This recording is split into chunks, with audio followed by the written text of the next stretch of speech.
cigarettes, curling, smoking his political trap. Michael Vass roars through the screen, he flies, painting red and blue skies with his fiery cry. He's the world's watchdog, calling out the bluff.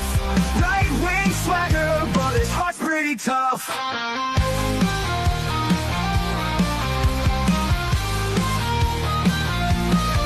He's a Republican dragon with his truthful slight, fights the battles unseen in the shadows of the night. From policy to passion, he breaks it all down, giving a voice to the voiceless, wearing his crown. Caffeine-fueled mornings, the smoke curls dance, Fluffy at his feet, giving life one more chance. Through algorithms and bias, he cuts straight and clear. Michael's roar echoes in the hemisphere. Michael Vass roars through the screen, he flies, painting red and blue skies with his fiery cry. He's the world's watchdog, calling out the bluff. Right-wing swagger, but his heart's pretty tough.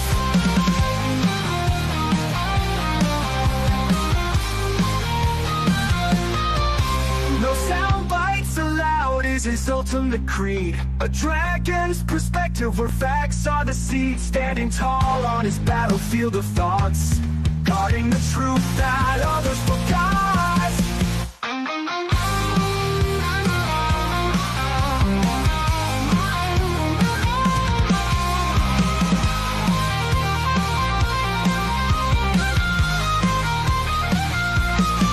Michael Vass roars through the screen, he flies, painting red and blue skies with his fiery cry. He's the world's watchdog, calling out the bluff. Right-wing swagger, but his heart's pretty tough.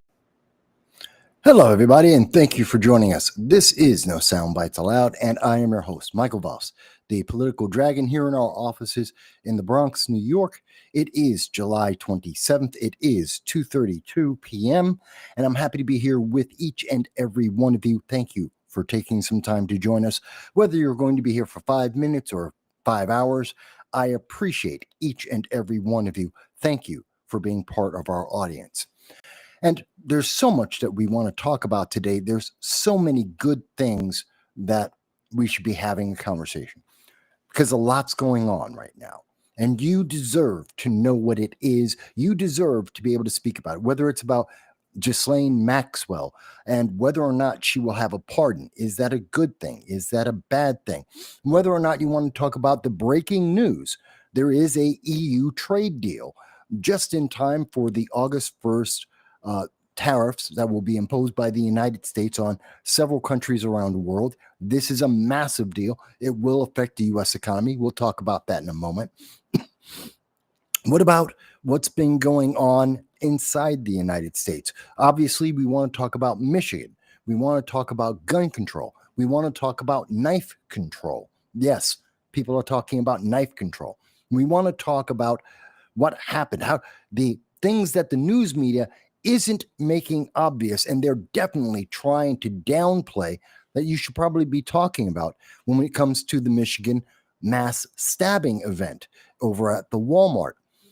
There's a lot that we're going to be speaking about. Now, the most important thing in all of this is that you are involved. This is a conversation with me and you everywhere around the world. We reach out across the globe to have a long-form political conversation with you because you're an adult, because you're intelligent, because you have the right to speak about the issues that affect each and every one of us. You are the true power behind your government. Even if your government doesn't want to admit that, even if the internet overlords don't want to admit that, that is the truth. And we will speak with you every week, as we have been on this Sunday program for 8 years, as I have been doing for 2 decades now. We will talk about these issues because they can't stop us. They cannot. They may suppress us. They can't stop us. Now, with that said, and we do hope, if you are new to the channel, we welcome you. We thank you for being part of our audience. We look forward to your comments, whether you agree or disagree. That's perfectly fine. We just want to hear why. Not just that you disagree, but why do you disagree? Let's have the conversations and have bigger ideas that we can work through, because I tell you now, and I've been telling people for 2 decades, politicians do pay attention to this show. They do reach out to me. I have many politicians that I know personally across New York State and across this country. And I know they watch this program and their staff on a regular basis to get a feel for where the American people are. They don't like to tell anyone, but they tell me privately. So your voice is being heard. And please do share this with more people so that more people can have their voices heard as well. All right. That's the intro, letting you know exactly what's going on. And we're going to talk about a lot of things. Now, I know and I appreciate you could be watching Star Trek, Star Trek Academy with Kurtzman Trek. Please don't do that. If you like Star Trek, don't watch Kurtzman Trek. It will just disappoint you every time. Or you could be going out and spending $20, $30, $50 per person to go out and see the new Fantastic Four movie.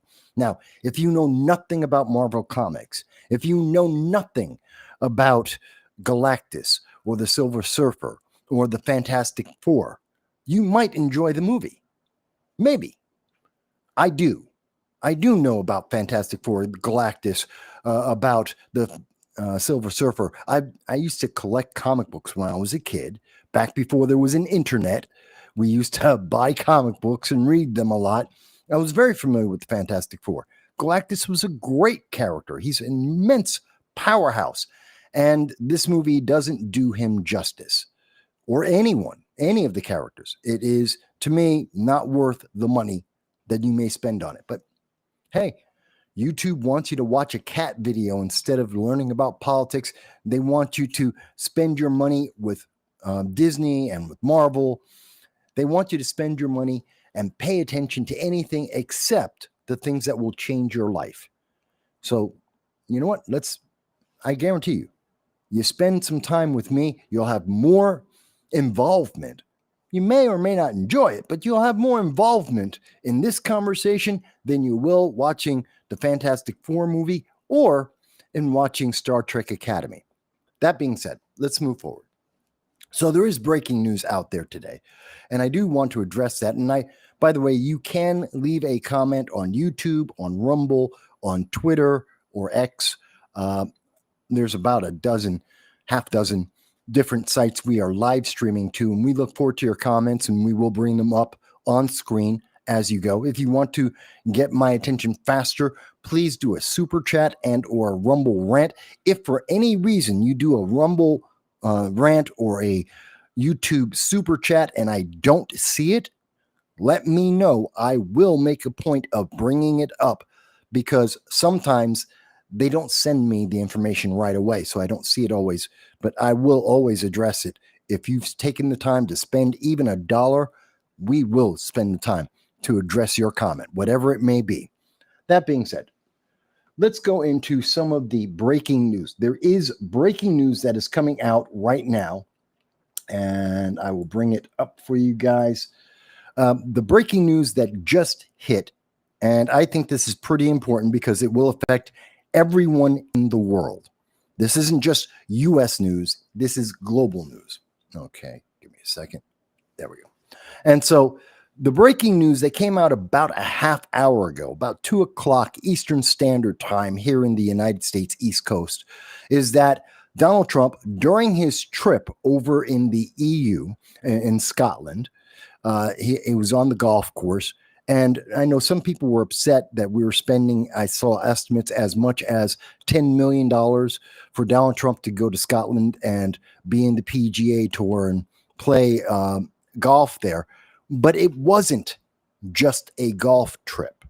This was the ability to meet with world leaders in Europe and in England to work out the deals that are necessary for the future of the United States. And quite honestly, in this deal alone, whether the mainstream media wants to admit it or not, this deal alone is worth billions, tens of billions of dollars. We spent $10 million for Donald Trump to go to Scotland, play golf, and close a deal worth tens of billions of dollars per year for the United States. It is a more than welcome trade-off. And anyone who tells you otherwise doesn't understand economics. It's just that simple. They just don't understand economics. Now, the deal, as being reported by the Independent and starting to be reported by the other international news media, says that the trade deal is a 15% flat tariff. Now, that doesn't make as much sense to people, and I'm going to explain this in just 1 second. But if we go into it, and it's very simple, it's very direct. So, Donald Trump met with the president of the European Union for a trade deal. This deal isn't just with the United States and one nation, it's France and Germany, Italy, Poland, all the members of the EU, all of them combined. So this is why it's worth so many tens of billions of dollars. It's not just one country. We're talking about 24 countries. And what that means is the United States will be able to sell our goods, our products overseas. There is no tariff. No tariff on the goods. And goods that are coming from France or Germany or England or Italy, they will have a 15% tariff. Now, that's not a big deal. That is very much in the United States' benefit. This is a great deal for the United States, and we should see the stock market react very positively on Monday and probably throughout the entire week. This is a big boost for the U.S. economy. It will help small businesses. It will help mid-sized businesses. It will help create jobs. It is an important, massively important deal long term. Now, that's the thing that the news media plays a lot with, on the short-term expectations versus the long-term expectation. I used to be a stockbroker.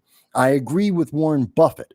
The true way to wealth, true wealth growth, is long-term. It's not short-term. It's not hitting a home run every time. It's building on a foundation and growing from there. And that's what Donald Trump has been doing economically. That's the whole point of the tariffs, to build up America's infrastructure, to build up our manufacturing and our economy, so that down the road, as we go along, we will have a stronger base for our economy and our goods will dominate the world. That is the plan, and we will be self-sufficient. We will be able to afford things more easily because we don't have to ship them from across the world. And by the way, if you are one of those eco-fanatics out there, you believe in man-made climate change, and you think that fossil fuels are the death of the universe, you should be happy about this. The more that the U.S. makes inside the U.S., the more we're able to have goods created in the U.S. and sold around the world, the better it is for the global economy. That means less international shipping. You have less of these the container ships traveling across the world, which use up more gasoline. Every single shipping container ship that travels uses more gasoline and creates more CO2 gas than all of the cars in the United States in a year. Each and every one of those ships on the sea. So the more that the U.S. is able to build up its infrastructure, the fewer of those ships need to be made, the fewer things that we have to buy from foreign countries. And that means that the cleaner the air will be. So if you are an eco-fanatic, if you believe in man-made climate change, you should be happy right now that Donald Trump made this deal, because it's good for America. It's good for the climate. No one likes to tell you this because Orange Man bad. It's good for the climate. It's good for our economy. It's good for the American people, and therefore it's good for the world. No one likes to mention that. Again, this will help build up small businesses and mid-sized businesses. And you were told that the economy was going to hell in a handbasket because Orange Man bad. No, the economy just got a lot stronger. America just got a lot stronger. But That's the difference between news media and fact. That's the difference between partisan political ideology and the truth. Now, I will not shy away from the fact I am a Republican. I am a conservative Republican. That's right. Black, Hispanic, conservative Republicans do exist. You're looking at one of them. I've been very public about that since before I ran for Congress in 2014. And I can tell you that I'm not the only one. There are many of us out there. The news media just doesn't like to tell you that we exist. And here's the thing. I'm willing to tell you that I am a Republican, that I do have conservative values. And guess what? That's not a bad thing for America. Most Americans do share the same points of view, for the most part, that I have as well. It's just that you're told you're not supposed to talk about that. You're not supposed to believe it exists. That's what the media wants, because they want your vote. They want you to vote Democrat. They want you to vote progressive. They want to have control over your life. That's the reality. But you know what? You know my bias. It's up front. And you can tell me, Mike, I disagree. I respect that. Let's have that conversation. At least I'm honest with you, as opposed to CNBC, MSNBC, ABC, CBS, the New York Times. They're not honest. Yes, they have a leftist ideology. They won't tell you that. That's why they won't tell you that the tariffs are a good thing for America long term. Short term, yes, a little difficult. Yes, some prices will go up. Long term, it is good for America. And they won't tell you, oh yeah, by the way, it's also got a benefit to climate change, because that means less sea containers coming from overseas into the United States, because we can't make whatever it is we're buying in the United States. They don't want to tell you that part. See, because they have a bias. They have a way they want to look at this. So I thought that's important. And again, this will be good if you have a 401k, you have investments out there. If you're looking to invest, this will be positive news for the market. It will be positive for you. This will be a bonus to your retirement account. I do see there's comment here. First comment of the day, and it comes from Dow. Hello, Dow. Thank you for joining us. And Dow says, I figured that was the case for the golf trip. I asked the question on X about how much foreign diplomacy was built into it around this trip. I don't think anyone answered the question till now. That's because it has to be orange man bad. They don't want you to know that there is any positive.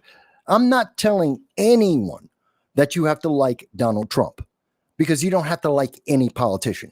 In fact, you shouldn't like any politician, because that's not part of their job. It's not part of the description of what they do, whether it's in Congress, the Senate, the presidency, any elected office. It's meaningless whether you like them or not. Are they efficient? Are they effective? Those are the things that you should care about. That's what's important. Excuse me one second. Had to clear my throat. So whether you like Donald Trump or not, whether you like MAGA, America First, Republicans, Democrats, Libertarians, Conservatives, third party, whatever, I don't care. That's your personal feeling. You can feel any way you want. No one on this channel will ever tell you you can't feel that way. I will never say that. I have never said that. But I will tell you it is not important to what needs to be done. Because at the end of the day, the only thing that matters is it effective? Is it efficient? Is it good for America? Is it good for the world? And this is good news. This deal, if you notice, there are half a dozen countries have sent their staff and or dignitaries to Scotland to meet with Donald Trump as he's playing golf. This wasn't a golf trip.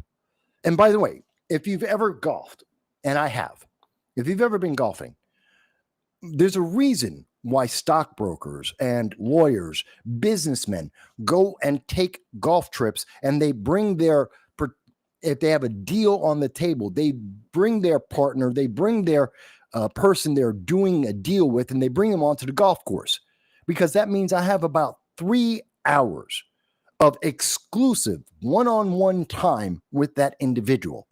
That's why so much business gets done over golf, because you have a one-on-one conversation with that individual in your one or two people, three people, maybe four at most, that are going out on that cart, and you're golfing with them and you're talking with them as you walk through a garden, because that's basically what a golf course is.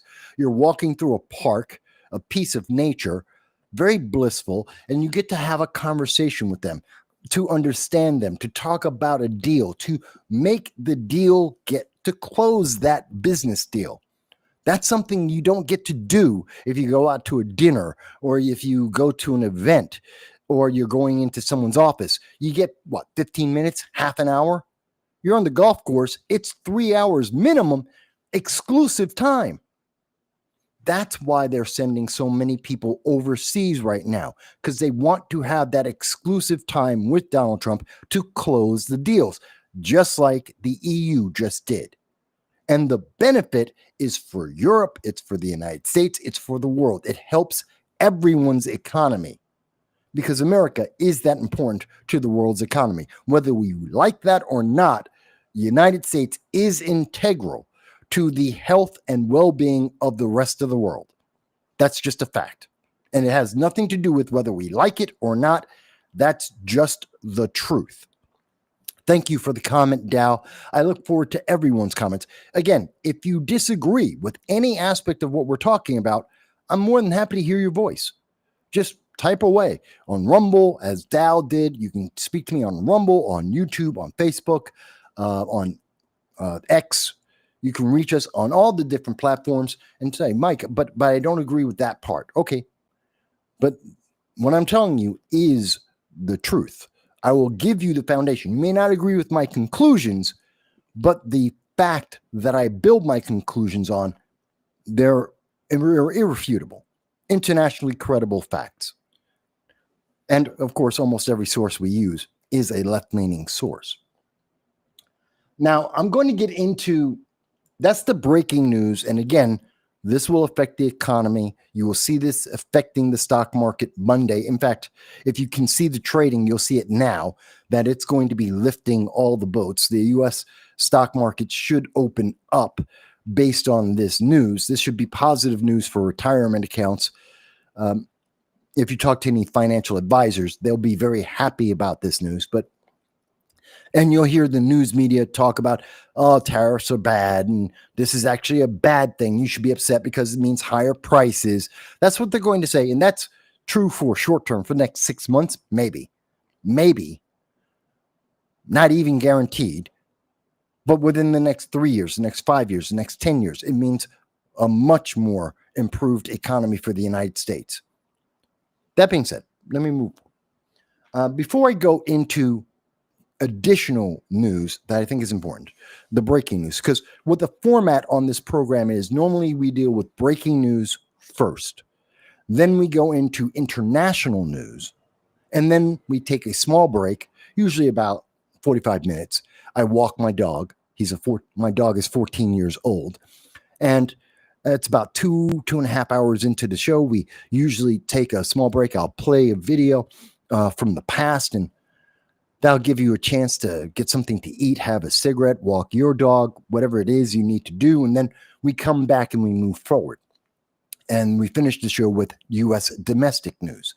Now, that being said, there is some old news that I wanted to cover. I do see your comment, Dal. I'll get to it in 1 second. I do want to cover one bit of news that's a little bit older. You may not have seen this. On Wednesday, I was doing a live stream. Now, normally I do a live stream with the Liberty First Foundation. I wasn't able to do that this week. Technical issues on their part, so they weren't able to do a show. But I did get to speak with my good friend, Jan Rains. And during that conversation, we had a chance to talk about the death penalty. We had a chance to talk about crime. And this is just a very short, you may have seen this. Some people haven't. You may want to share this. It is a YouTube short video. It is out there right now. But if you haven't seen it, I think this is important for people to hear. You didn't have to sell drugs. You didn't have to kill somebody. You didn't have to steal a car. You didn't have to make a Molotov cocktail and throw it at somebody, or take a brick and throw it off of a freeway. You didn't have to do that. You made a choice. I don't care how you grew up. You, as an adult, made that choice. You should be held accountable to that choice. I don't care how you grew up.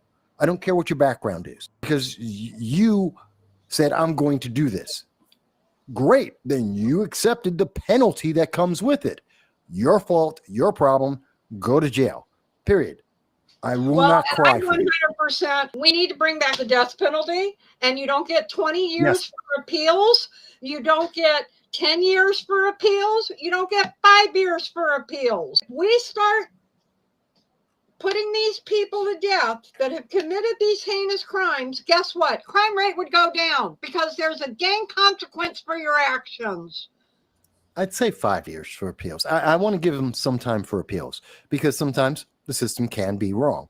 Sometimes they screw up. I understand that there are some innocent people in jail, and it does take, but okay, even 10 years. But not 20 years. I agree with you. Enough of this 20, 22 years. Oh, we can't do the death penalty because it's a heinous crime. Well, what did they commit on a heinous crime? Well, it's not a heinous crime when you're being punished. It's a heinous crime when I'm walking down the street and someone just shot you. That's a heinous crime.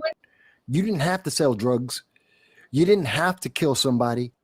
So that was just a little piece of the conversation that we had on Wednesday.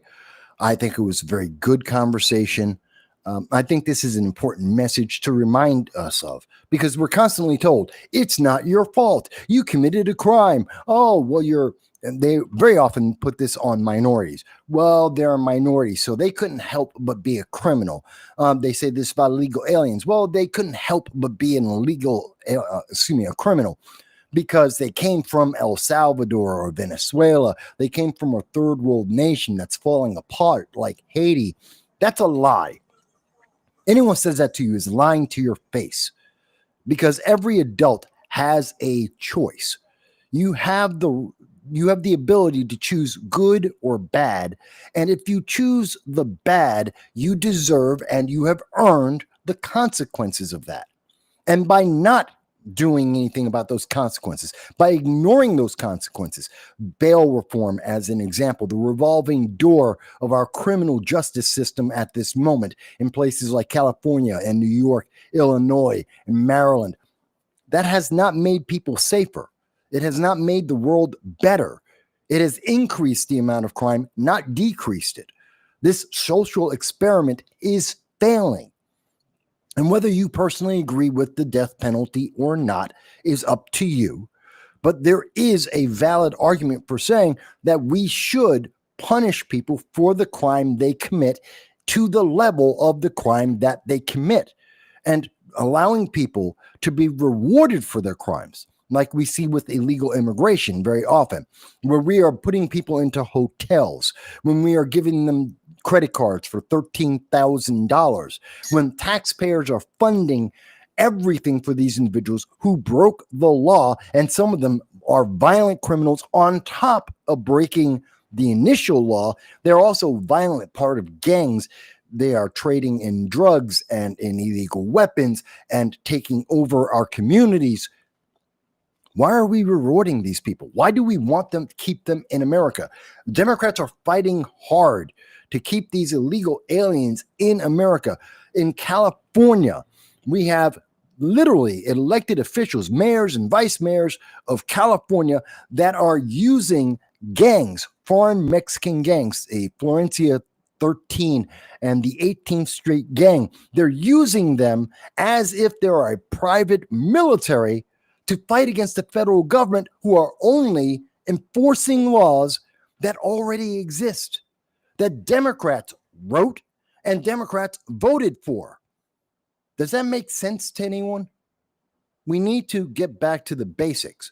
It's a core value. If you choose to commit a crime, you have chosen to be held accountable for that crime. It is that simple. And we should reward you with the punishment. You want to go to jail for 5 to 10 years? Go to jail for 5 to 10 years. Not, oh, well, you're black or you're Hispanic or you're a woman or you're poor, so we can't put you in jail. No, yes, we can, because you made a choice, and your choice is to go to jail. So put them in jail. I don't know. Maybe it's me. But we discussed that on Wednesday. You can see the entire conversation with me and Jan on many of these issues and make your own thoughts about it. I look forward to the comments. By the way, don't forget to comment in our YouTube chat. There is a poll specifically just for the YouTube chat. I look forward to that. By the way, I also see the comment from Dow. Dow says that Rumble may be having browser issues. This may be isolated. I'm not sure. I just checked the Rumble feed on my browser. I use Chrome, and it looked to be doing fine. It seemed to be playing perfectly well when I just checked on it, but it was brief check-in. So if you're, just for people who don't know, if you're having trouble with Rumble for whatever reason, you may want to go and use it. Go and watch on your mobile phone, or you may want to check out YouTube or perhaps even X, and we're live on them, or even on Facebook.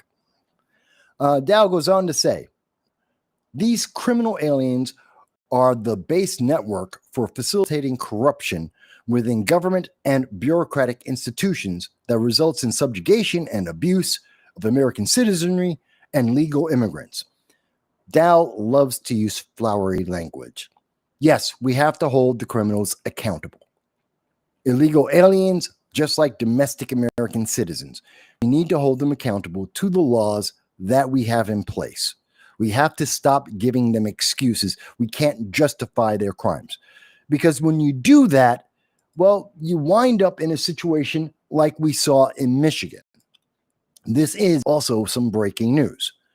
In Michigan, and the news media, oh my God, the news media has been horrible in covering this story because they're trying to cover up the essential news in this story. And I will show you and prove to you what they are doing. Now, you can see this is coming from Channel 4 News in Detroit. This is Detroit Channel 4 News. And they say, this is from a few hours ago, that at least 11 people were hurt in Traverse City, which is just northwest of Detroit itself. In the Walmart, they were all stabbed. 11 people were stabbed, one after another after another. Now, the news media, which is, some of them are covering it, most of them are not. And this is news that is becoming bigger throughout the nation, throughout the day so far. What we're seeing, and this is supposed to be the news, again, according to News Channel 4, this is the news that you need to know. What do you need to know about this event? What you will find is they won't tell you who did this. We don't know the assailant's name. Now, normally, if this was someone, say, with a gun, like all the mass shootings, you will instantly know, are they white? Are they a Republican? Are they a Christian? You will know a lot of details very, very quickly. They will leak that out, and all the news media will be more than happy to publish that information. If it's a white male, if they're a Republican, if they've ever voted Republican, if they're MAGA, if they've ever supported Donald Trump, you will hear that instantly. Instantly, they will put that news out there. But when it's not that image, when it's not that cultured, specific, targeted message, then the news media starts getting very vague about everything.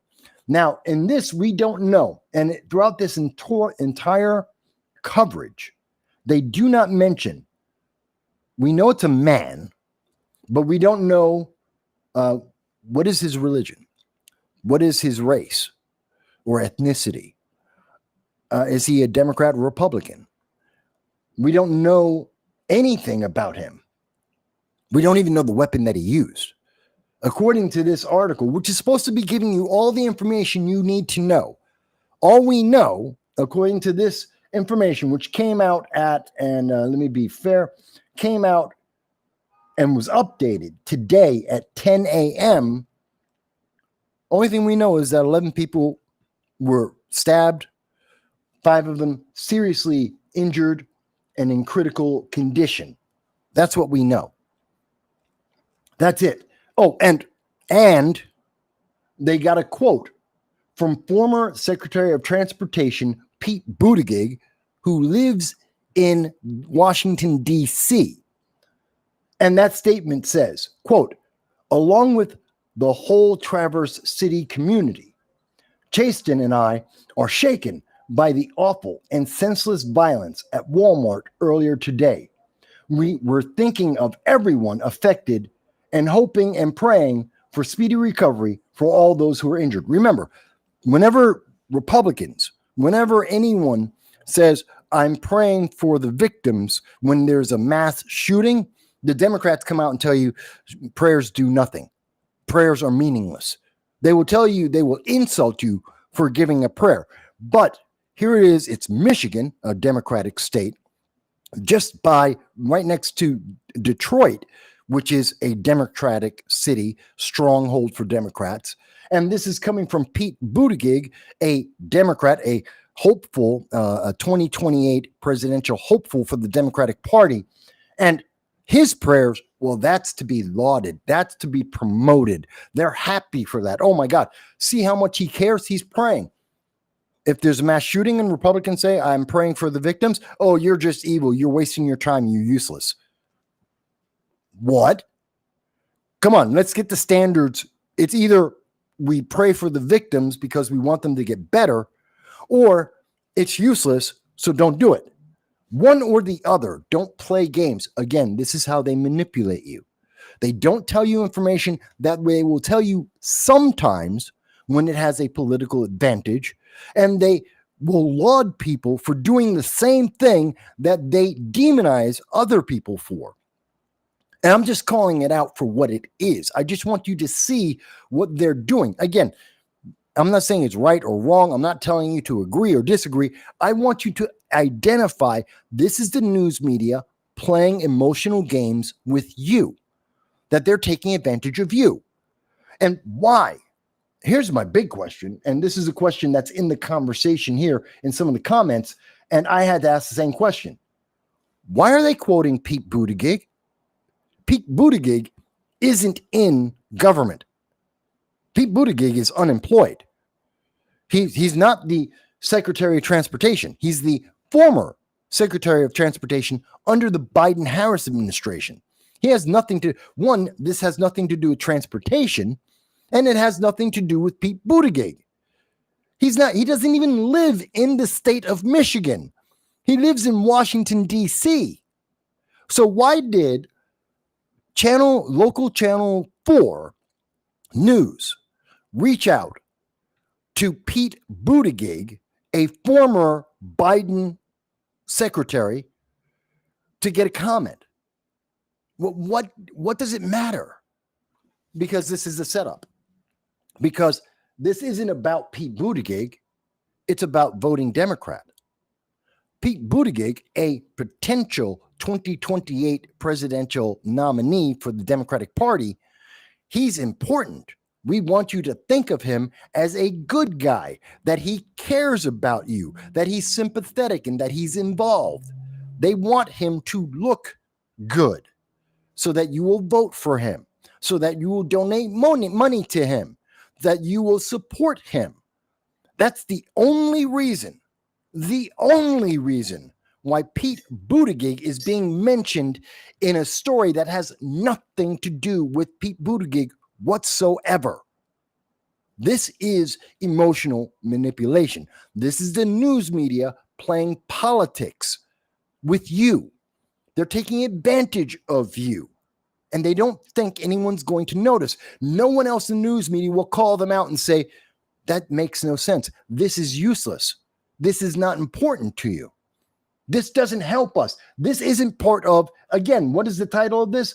what you need to know. You don't need to know what Pete Buttigieg feels. You don't need to know about Pete Buttigieg's prayers. It's not essential to the story. It doesn't change any of the facts that are happening, that happened, or how the response is going. It has nothing to do with anything except politics. And that's why they put it in as the very last paragraph, because they know if anyone's really looking to critique this, it's at the bottom. It's something that most people, the average person, isn't going to read that far.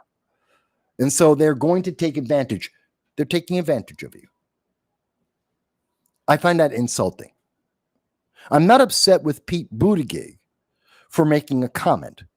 I'm not upset with Pete Buttigieg for saying that he is praying for the victims to become healthy, to get better. I have no problem with that. I respect that. Thank you, Pete Buttigieg, for adding your prayers, as well as many of our prayers across this country, for every victim of this senseless, maniacal, evil act of terror in America. I have no problem with Pete Buttigieg offering his prayers. I have a problem with Detroit News 4 taking advantage of the public in this manner, of inserting politics where it absolutely 1000% has no place, that it has no benefit to the people of Michigan in inserting that information. It does not give them any additional comfort. It doesn't give them any additional knowledge. It does nothing. It is pure, simple politics. Quote me on this. Clip this section out and ask Pete Buttigieg, Mr. Buttigieg, why are you in this story? I understand the news media contacted him, asked him for a quote. Fantastic. And why does it matter? Mr. Buttigieg, why does it matter? Why did they ask you for a quote? Besides the fact that you are considered one of the front runners for the 2028 presidential nomination for the Democratic Party, that they are desperate to show that they have a leader that is connected to the public, that has appeal and empathy. Other than that, there is no reason for Pete Buttigieg to ever be mentioned in this story. And obviously, it upset me a lot when I heard this, because it is insulting to everyone. Again, I'm not mad at Pete Buttigieg for answering the press. I am angry that the press is wasting your time to push their partisan politics. And they're not at least honest enough to say, by the way, we want to push a Democratic hopeful. We want to push a Democratic presidential nominee. At least be honest with the public in what you are doing as you take advantage of them. At least be that honest with the public. There is more news on this, and this is from Channel 13, Channel 13 News. Shoppers confronted the suspect in the Traverse City Walmart stabbing. Now, remember when I said that Detroit News 4 didn't tell you anything, and most of the mainstream media aren't telling you. Okay, they mention that it's a man, but they won't tell you how tall is he? Is he white? Is he black? Hispanic? Is he an immigrant? They won't give you, these are essentials that they give you in every mass shooting that has a white man in it. They tell you that instantly. Every mass shooting that has someone who is identified as Republican, they tell you instantly. But they won't tell you in this story any of that information, which every time when they leave this out, it always makes me think then the criminal involved, or the alleged criminal, is probably a minority, and or an illegal alien who committed this crime. They may, or their religion may not be Christian, and that this person usually has a record, a history of violence or mental illness. That is almost always the case. When they don't tell you these things, that is almost always the case. You know what they also didn't tell you? If you look through the stories, they'll say, oh, and the the crowd, members of Walmart, the people in Walmart stopped the guy who was making the stabbings. The guy who was stabbing people, he was stopped by people in Walmart. How did he stop them? That's something else that's not in the Detroit News 4 and several other articles. They say that the people, the customers of Walmart detained the stabber until police could arrive on the scene and arrest him. And that's how he was taken alive. They don't mention how did they do that?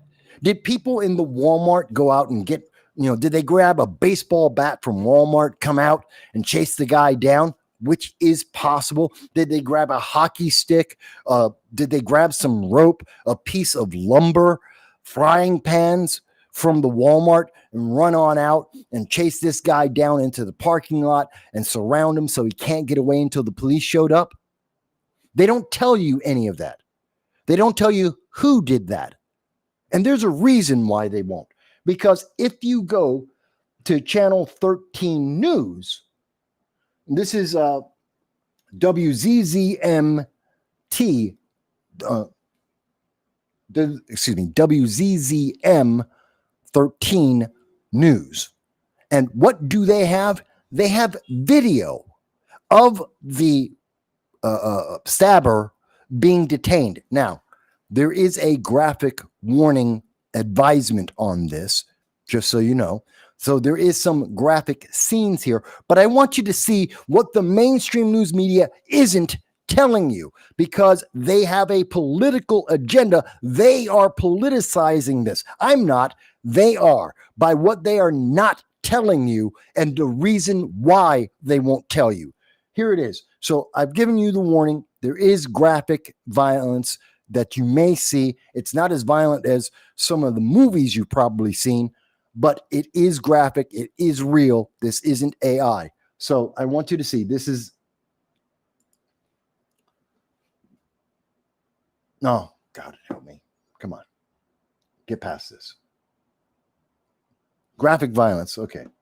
Let me... So now you see this one man, and he's in the background here. He's got the white shirt. He's got the braided black hair. That's a man. That's a man. And according to some reports that I have seen now, he is a Marine. So this man, who I am told, some reporting is saying he's a former United States Marine. I want you to keep an eye on him. He is critical to this video, live video footage of the detainment of the stabber. Now, if you notice, the man in the white shirt has he's a black man. He has his arm stretched out.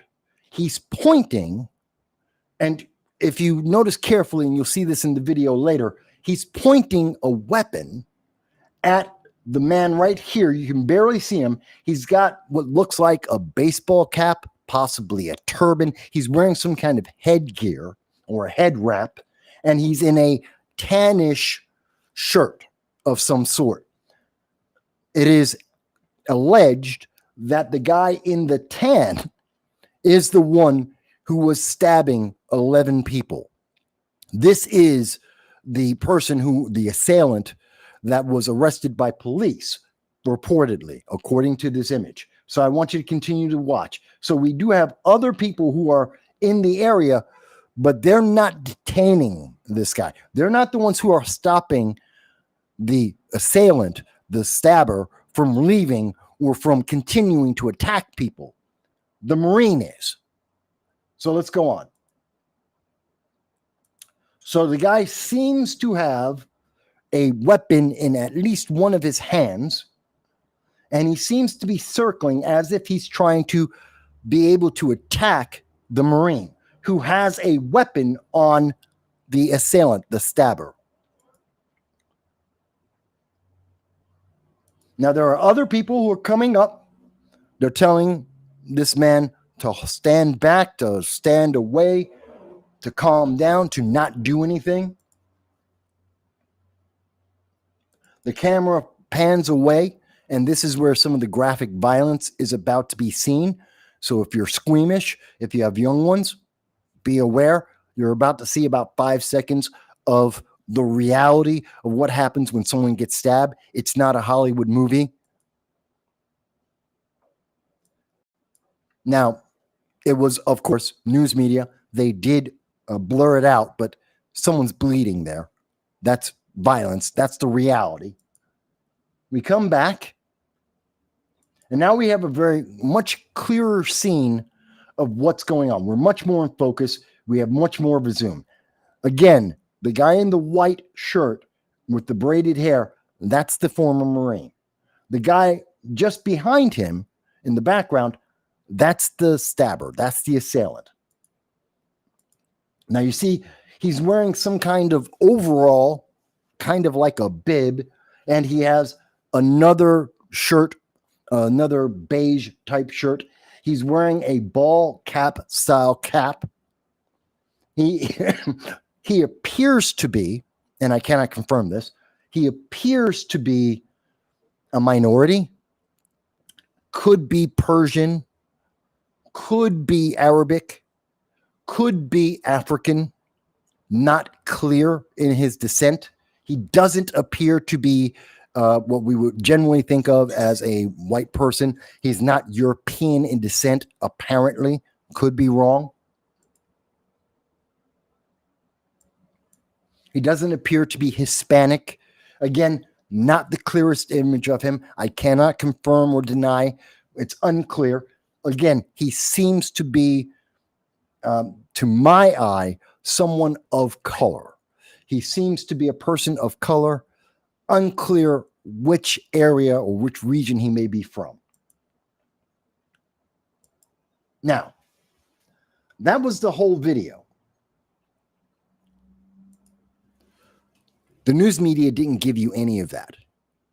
The Marine was holding a gun. It was a good guy with a gun that stopped the stabbing. It wasn't because people just surrounded him. They didn't go and get baseball bats out of Walmart. It wasn't the Walmart security. It was a regular American citizen who happened to be in possession of a firearm. And because he had that firearm, that force multiplier, he was able to stop this active criminal who was running around stabbing people, attempting to kill them. 11 people. This is a violent criminal that was stopped because of a firearm. Because a black man with a gun said, you cannot continue to commit this crime. You are told by Democrats in Michigan on a regular basis, guns are evil. Guns are deadly. You, as an American citizen, don't get to exercise your Second Amendment right. You don't get to defend yourself. Well, thank God this Marine, or this individual who has allegedly been identified as a Marine, this black man, was armed, was on the facility.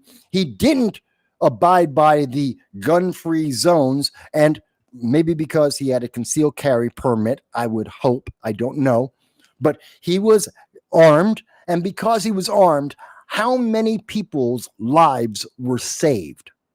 Again, this is something the mainstream news media isn't going to talk to you about.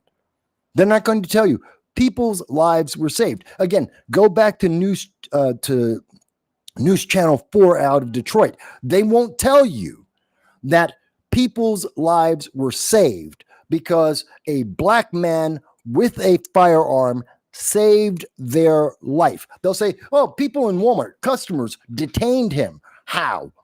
With a gun. That's how they detained him. They exercised their Second Amendment right. And they defended themselves. They defended the defenseless other American citizens around them. They detained this guy so he couldn't run away and he couldn't continue to stab people until law enforcement could arrive and he could be arrested.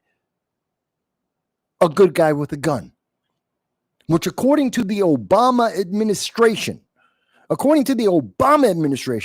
That happens about 3 million times a year. Oh, you didn't know? Yeah, the Obama administration, 2013, did an entire report. They did a study about 3 million times a year. A good guy with a gun, a person who is armed, a woman, a man, a person with a firearm, stops violent crime 3 million times a year. You never get told that by Democrats, because Democrats only give you their feeling. They never give you the statistics. They never tell you the truth. They don't tell you the other side of the story. And if there's any Democrat out there who disagrees with me, if there's anyone, any of the elected officials that are Democrats or progressives, and they'd like to go and debate me on this, please do. I've only been studying the whole thing about the Second Amendment for the last 20 years. I have the data memorized in my head. I'll be more than happy to go head to head with any elected official across America, any Democrat elected in any elected office, local, state, or federal. I'll be more than happy. You're a member of Congress, I'll debate you on it. You're a senator, I'll debate you on it. I don't need prep. I can do it right now. And by the way, if any of them want to come on to this program live at any point in time, you have an open invitation. If you are an elected official, you can come onto this program at any time. I will give you as much time as you need. If you need 12 hours, I will give you 12 hours uninterrupted to be able to debate me and to show me the evidence to prove me wrong. I've been saying this for 20. I have no problem. I'm not MSNBC. I'm not going to keep you on for 15 minutes. I'm going to leave you to tell me the truth, to give me your data, your sources to prove your point. And they can't. And I know it because I know the data. I know the information. The good guy with the gun is why they won't tell you how the customers in Walmart stopped the mass stabbings. It wasn't because the guy gave up. It wasn't because he just dropped the knife. It wasn't because a bunch of people surrounded him and said, stop doing that. It's because there was a Marine who had a gun and said, stop or I will shoot you. Wait for the police to show up. Because he responsibly defended himself and everyone else there. And God knows how many lives were saved because he did that. But that doesn't fit the news media objective. It doesn't help a Democrat get elected in Michigan. So instead, they'll tell you that Pete Buttigieg has big feelings. They're more than happy to tell you that, but they won't tell you the black guy with a gun stopped the crime. Why not? Because that doesn't get Democrats elected. Because you're supposed to be afraid of guns. You're supposed to be afraid of black men who have a gun. You're supposed to think the black guy is the criminal. He's the hero.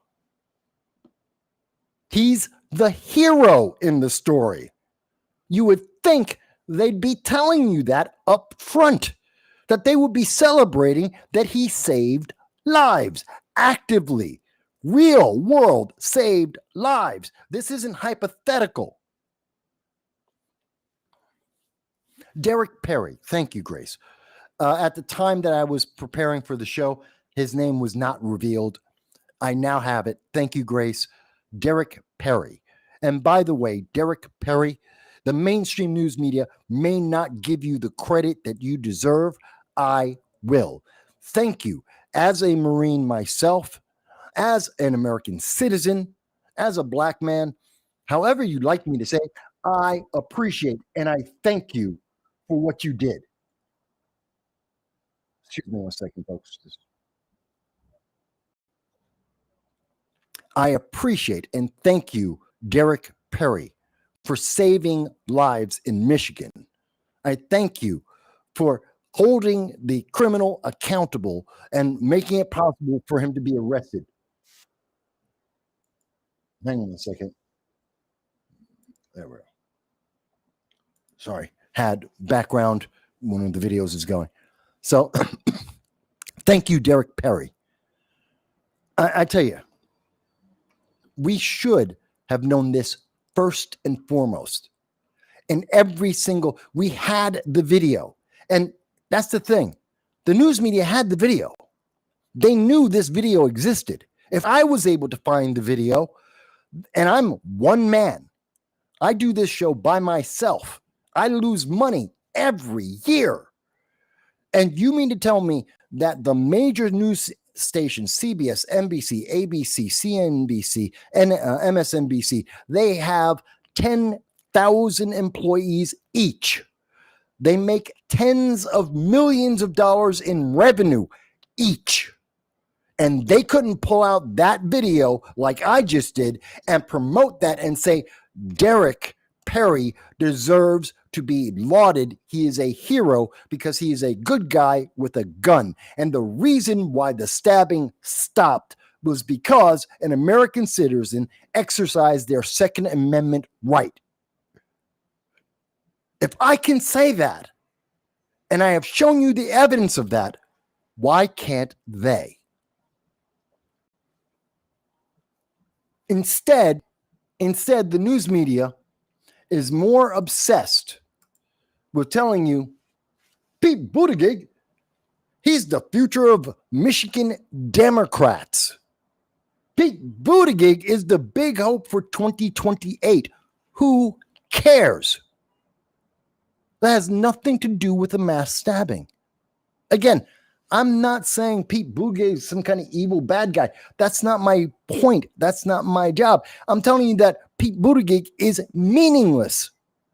Whether he's important to Michigan politics or not has nothing to do with it. Pete Buttigieg saved no one. In fact, the policies that Pete Buttigieg and the Democratic DNC party, they would disarm every man, woman, and child in America.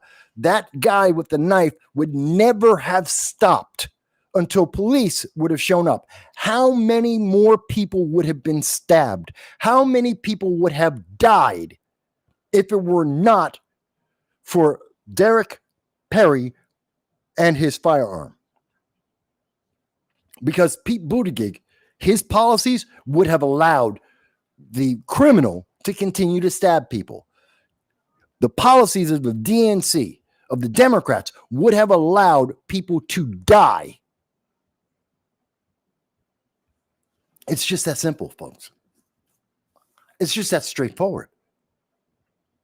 And they don't want to have that conversation with you. They don't want to have that conversation with you. They don't want you to know the truth. By the way, let me go to some of the comments. I know I had several comments as I was talking about this. So let me see what some of you guys are saying on all the different platforms. So give me a second to catch up. So I know that Joanna agreed with me. Thank you. On Facebook, 100%. Thank you. Dal says, let's see.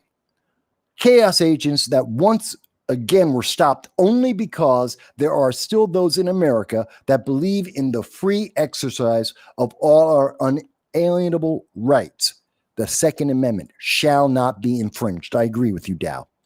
Grace starts off and says, Marines live their lives for these types of situations, using a firearm to save lives. As a Marine, I can tell you, yes, that's what we're trained for.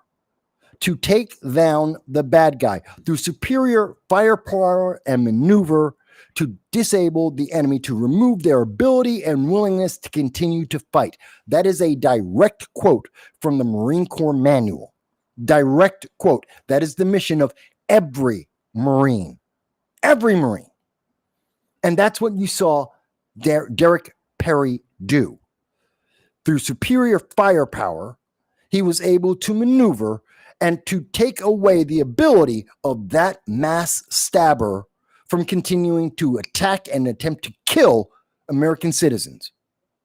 Thank God he was able to do that, because he exercised his Second Amendment right, something that Democrats tell you you aren't allowed to do, that they are actively trying to take away your right to do.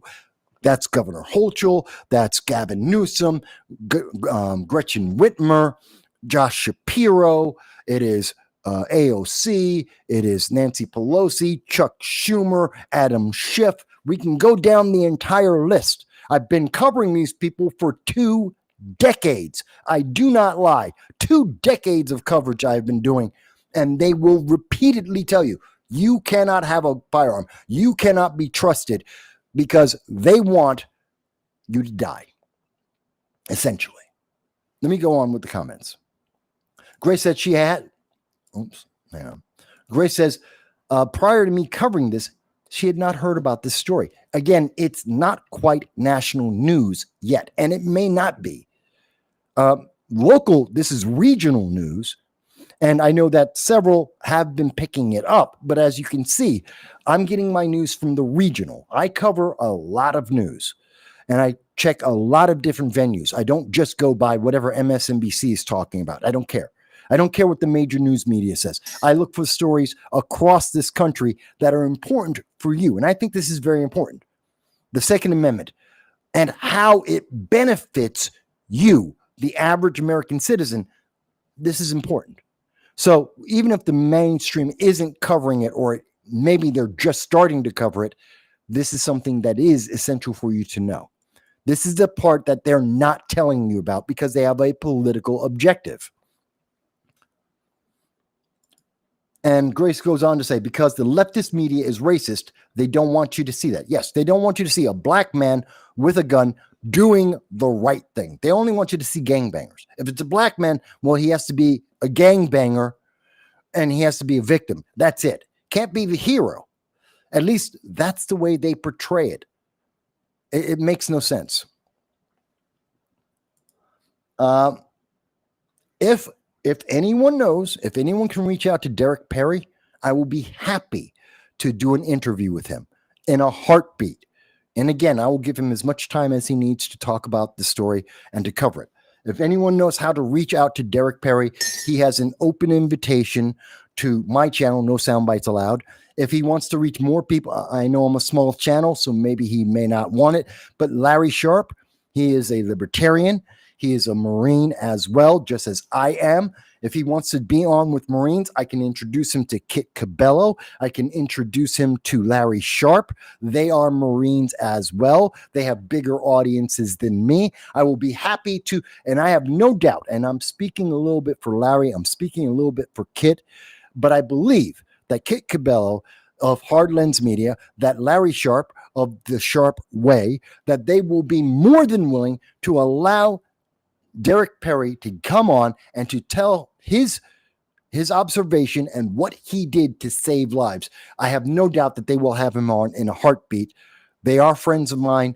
I will put my name on that if he reaches out, he will be able to be on all 3 channels if he wants. He can do interviews with all 3 of us.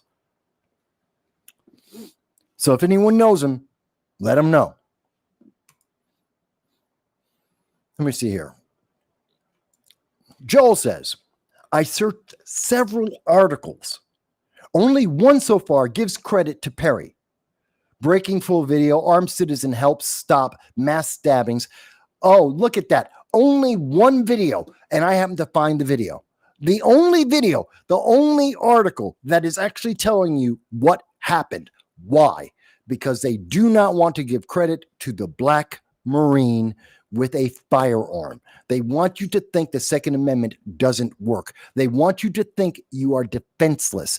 They want you to vote Democrat. That's the point. It's politics. It's the same reason why did they bring in Pete Buttigieg? Because of politics. This is about politics. They don't care about telling you the truth. They're not telling you how to save yourself from these kinds of incidents. They want you to vote a very specific way, and they are manipulating you, and that pisses me off.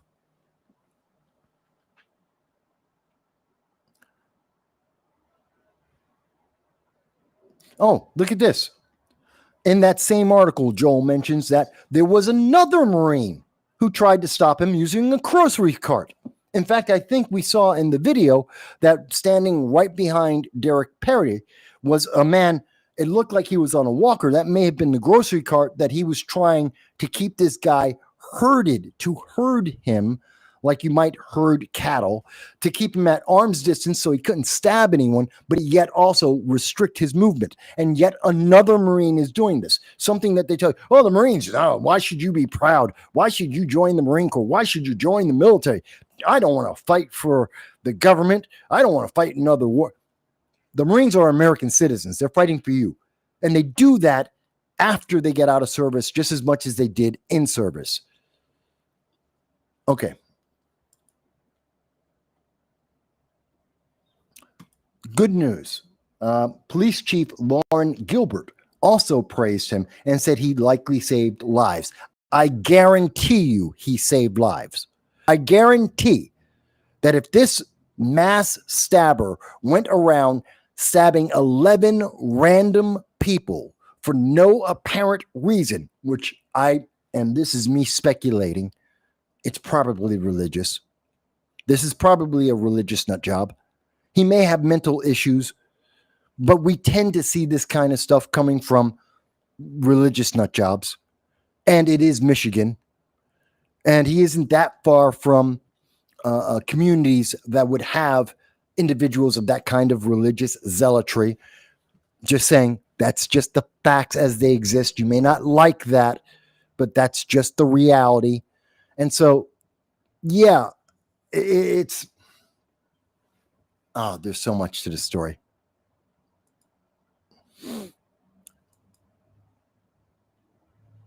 Gretchen Whitmer. Yeah, Joe says, well, Gretchen Whitmer might actually put him in jail. I know that Kathy Hochul would. I know that Gavin Newsom would, because we've seen them do that.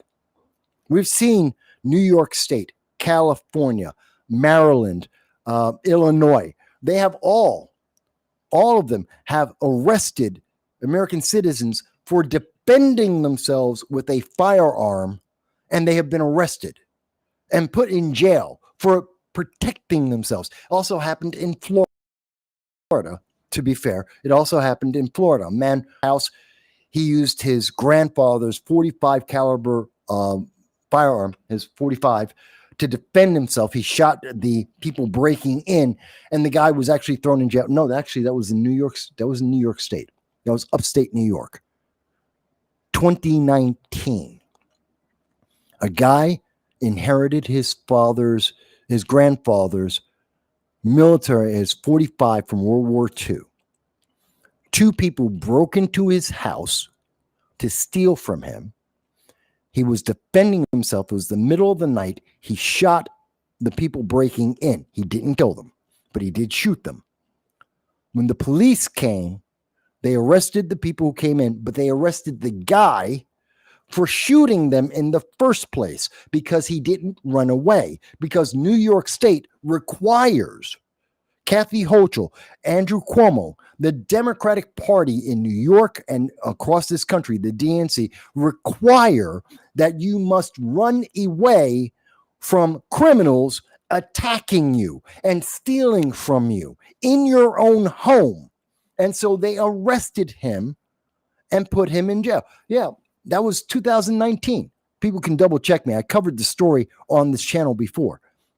So to say that Gretchen Whitmer, would she put Derek Perry in jail? Yes, she would. So would J.B. Pritzker. So would Josh Shapiro and Gavin Newsom. They all would. They'd all throw him in jail because they're Democrats, because he exercised the Second Amendment right. It's embarrassing. It makes me aggravated. Lisa Catherine. Hello, Lisa. Thank you for joining us on Facebook. I haven't seen you before. I hope you're enjoying the channel. Lisa says, thank God that gentleman was armed. He is an absolute hero. And I agree with you. Absolutely.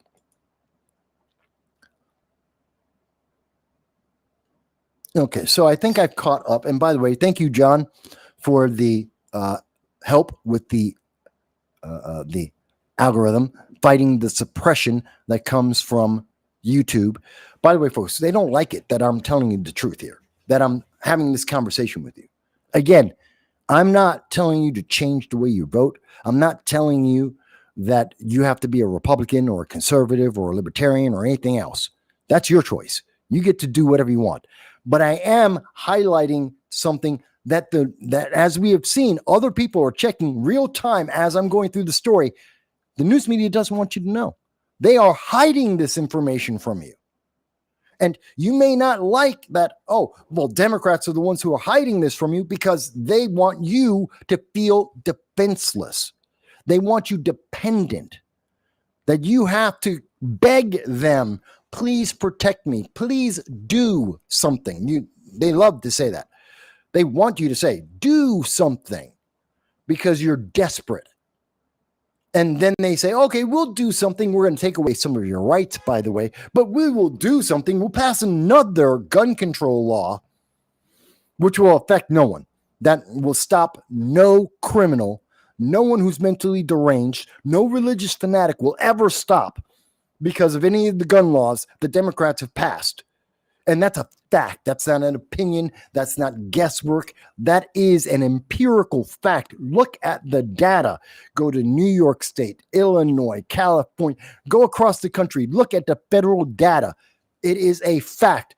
Crazy people, religious fanatics, criminals, they don't care about gun laws. Only people who care about gun laws are law-abiding citizens. And the factual number is 99.994% of all gun owners in America don't break the law. That is a fact. Again, that's a fact. It's not an opinion. So they're making more laws to restrict 99.994% of law-abiding citizens who have never broken the law in the first place, making their lives more difficult. But they're not stopping any of the criminals. They're not stopping any of the mentally deranged. They're not stopping any of the religious fanatics. None of them are being stopped. Whose side are Democrats on? And I'm being very specific because Republicans don't agree with this.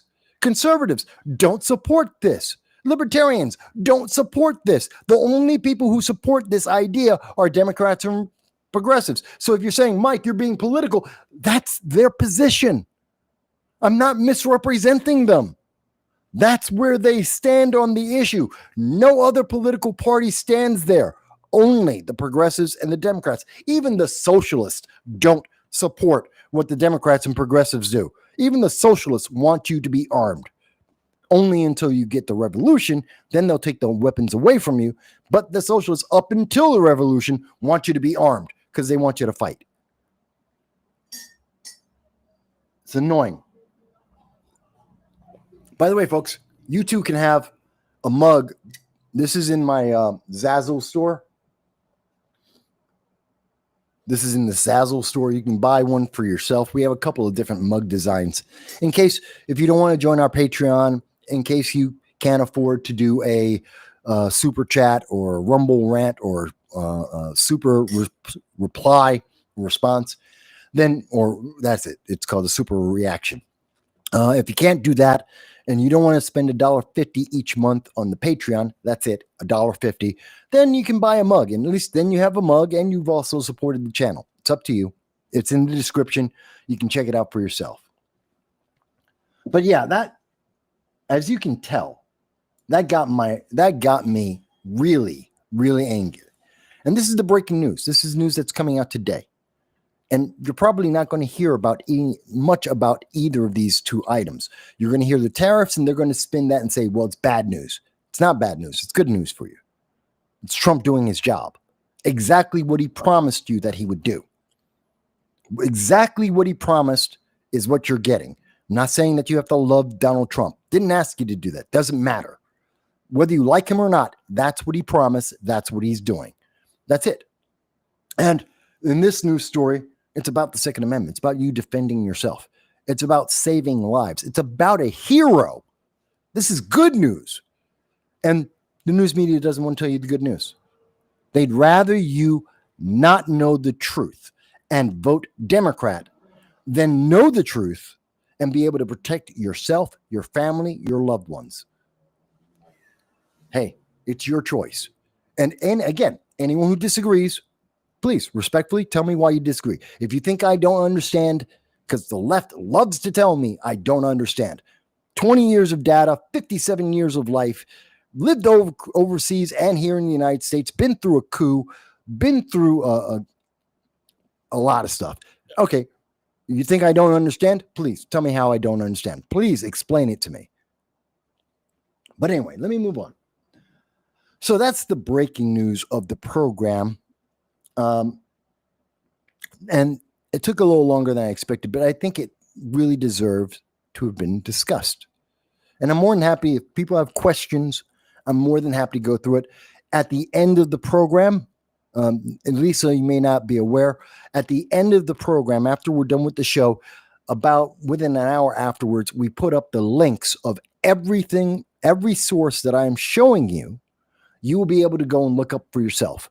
So if you miss it during the show and you're not sure, at the end of the show, after it's all done, you will have links to every news source so that you can look it up for yourself. If you think that I took it out of context or I didn't understand, you'll be able to read the whole article for yourself. So, yeah, he's early. Yeah. So let's go. I haven't talked about the international. Here's something, again, not getting credit. Donald Trump is now working on the 6th peace deal or ceasefire since he became president. In 6 months, he has been directly involved with at least 6 attempts to create more peace and stability in the world. There's the Congo, there's Syria, there's now Thailand and Cambodia, there's the Ukraine, there's the Houthi rebels, and also Hamas. So around the world, 6 different times. Oh, and I've left out India, Pakistan. Now, 3 of these attempts were successful, where Donald Trump was able to help create more peace and stability to get a ceasefire, if not a peace deal, done and increase the net amount of peace and stability in the world. 3 of them are still ongoing. That would be Russia, Ukraine, because both Russia and Ukraine, neither is willing to make a deal. Both of them want absolute victory. And if both sides want absolute victory, neither side will get that. They will continue to fight. There's nothing you can do about it. Can't blame Trump for that. If they're not willing to talk, you can't make a deal. So that's not his fault, but he has been involved with that, and he continues to be. There's also Israel, Hamas, and Israel. Hamas is a terrorist organization. And I know right now the news media is very much about, oh my God, the people of Hamas, the Palestinian people in Gaza, are starving to death. And Israel is saying, well, they're going to allow airdrops of food and rations to help the people. But here's the thing that, again, that the news media isn't telling you. Hamas could end this tomorrow by giving back the hostages. For the last 18 months, nearly 2 years, Hamas has had the means to end the war immediately, almost instantaneously end the war. They have had the means to do that at their beck and call. They have been guaranteed, Hamas has been guaranteed by the United States, England, the EU, the European Union, France, Germany, Poland, Brazil, you name the country. Every country in the world has stood behind and guaranteed that if Hamas, the terrorist organization, were to give back the hostages, especially when they first took them, when most of the hostages were alive, before they killed 60% of all the hostages, while they were all living, especially, they were given a guarantee across the world that if they gave back the hostages, the conflict would end, that Israel would stand down. The entire world was standing on the shoulders of Israel and beating them down, saying, if they give back the hostages, you will stop. That's it. Hamas had the guarantee, and they would get humanitarian aid. Every country in the world said, if you give back the hostages, you will get humanitarian aid. There is no question about it. No if, no ands, no buts. You will get humanitarian aid, and Israel will stop, guaranteed. Give back the hostages. And Hamas has never given back the hostages. To this day, at this moment, Hamas refuses to release all the hostages. And then they get beat down. Who are you blaming for that? Israel? Really? Yeah, Israel isn't perfect. I'll give you that. They're not perfect. They've gone overboard sometimes. But Hamas could end this tomorrow. You won't hear that from Harvard. You won't hear that from Columbia. You're not hearing that from the mainstream news media. Everyone's avoiding the simple solution that has always been present for 18 months. So Donald Trump was trying to get them a peace deal. But again, Hamas refuses the one thing they are guaranteed to get international support for. The one thing that will give them what they want, an end to the war and infrastructure and food and medicine. Everything they want, they can get. All they have to do is give back the hostages. It is not Donald Trump's fault that Hamas refuses to do the one thing that guarantees peace. And now the third thing that Donald Trump is working on is in terms of a peace deal is Thailand and Cambodia. You may recall about 2 months ago, we were talking because one of our audience members was living in Thailand, an American living in Thailand. It's very cheap, wonderful nation. The US dollar goes very, very far. It's a great place to live if you have American dollars. You can live very well there. And they were living there for a while, and we were warning them. We were telling them about our experiences, my experiences in Moscow when there was a coup attempt, and some of the things that I have learned and others agree with around the world, that if you're an American living in a foreign country, not visiting, not a vacation, living in a foreign country, there are certain things that you must do to preserve your safety. And we've gone over it many times on this program. And that's when we started seeing, about 2 months ago, that the conflict between Thailand and Cambodia was growing, that there was the potential for a shooting war. About 2 months ago, we had this. We were talking about it on this Sunday live stream. And now we have seen over the last 4 days that tension has actually resulted in a shooting war. It's a conflict over land, about who owns what land. And now it's a shooting war or a conflict, whichever you want to say. And so now Donald Trump has stepped in and said that he's going to try and help both sides. And both Thailand and Cambodia have said that they are willing to have peace. Mind you, they haven't stopped shooting. They're still firing at each other. They're still fighting. But they have said, their governments have said, that they are willing to at least talk about a ceasefire. And that Trump is using, again, the tariffs, the trade deals, is his leverage, at least one of the leverage points that he is using to try and get these countries to stop fighting. It is exactly the same thing that he did with India and Pakistan, using the trade agreements that the United States has with Pakistan and India. He used that to leverage both countries and to get them to the peace talks, to a ceasefire, and that has held. And people were telling me, "Oh no, Mike, it's not going to last." It's lasted. It has lasted. It's no longer. We're no longer talking about India, Pakistan, potential nuclear war. That's done. Now, does that mean it's going to last forever? No.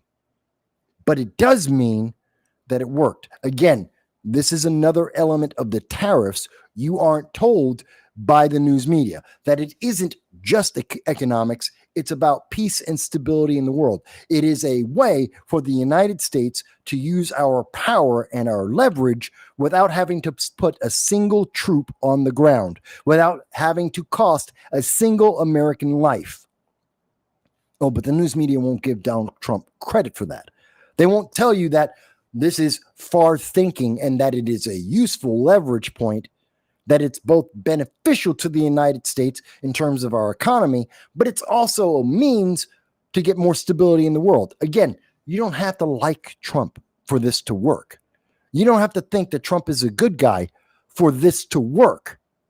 It is working, period. Full stop. It's done. It's working. It's effective and efficient. That's the only thing that matters.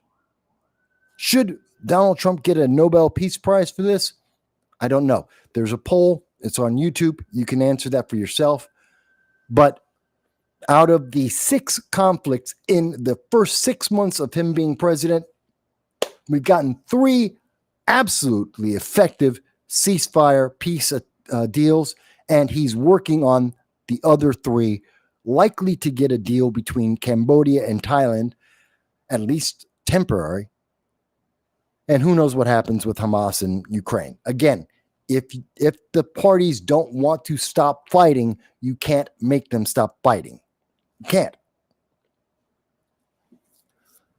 But I think that's important. And again, this is an aspect of the news the mainstream media isn't telling you about. They're not paying attention to that because it doesn't help you vote Democrat, and they want you to vote Democrat. Orange man, bad. MAGA, bad. America First, bad. Well, guess what? It's America First that's making these deals happen. It's America First why we're doing tariffs, which is giving us new trade deals that are more beneficial to America. That's America First. And it's helping us to end wars around the world. But that's evil. According to the mainstream news media, according to the left-leaning pundits, that's a bad thing because they're not thinking it through because they stop at orange man bad. That's their thinking. They don't think any further than that. More importantly, they don't want you to think any further than that. But there are consequences. There are other things happening, and I want to treat you like an adult. You can understand this. Whether or not you like Trump, whether or not you vote Libertarian or Democrat or Progressive, Democratic Socialists of America, you're going to vote third party or Republican or conservative. I don't care. That's your choice. You make that decision based on what you think the candidates deserve. My point is, you're not being told the truth. You're not being given enough information to make a decision because they have a bias. They have an objective, and they don't care how they manipulate you to get that objective. And that's very upsetting. At least I think it's upsetting. You should feel it's upsetting too. And by the way, I did mention Gaza. I know there's a couple of comments on that. So yes, Israel is, whether or not you think Israel has gone overboard or not, at any point in the last 2 years, based on the terrorist massacre of October 7th, 2023, whether you agree with Israel or not, the fact is, the reason why people are starving right now, starving to death, isn't because of Israel. It's because of Hamas. Because Hamas has the capability to end this tomorrow. It is the unpopular truth that I'm speaking about. Again, you don't have to like Israel. You don't have to agree with Israel. You may want to support the Palestinian message. Fantastic. Good for you. I don't, by the way. I don't support Hamas. They're a terrorist organization. I don't support terrorists. Period. Full stop. That's me. You may disagree with that. That's up to you. That's okay. But I will not support Hamas. They're terrorists. But even with that, Hamas is responsible. They know what's happening to their people. They knew this was going to happen day one, and they committed the massacre anyway. They took the hostages anyway, and they knew this was going to happen. And they have been guaranteed by every country in the world support upon support, and they have one simple thing they can do to get it, and they refuse. The people who are starving today aren't the fault of Israel. They're the fault of Hamas. If Harvard and Columbia, all of the pro-Hamas supporters, if they want to be effective, tell Hamas to give back the hostages. Real simple. Tell Hamas to give back, put pressure, political pressure on Hamas to give back the hostages, and this ends. And I will be right there, standing in front of everyone else saying, you know what? They gave back all the hostages. End this. But I can tell you right now, United States, as much as Harvard and Columbia and many of the pro-Hamas supporters want America involved, we got back, thanks to Donald Trump, this year, we got the last 2 living hostages held by Hamas. We got them back.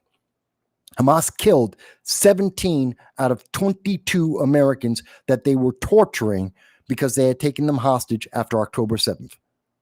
17 out of 22. The last 2 living Americans were rescued because of deals with Donald Trump. And for me, that ended the United States' involvement in that war. It's not our war anymore. We're not involved. That's not our people. They killed everyone else. If anything, Hamas still needs to get a beat down for killing 17 Americans. If anything. So I'm not on Hamas's side at all. Mind you, I don't want people to starve to death. Which is why I say, as much as I don't like Hamas, as much as I hate terrorists, as much as I think they deserve retribution, they deserve punishment, retribution for killing 17 innocent American civilians through torture and abuse, then as much as I feel that they need to be punished for that, I would support that they would get humanitarian aid if they gave up every hostage tomorrow. And they won't. Not everyone will agree with me. I hope you can understand why I hold this position. I'm not telling you that this is the perfect position.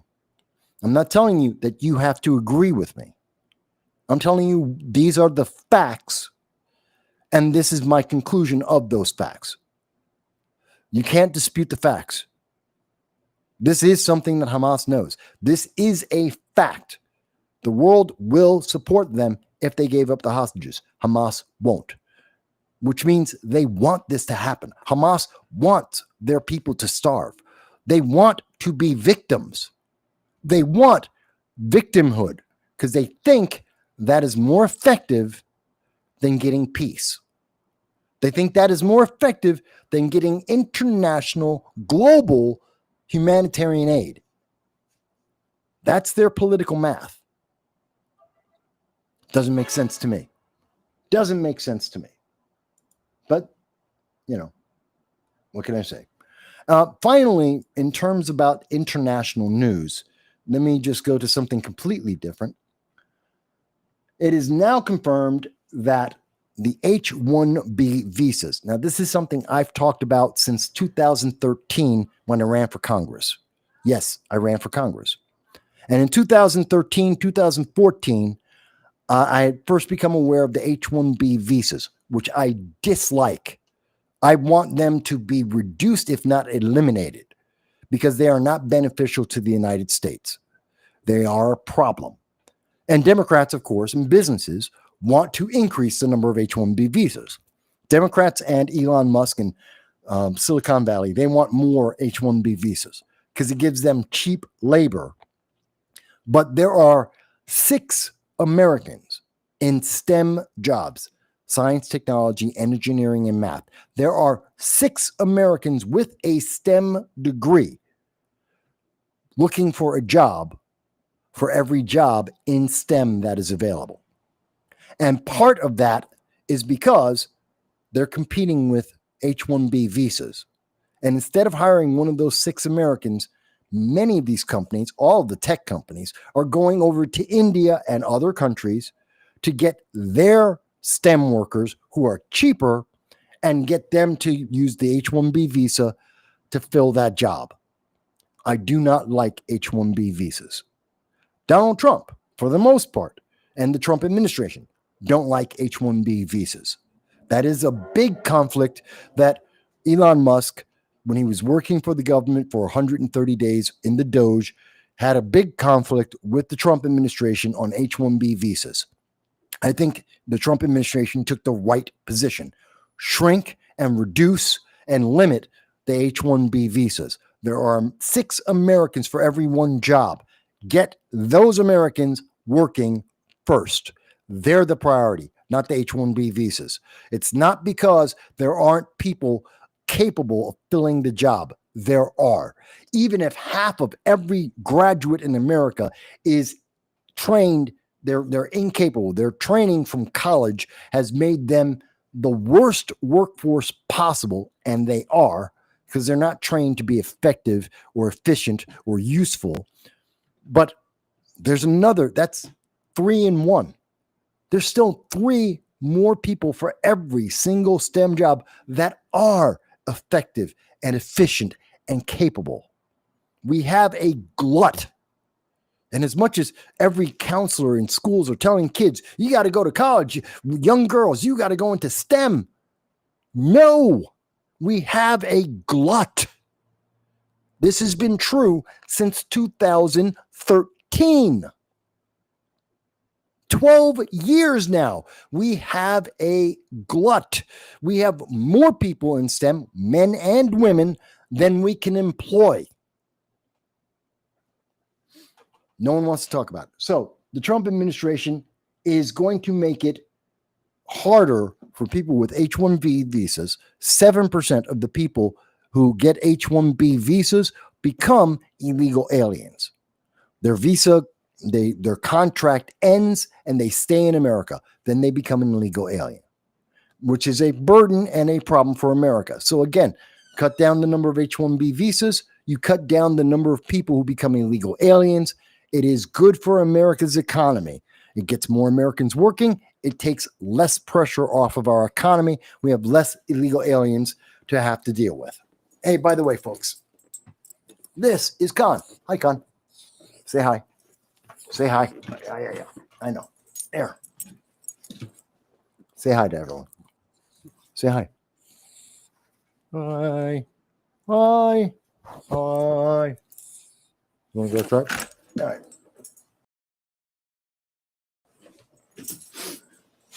So that's Khan letting me, 14 years.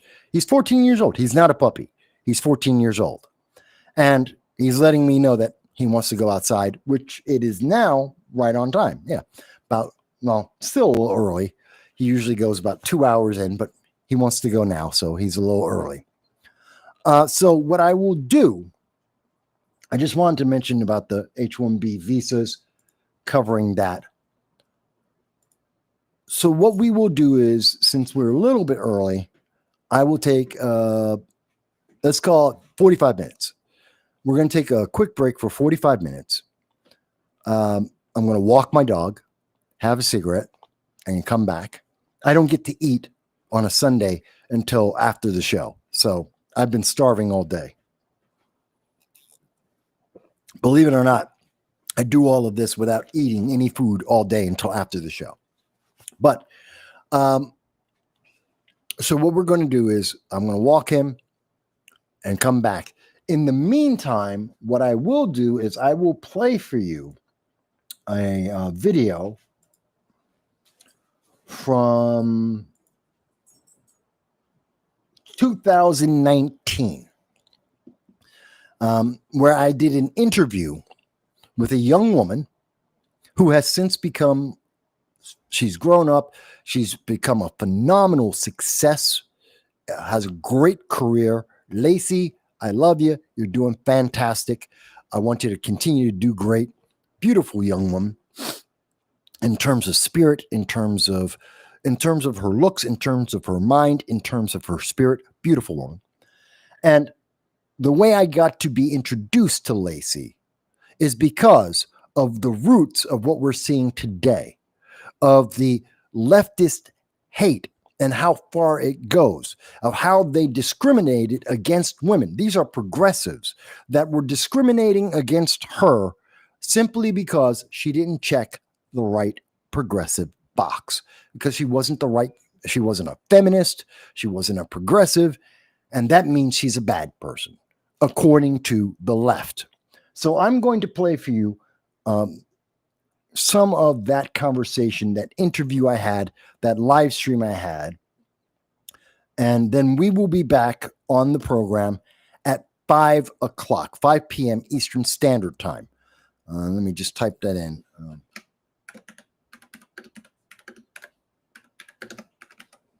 Yes, I know, Grace. Grace goes, but Khan, he looks like a puppy.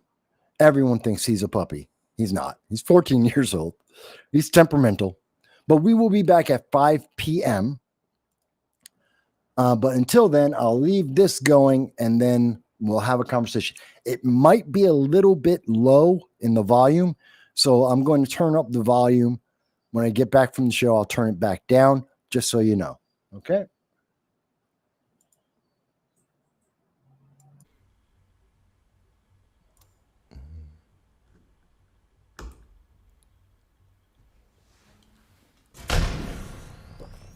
Ten, 9, 8, 7, 6, 5, 4, 3, 2, 1, 0.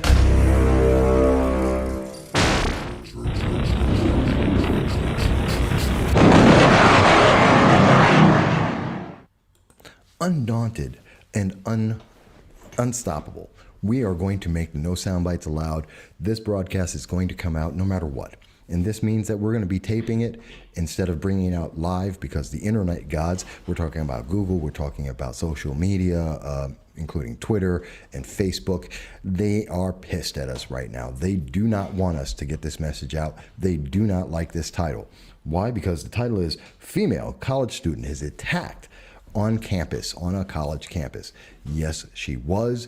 Yes, it's true. And we're going to get that out to you live, because I don't care if the social media doesn't want this message out. I don't care if they don't like to tell people about this. We're going to get this out. So they can try and give me bad signal all day. And the only thing is, we're going to go straight to YouTube and we're going to put it out as a YouTube video. I hope everyone enjoys it. Yes, we want to see your comments. Yes, we want to hear from you. And, you know, it's not live, but that doesn't mean you can't still speak to us, and we're going to pay attention to every word you have to say. With that said, let me get to the meat and potatoes of why we're here. Very simple. We know that racism, sexism, all the isms and ists out there, they're the domain, supposedly, of the liberals, the progressives, the socialists out there. The democratic socialists, they claim that they are the people. They're there for the people, and that they're to fight the evil people who are basically everyone else except them. Well, guess what? That's not exactly true. And what we see over and over again is that the rules do not apply to them like they apply to everyone else.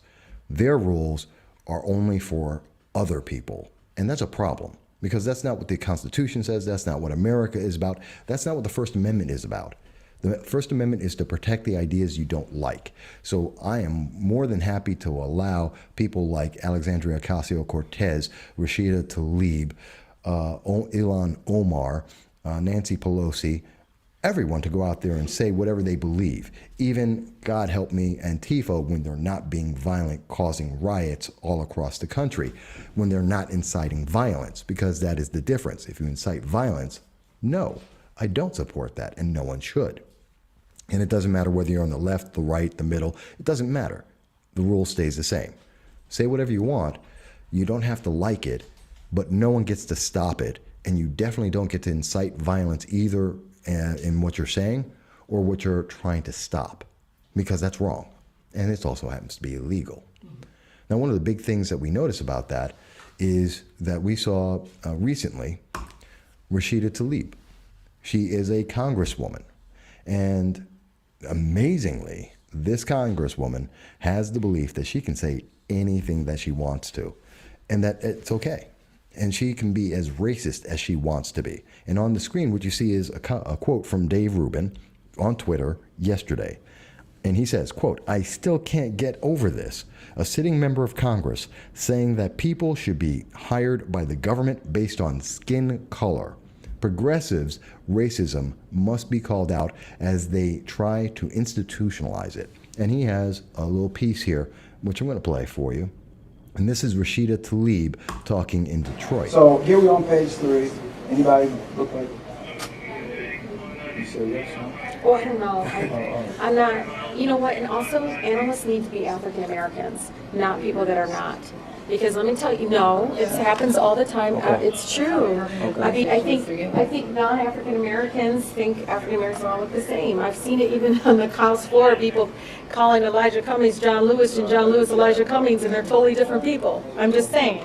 Well, I see it all the time, and I love them because they like go along with it. well, I trust people I know. who are trained, I know. regardless of race, regardless of gender. Yeah. It's about the training. But it does make a huge difference. So. It does. The animals.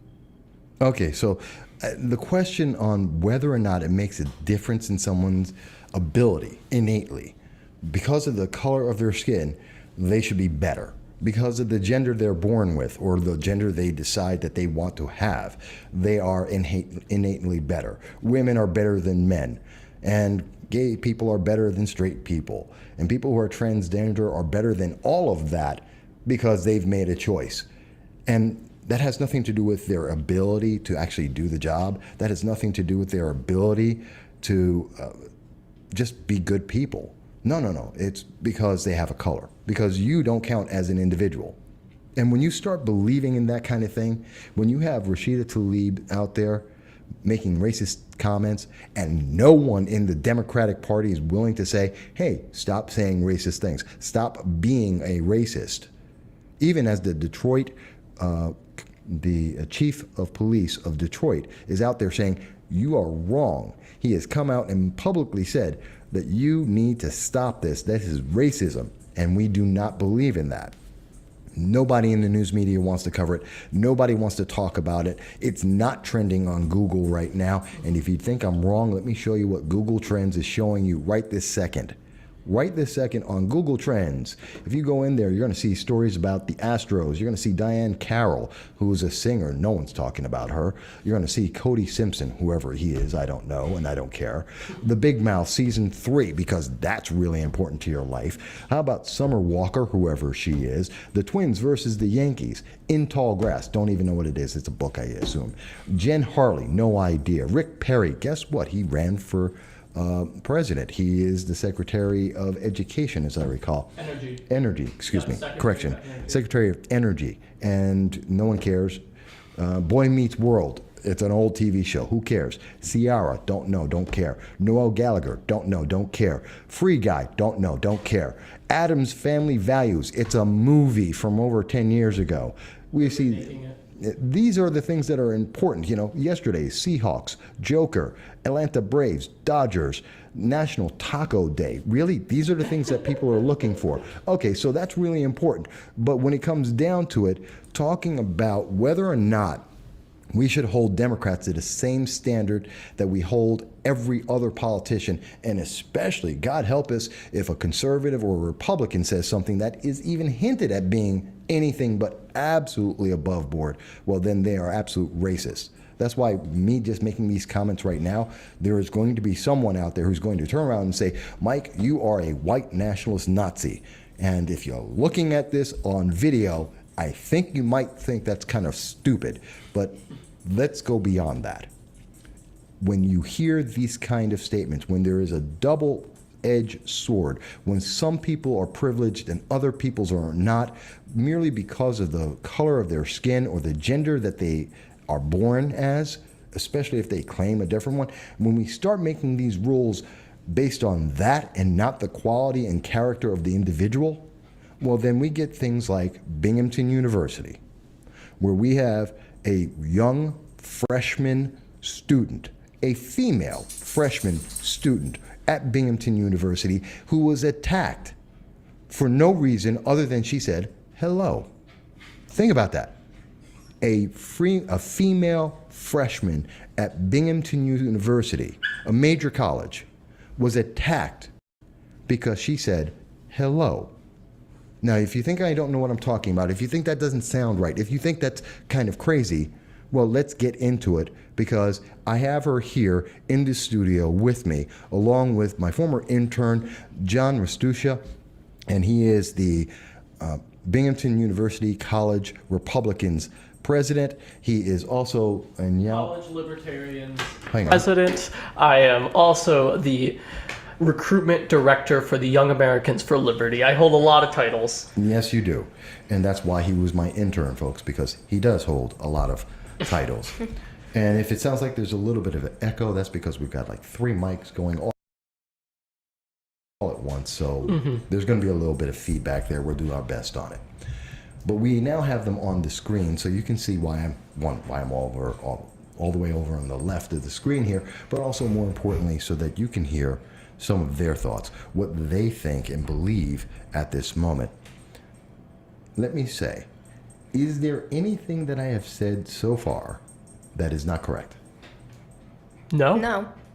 Okay. And by the way, you may be wondering, who is this young woman who's sitting here between me and John, and you haven't seen her on the show before? Why don't you introduce yourself?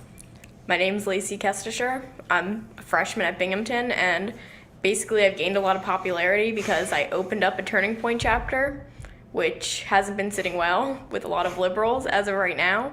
Lots of hate, getting attacked online. All I did, I simply put out a message. I think I said, "Hi, my name's Lacey Kestisher. Feel free to like the page. We're opening up a Turning Point chapter." And then, I don't know, people just didn't like it and then just started attacking me. Well, you know, it's more than just that, because it didn't just go, hey, well, how do I explain? See, I went to the webpage, and everyone can go there. It's on the Facebook. You can go in there and check it out for yourself. Matter of fact, I'll show you a screenshot so you know exactly where to go. It's Binghamton University Turning Point USA. Okay? And you can go right there. You'll see, and I'm not going to show any of the names of anyone on there, so I'm not going to move the page around. But you can go on there for yourself and see. It's very innocuous. And the thing that got me, and why we have this program going on right now, echo and all, and why Facebook, YouTube, Twitter, all are denying us the ability to get online to tell you about it live, is because on that page, the very first post was you, Lacey, saying, "Hello guys, hey, we've got this Turning Point chapter at Binghamton University. Great, we believe in free speech. Talk to you soon." That was ultimately what I wrote, because basically we speak on fiscal issues and just promoting free market and really taking ownership over your economics and financials. And I was just saying, hi, I'm trying to be friendly on the page, just really invite everybody onto it. I don't really care if you're progressive or whether you be conservative. It doesn't matter. We're just trying to open up a conversation right now. And the feedback ended up being racist. You were directly called a racist, a white nationalist. You were told that you're working with a nationalist, racist organization. They disparaged you. They attacked you. And if I was a Democrat, if I was a progressive, I would say that there was mansplaining going on and that they were using their male white privilege to attack you as a woman and to belittle your liberties as a woman because they are vile, sexist beasts. That's what I would say if I was a progressive.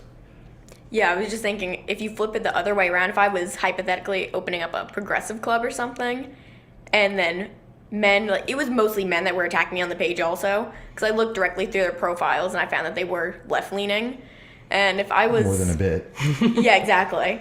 And they, I was just thinking about it. If I was a liberal woman, I was being attacked by conservative men, the media outrage would be...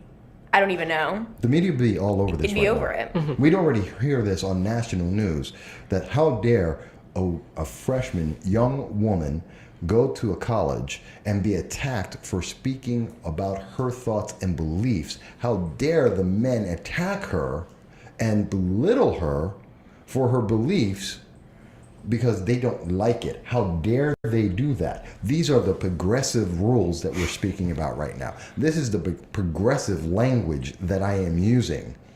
And it just so happens that it's being used against progressives. But these are their rules. These are their words. And how dare they then turn around and say, oh, you can't do that. By the way, folks, I want to give you a quick glimpse. In case you're wondering, well, Turning Point women, I heard all about this. Is that Candace Owens? Is that Charlie Kirk?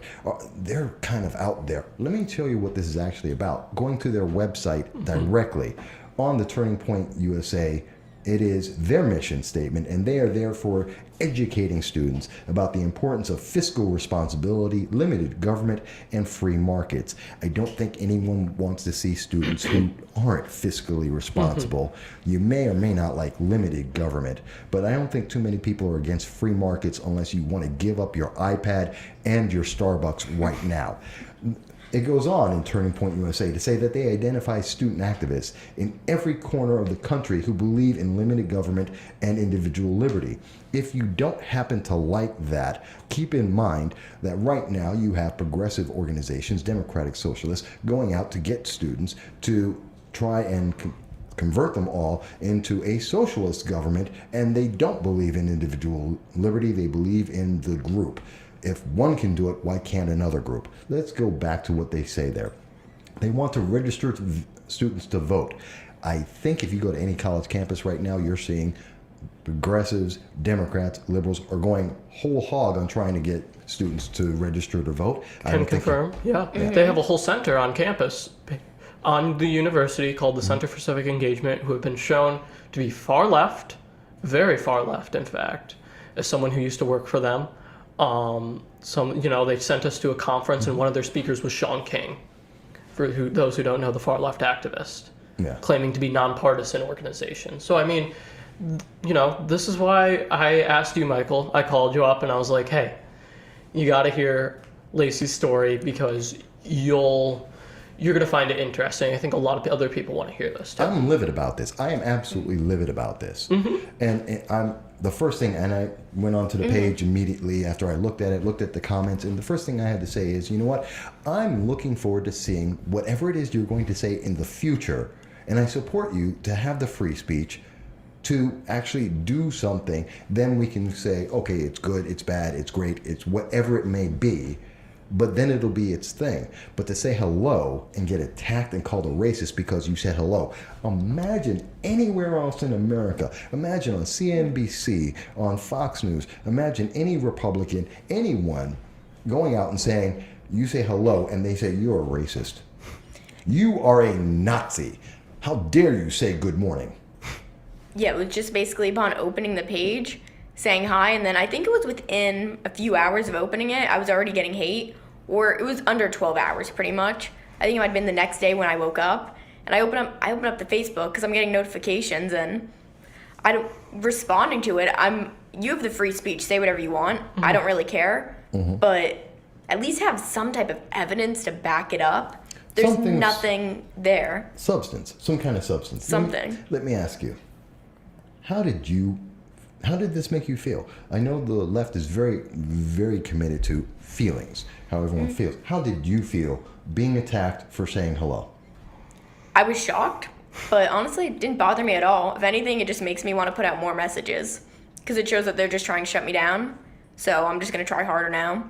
If I'm already getting this hate right now, I can only imagine what's going to be happening when I do a tabling event in the next few weeks. So if anything, it's just riling up our base, and it's getting us ready for what's to come. Because if they want to shut me down now, then they could just keep it coming because they have the right to say anything they want. I don't care, but there's just nothing there, and it's just pointless. It's waste of time, waste of energy.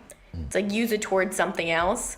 If they really want to shut me down that bad, then, I don't know, I was also called a fascist as well. Yeah. Because it's kind of ironic, because if you're a fascist, then you shut down the opposite side. They won't be able to make a comment. If anything, they're more fascist than we supposedly are, as they say, because they're trying to shut the opposite side down, but we're trying to build them up. We have open voices for everybody in our group. I have progressives that want to come into my group, friends that I've talked with who lean on the opposite side. I'm open to it. It's free speech. But Let me ask you something, because I'm curious. You're part of Turning Point. Let me ask you, how did you get to that point? Let's start from there. What made you decide? Were you always a Republican? Were you always a conservative? Yes, so I grew up in New Jersey, but my county's very red Republican. But I noticed throughout high school, a little bit of a gap started to open up, especially senior year. Seeing where people lean, it started to become a little bit more left.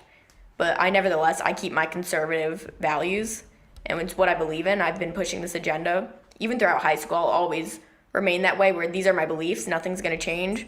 So I knew coming to campus, I was getting involved with John and Republicans and libertarians, and even like our newspaper, The Review, but there had to be another step beyond that, and it turned into Turning Point ultimately. Right, and I connected you with Turning Point. You know, I'll add on to this. You know, Lacey came to me. She was gun-ho, real firebrand, energetic. All the traits that I tend to look for because I see myself as those. So as soon as Lacey came to me, I connected her with the Leadership Institute, the conservative national organization, conservative libertarian, who specialized in setting up clubs like that. And I had told the club, you know, I may not agree with Turning Point, but you know what? Anyone who wants to start a chapter, I am all for it. I will help you out 100% of the way. And our contact with Leadership Institute said, hey, why don't you start a Turning Point? And Lacey was gun-ho, so I said, let's do it. So you're an entrepreneur. You're going out there to do something that no one else has done. On something that's based in your beliefs, and people are attacking. There are some small-minded individuals who are attacking you on that. And if people don't like me, this is personal. This is freedom of speech. I believe in freedom of speech. So when someone's trying to shut it down, I get very, very aggravated and animated. So yes, I am. A little out of character for me, but we'll deal with it. So let me ask you this. This has happened. This was about 3 days ago? Okay. Yes. And in the last 3 days, what has been the response by Turning Point? What has been the response by Binghamton University? I haven't gotten any direct response from Turning Point. I've spoken with people. It's expected that this is going to happen. But Binghamton students, I've actually had some other Republicans come out and support me. So it's been a little bit of a back and forth I've been noticing between people that are on the very far left and then other people that are just even like a moderate conservative, where it's, hey, just give it some time. You're just jumping to conclusions right now, because calling us fascist for... Okay, I want to be clear. The moderates are telling the radicals, the fringe, who called you a racist for saying hello, they're telling them, hey, calm down. Not you. Okay, I just want to be clear the way you were explaining. I want to make sure we know what people are saying. Yeah, because I've responded back to a few, and I was saying, hey, we promote free speech. You have your opinion, I have mine. Show up to a meeting, come at least try it out once. But there's only so many people I could respond back to at the end of the day, because I don't have many comments, but I know it's just going to be an effect that's going to keep on happening, because they keep on giving me 1-star reviews. Somehow I have a 2.6 out of 5 stars right now on Facebook. It's unbelievable, and we haven't even done anything yet.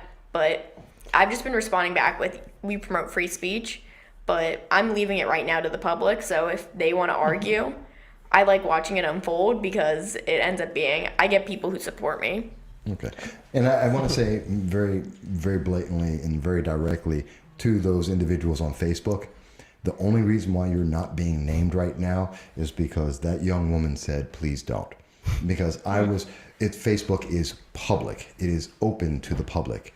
Anyone can comment, and I was going to take your comments and show it to the world. She asked me not to. We're being nice.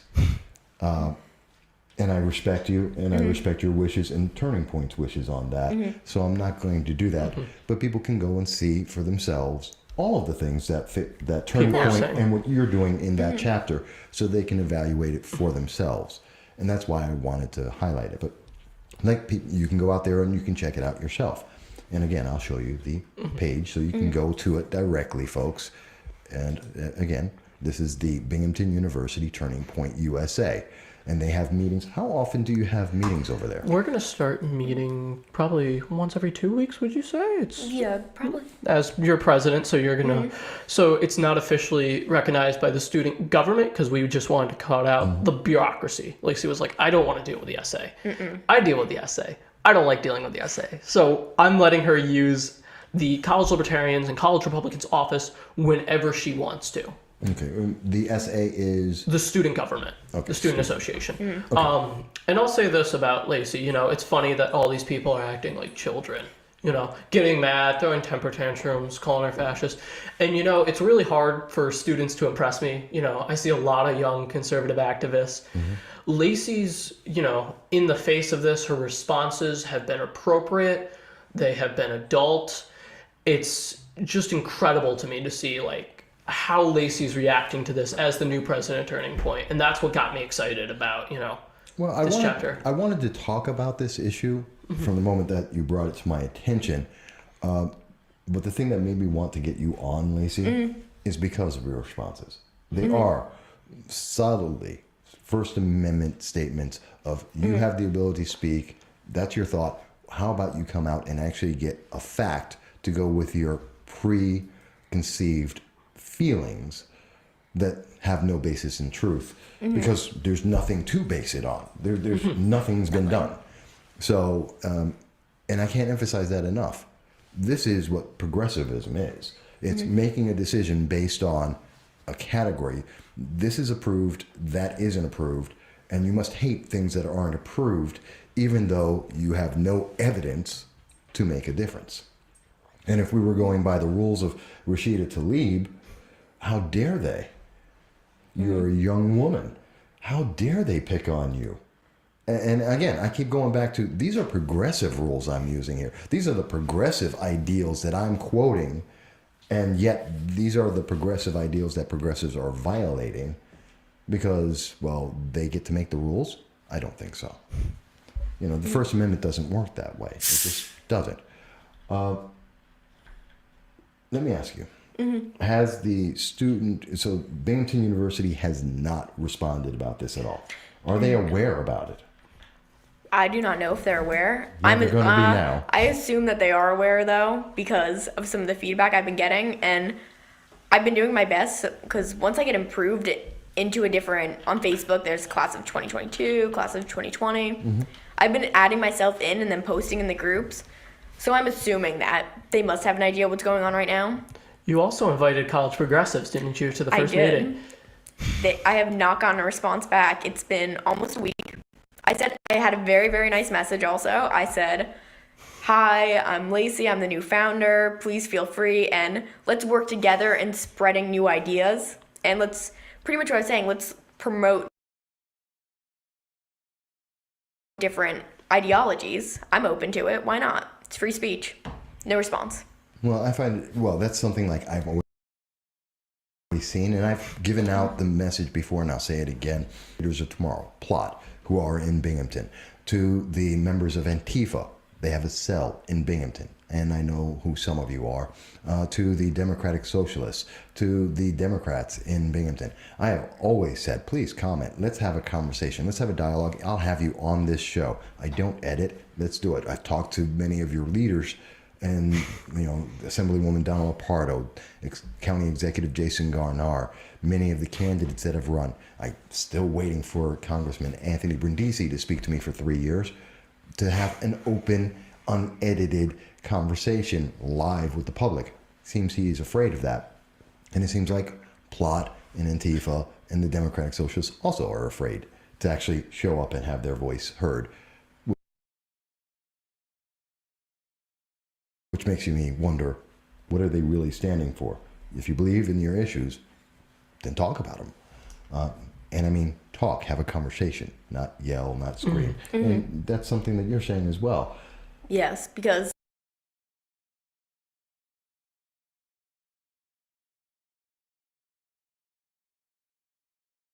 I always find it's a dichotomy basically between the party where they're always saying, we want to be tolerant, but you're not tolerating me, because they're not being tolerant. They're basically just attacking me for no good reason.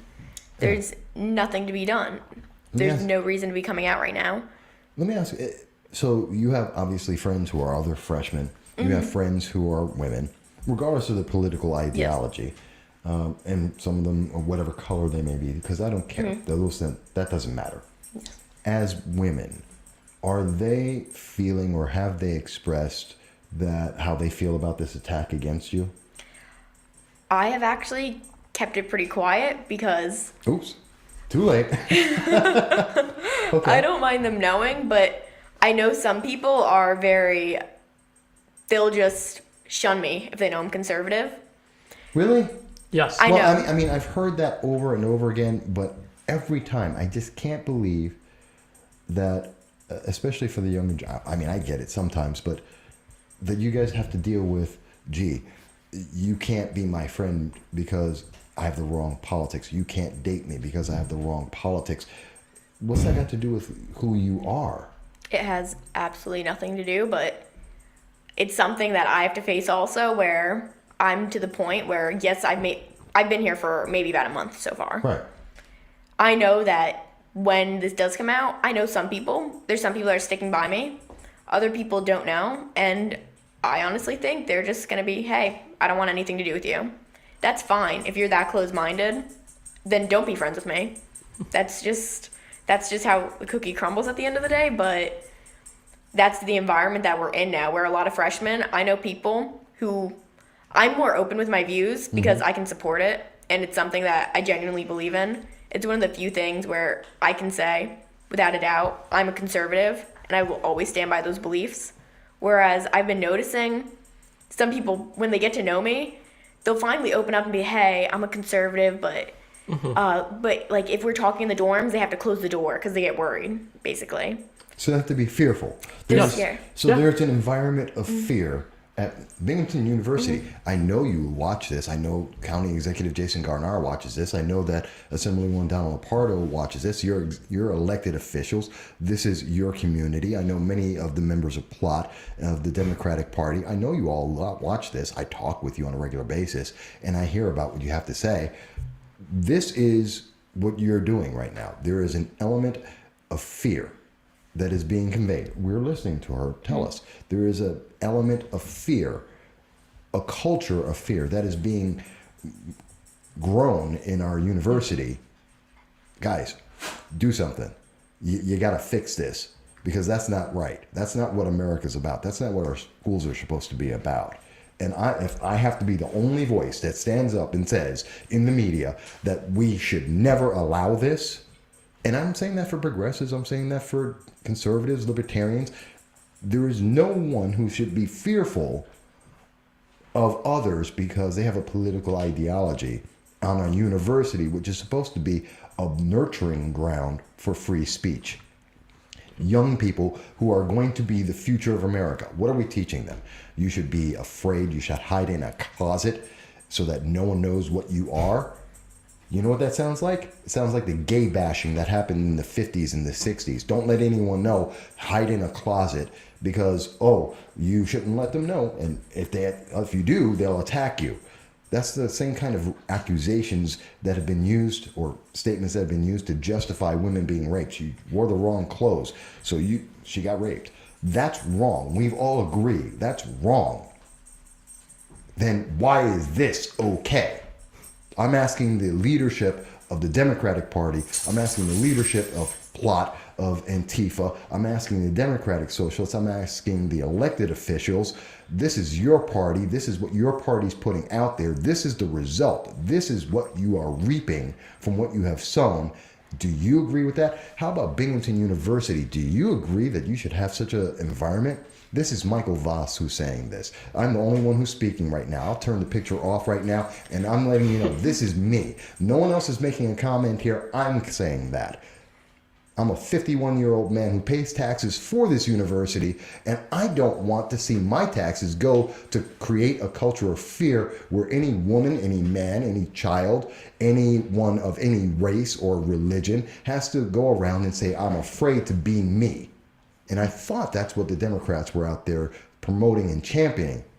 Apparently, that's not true. But enough of my tirade, and I apologize.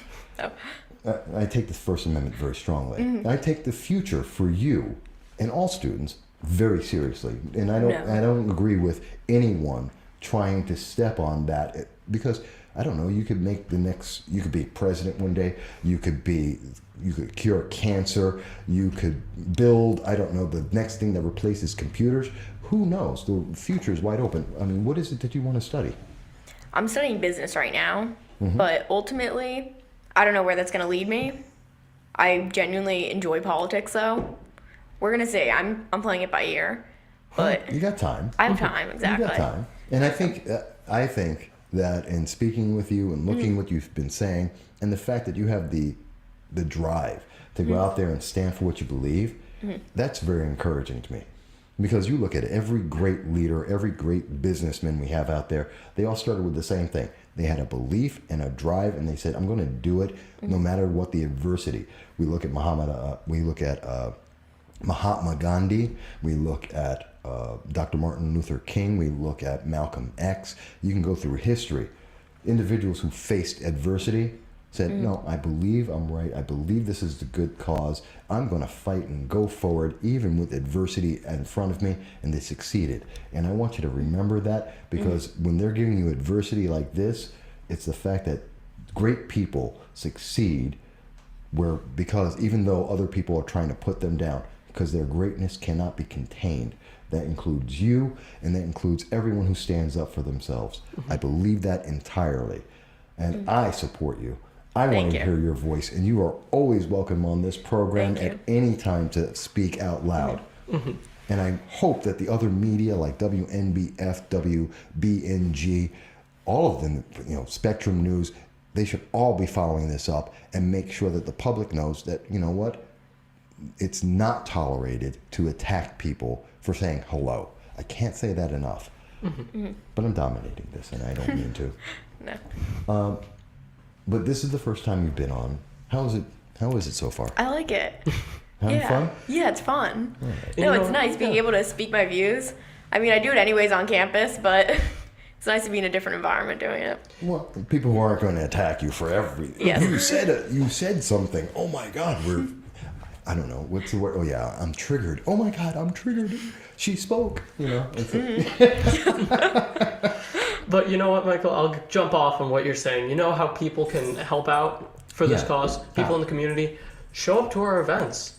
That's true. I'm kind of doing a plug here, but if they're attacking her for just opening up a Turning Point USA chapter, imagine how they're going to react when Arthur Laffer, Trump's former economic advisor to the Trump campaign, comes on campus. Imagine how they're going to react when we get a panel of experts to debate socialism, the case against socialism, which you're a part of. Yes, I am. You were graciously asked to be part of. People are very excited for you. They love seeing you. I'm going to enjoy speaking about all of my experiences over in Russia for a year and a half during while the communist government existed. Oh, yeah. The end of the USSR and why it ended and what I saw there. So I'll have a great time speaking about that and just some of the other political ramifications. I know it's a great panel of people. We're talking about George Phillips. We're talking about Niger. Niger Enos. I don't know why I said Nigel for a second there. He's a good Farage, probably. But, yeah. But yeah, we have actual people coming. And when the community comes out and supports a controversial event, even if they don't agree with it, that's what we're here to discuss. Even if the Democratic Socialists go, well, how can they speak against socialism? Show up and debate them. Show up and debate, people like you. Show up and debate the causes that you believe in. We want to open up that dialogue. That's what we're here for. I'm personally against socialism. I think it's pretty messed up, and I think it's an evil. But come and debate it with me.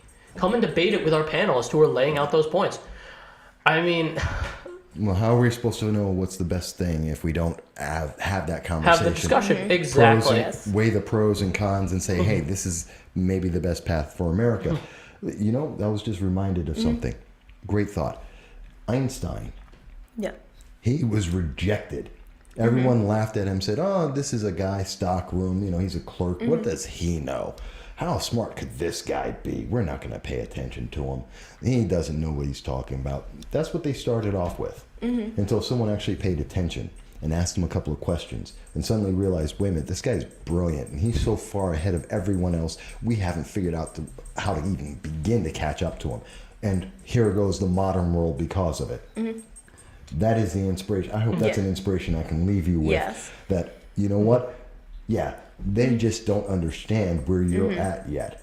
And I can't wait to see what you're going to grow into and how you're going to blossom with that, because that adversity is what can fuel you.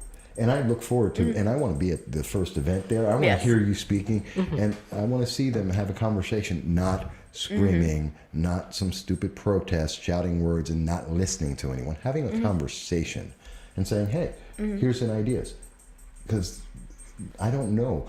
I can't even imagine where I'm not 18. It's got to be, who knows what the future is. Yeah. No, because especially even bring it back to the campus at Binghamton.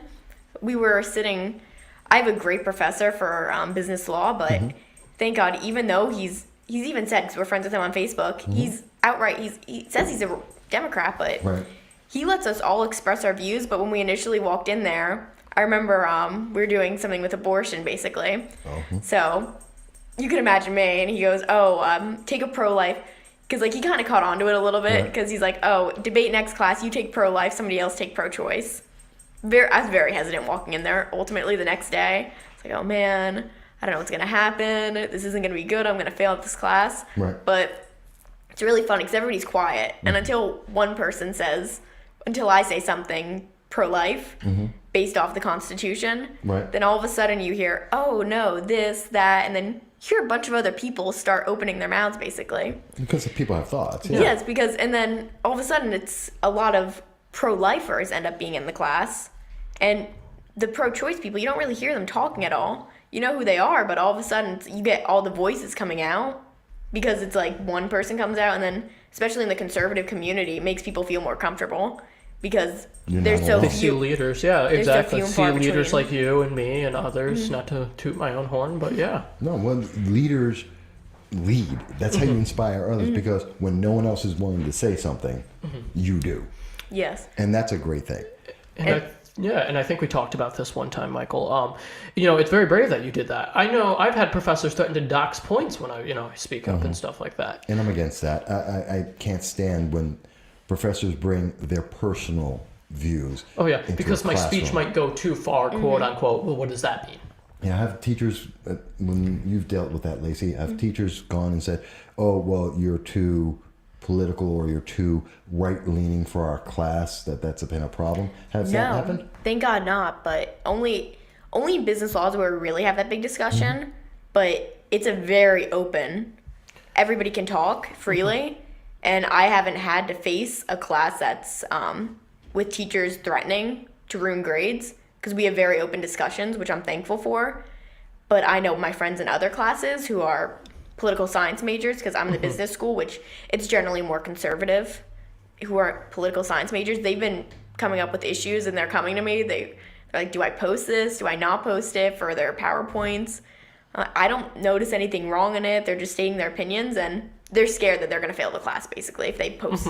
It's that fear. It happens, and it's a different field because I'm in liberal arts more so, but it definitely happens, and that's why we need people coming out to our events and supporting us. Well, I think everyone should, and hopefully this will help encourage you, because I've said it before when you've been on as John the intern on the program. I say it again. I say it when I've been speaking at Binghamton University, when I will be speaking there, and when Mr. Laffer comes on, that we need to cultivate and experience this. We are not alone. There are many Americans, some of them are Democrats, some of them are libertarians, that are conservative in some of their views or all of their views. And we're not the only ones. The media wants you to think that. Social media wants to think that. Social media doesn't want you to even see this. They blocked us, we couldn't get a signal, even though we tried 5 times. Which is going to look horrible on my sites, and I have to do a lot of work to fix that. But that's all right, because we're still going to get the message out, because we're not alone. And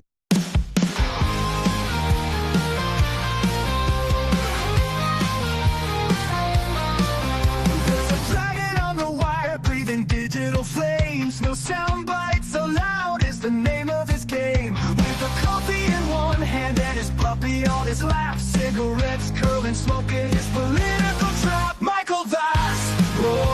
the screen he flies, painting red and blue skies with his fiery cry. He's the world's watchdog, calling out the bluff.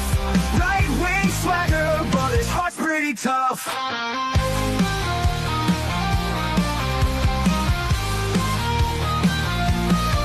He's a Republican dragon with his truthful slight. Fights the battles unseen in the shadows of the night. From policy to passion, he breaks it all down, giving a voice to the voiceless, wearing his crown. Caffeine-fueled mornings, the smoke curls dance. Fluffy at his feet, giving life one more chance. Through algorithms and bias, he cuts straight and clear.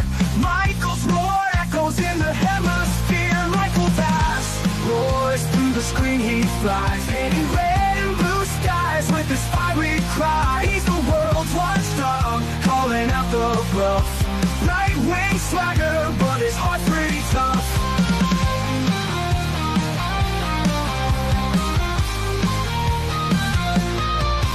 No sound bites allowed is his ultimate creed. A dragon's perspective where facts are the seed. Standing tall on his battlefield of thoughts, guarding the truth that others forgot.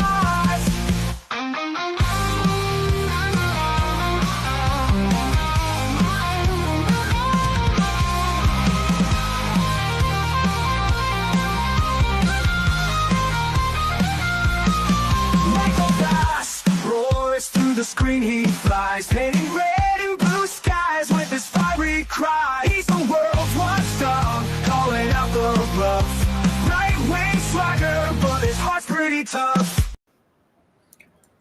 Hello, everybody, and thank you for being back with us. That's right. This is No Soundbites Allowed, and I am your host, Michael Voss, the Political Dragon here in our offices in the Bronx, New York. It is July 27th. It is currently 5:01 p.m. We are 1 minute behind. Oh, right on schedule.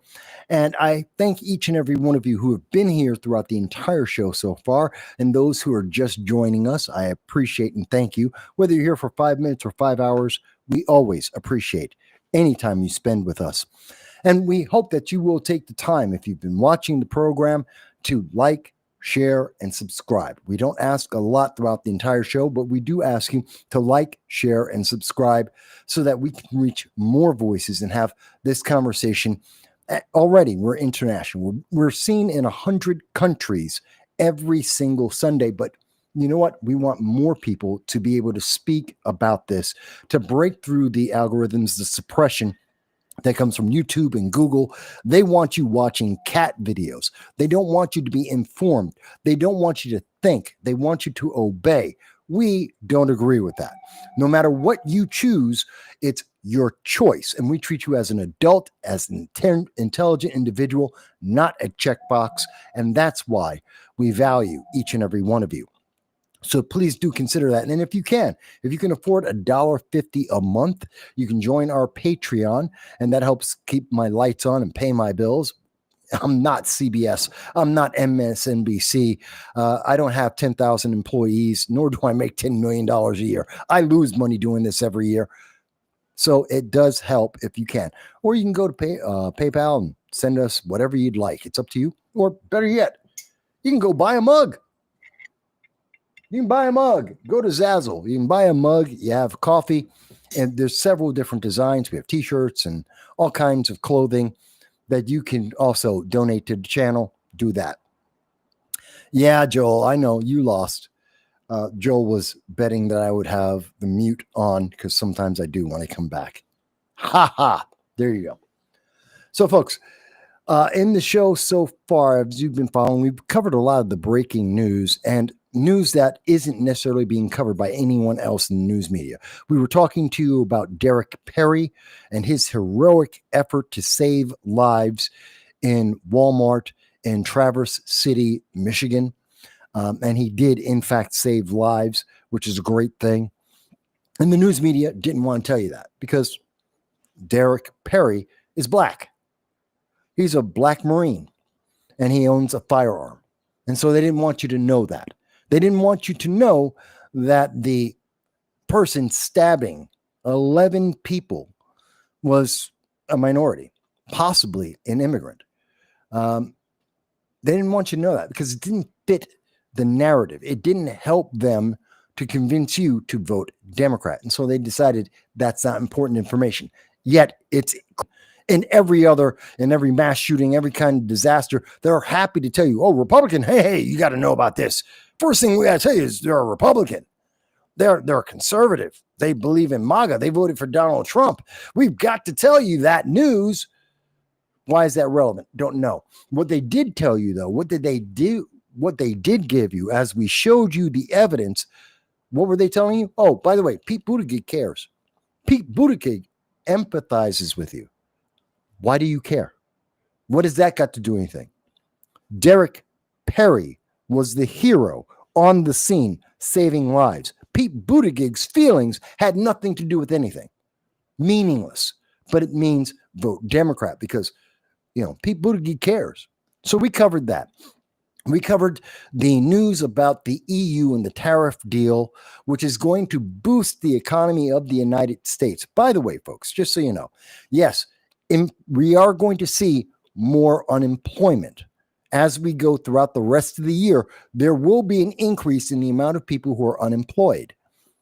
But that's not because the economy is bad. They're going to lie to you about that. They're going to say, oh, Donald Trump's failed. The economy is terrible. Unemployment is soaring. Oh, my God, it's all over.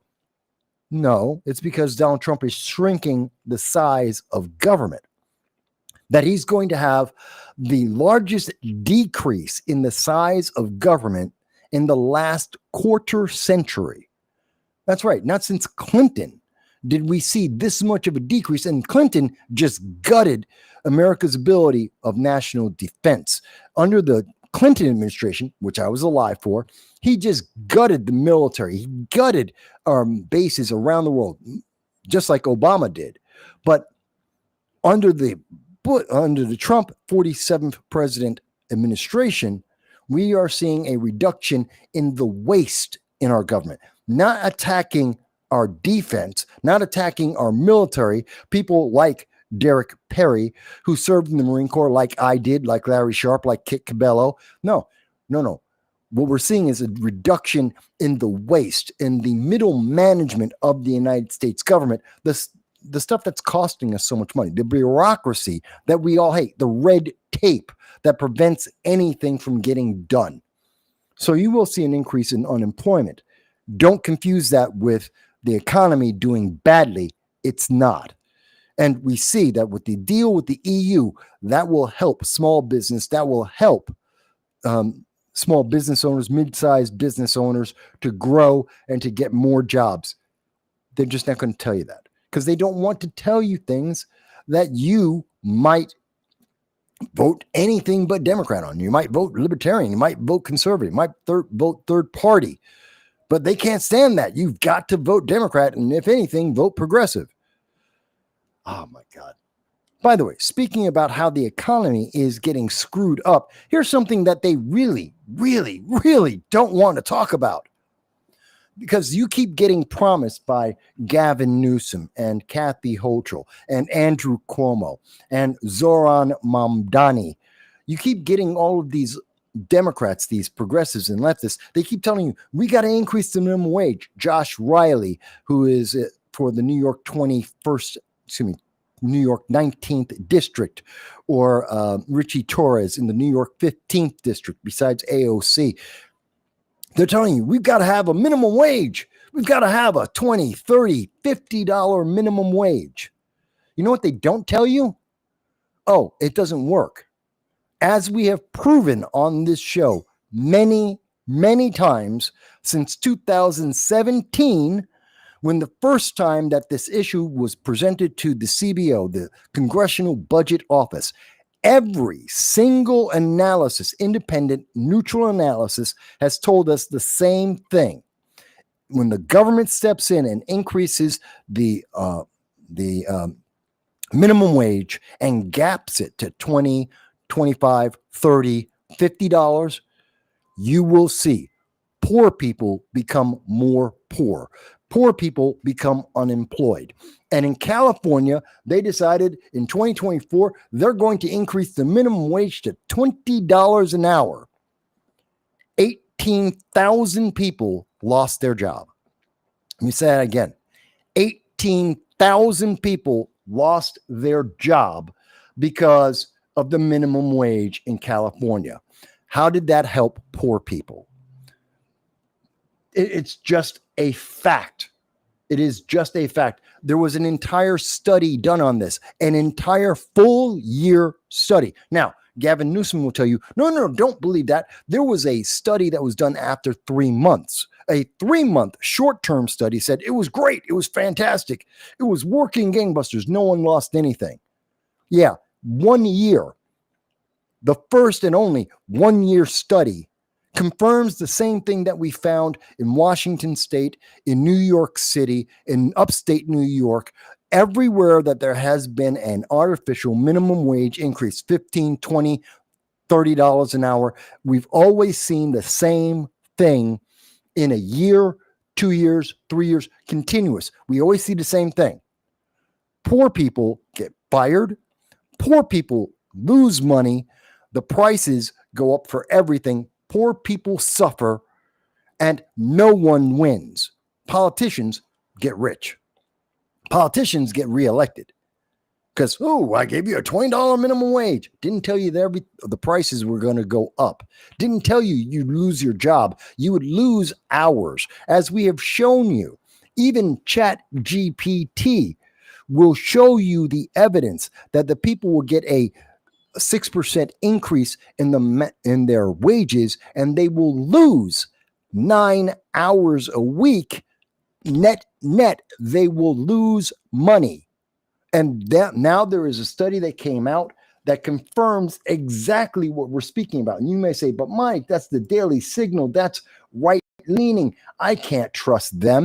They're not necessarily telling the truth because they're biased. They're partisan. Fantastic. How about we go overseas? The Daily Mail is British. They don't have anything at risk. They're not Americans. They have no reason to lie to the American people. They have no reason to boost up Donald Trump or Republicans or conservatives. They're a foreign country. Their country is left-leaning.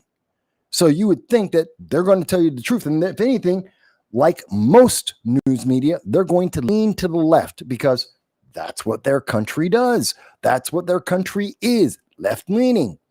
And they will tell you too. What did they say?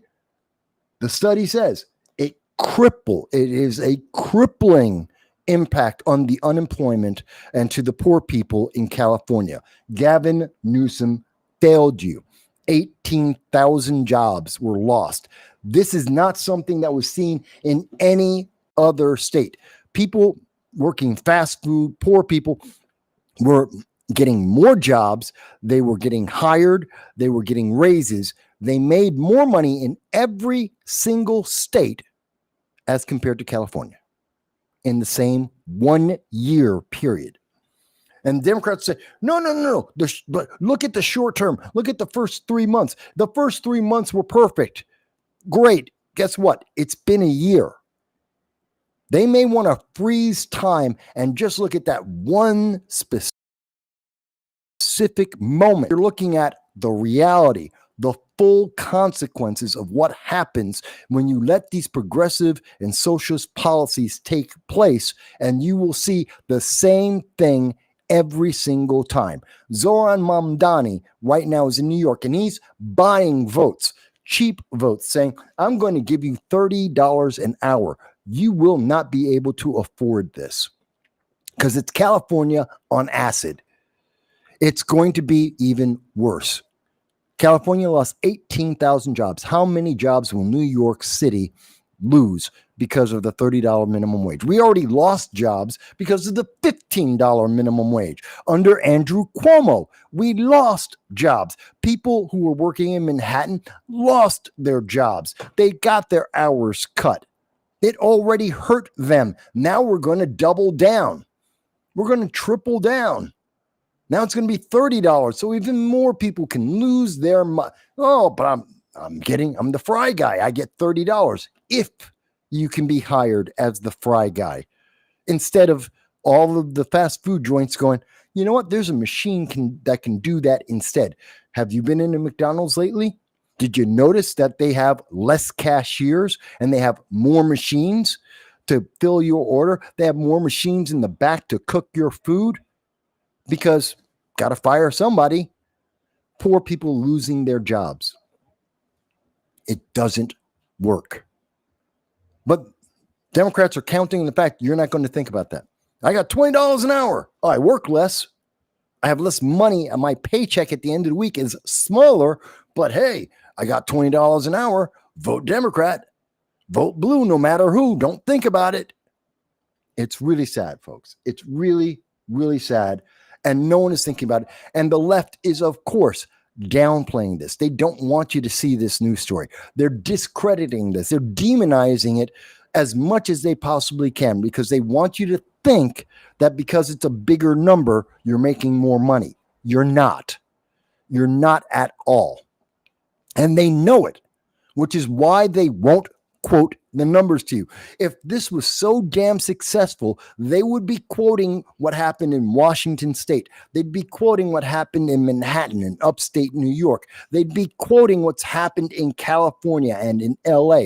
They would be giving you the numbers saying, see how great it is today. They won't show you that. Why? Because it doesn't work. It's like gun control. They will tell you they're going to protect you, but they won't quote the numbers because it isn't protecting you. Look up the New York Gun-Involved Violence Elimination Report, the New York GIVE report. Guess what? Gun violence is up. We have the New York SAFE Act. We have the red flag laws. We have 2,000-3,000 gun laws. And guess what? Gun crime is up. Violence is up. It's down versus 2020 when it was peaking, when we had the BLM riots across the country, but it's up versus 2015 versus 10 years ago. Go back 7 years, it's up. Violence is up, not down. They just don't want you to think. Now, Grace makes a good point. It's hyperinflation. That's what it creates, hyperinflation. And you lose. Dow says, the first 3 months saw the media whining about all these jobs being lost when it was rebalancing the public sector job loss transitioning to private sector job growth. It's real simple. You lose your job. If you're the fry guy, if there's two people who are a fry guy, one of you is going to lose a job so the other one can get the pay raise. That's how it works. It is that simple. Grace asks a question. Is Curtis Sliwa resonating with New York City voters on economic issues? The ones that get to hear him? Yes. Now, I've covered Curtis Sliwa about 4 times in the last 6 months. I've been to 4 different events with Curtis Sliwa. In particular, in the Bronx, when he was addressing the public concern, the public safety concern of the lithium-ion batteries in residential communities that Democrats don't care about. They don't care that when these things explode, they burst into fire, they burn for 5 days. It's toxic smoke, cancerous smoke in residential communities. The one in the Bronx is 2 blocks away from a elementary school. It's going to contaminate the entire school. Democrats don't care. They won't even talk about the issue. They won't even talk about the public safety concern. Curtis Sliwa did. So when people do hear about these things, they do like what Curtis Sliwa has to say.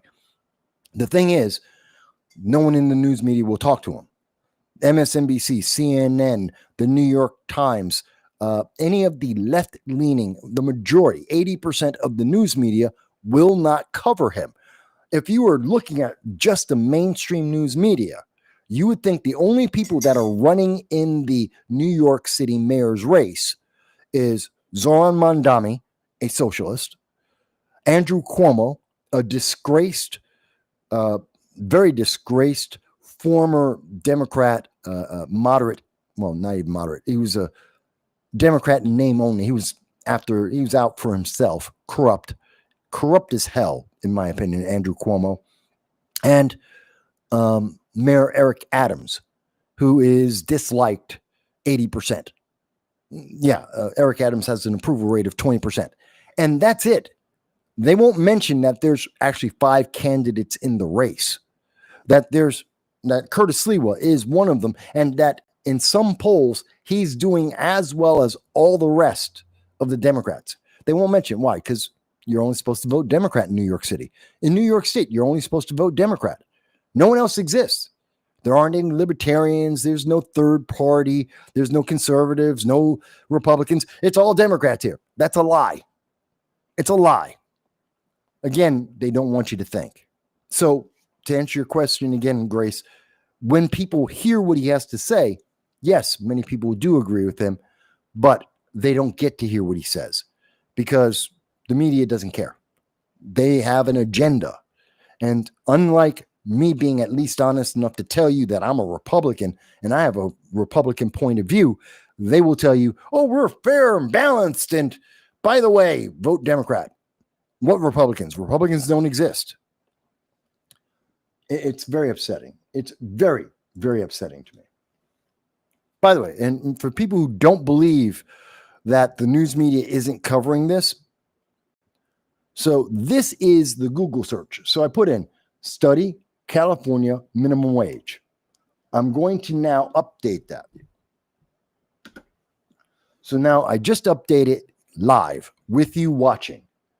Fox News, City Journal, which is local news media, Daily Mail, international, Cal Matters, local, which says that there's conflicting studies. Yeah, a study from 3 months into the change in the program, and one study from a 1-year long-term study. There's only one long-term study.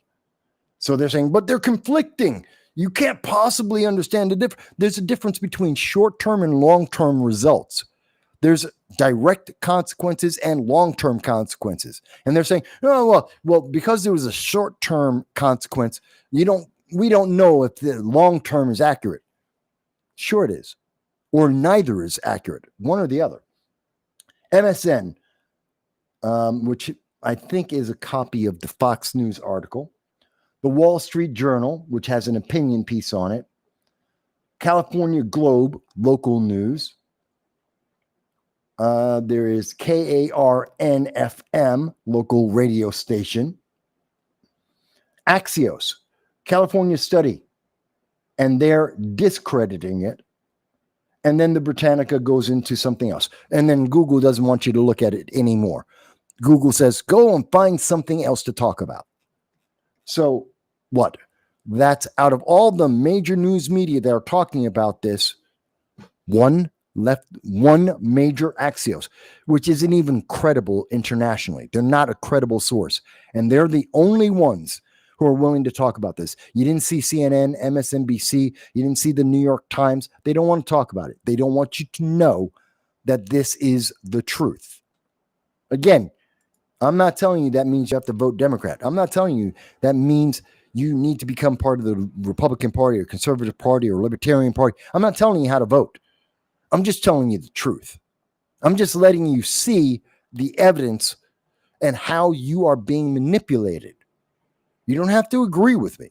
Maybe you love a $20 minimum wage. Maybe you think there should be a $50 minimum wage. By the way, why not a $500 minimum wage? I mean, if we're just making up a number, and that's what they're doing. They're just making up a number. If a $30 minimum wage is good, why not $500? Why not? It'll lift the poor people. They'll no longer be poor. They'll suddenly be middle class. Give them $500 an hour. Let the fry guy get $500 an hour. Let him become part of the top 1% of the nation. Oh, but that's going to increase inflation. That would break the economy. It would destroy poor people. It would put them all into poverty. It would be hyperinflationary. So you can't do 500. Then why are we doing 50? Why are we doing 30? It's the same thing. There is no different. The argument for a $30 minimum wage is the argument for a $500 minimum wage. It doesn't work because it does the same thing either way, which is why they don't want you to see the evidence that proves what I have been saying and what I have been able to prove on this program for years. Since 2017, I have been able to provide evidence showing this over and over again. By the way, folks, you too can do a super chat or a Rumble rant, and we will, of course, read that off. And John has a super chat for $9.99. John, thank you for that. We appreciate it. It helps to keep the lights on. And he says, a YouTube conversation I was watching today is suggesting that they can predict who will get elected in blue areas by how good looking and slightly feminine the man is. I'm not surprised by that, because look at what they have trained voters to look for. They have trained voters to go by someone's gender, by the color of their skin, their sexual preference, their gender identity, how they identify themselves. None of these things are real factors. I mean, that's the argument for Ketanji Brown Jackson, the Supreme Court Justice Jackson. She was hired not because she was the best person. I can say that definitively. That's an absolute fact. She wasn't the best person because she wasn't hired as the best person. She was hired based on filters. So she was the first thing that Biden said. It had to be a black woman. So all the men and every woman who isn't black were excluded. Therefore, it can't be the best person. It has to be the best person in the filter of black and woman and Democrat, and she had to be young. So all of those things, and had to be a federal judge. So all of those things had to be true for Ketanji Brown Jackson to get the job. And anyone who couldn't fill all of those check boxes, they weren't elected. And now we're told, well, she's the greatest Supreme Court justice ever. We have to agree with her. And now we're seeing her arguments in the Supreme Court. We're seeing her decisions, and they're crap. They are utter embarrassing. They're unmitigated crap in comparison to any Supreme Court justice.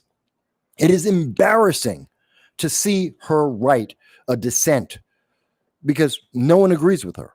And no one, not even Supreme Court Justice Sotomayor, will stand up for her because she is so much of an activist, and she is so unqualified for the job she has. So are we surprised? The same way that Democrats were trained to say Ketanji Brown Jackson is a great Supreme Court justice is the same way they've been taught to vote. Alexandria Ocasio-Cortez is great, not because she's good as a politician. She hasn't passed anything. She's never passed anything. She's a horrible politician. But she's young and she's Latina. So she's fantastic. She's popular because she's young. She looks kind of cute and she's popular. And that's what wins. Jasmine Crockett is vulgar. Absolutely vulgar. And it's in a complete act. Jasmine Crockett can speak well. She is highly educated. She's a lawyer because she's intelligent. But instead of being an intelligent black woman, which would be a wonderful role model, she instead is a minstrel show putting on, she's got a caricature. She's character acting in Congress because that gets her money and that gets her power. She's not the ugliest woman in the world, so that helps her too. And of course, she's dark-skinned. She's black. She's got a suntan. So that's what they vote for because she's a minstrel, a woman, and she's black. That's why Jasmine Crockett is elected. It's not because she's doing anything intelligent or useful or effective. So I'm not surprised that that you can predict that with high credibility. Yeah, in the bluer the blue area, the whole difference between what's the difference between Andrew Cuomo, Eric Adams, and Mandami, Zoran Mandami. Mandami is the youngest. He, depending on your preference, he might be the best looking, but he's definitely the youngest. He's light skinned, but he is a person of color.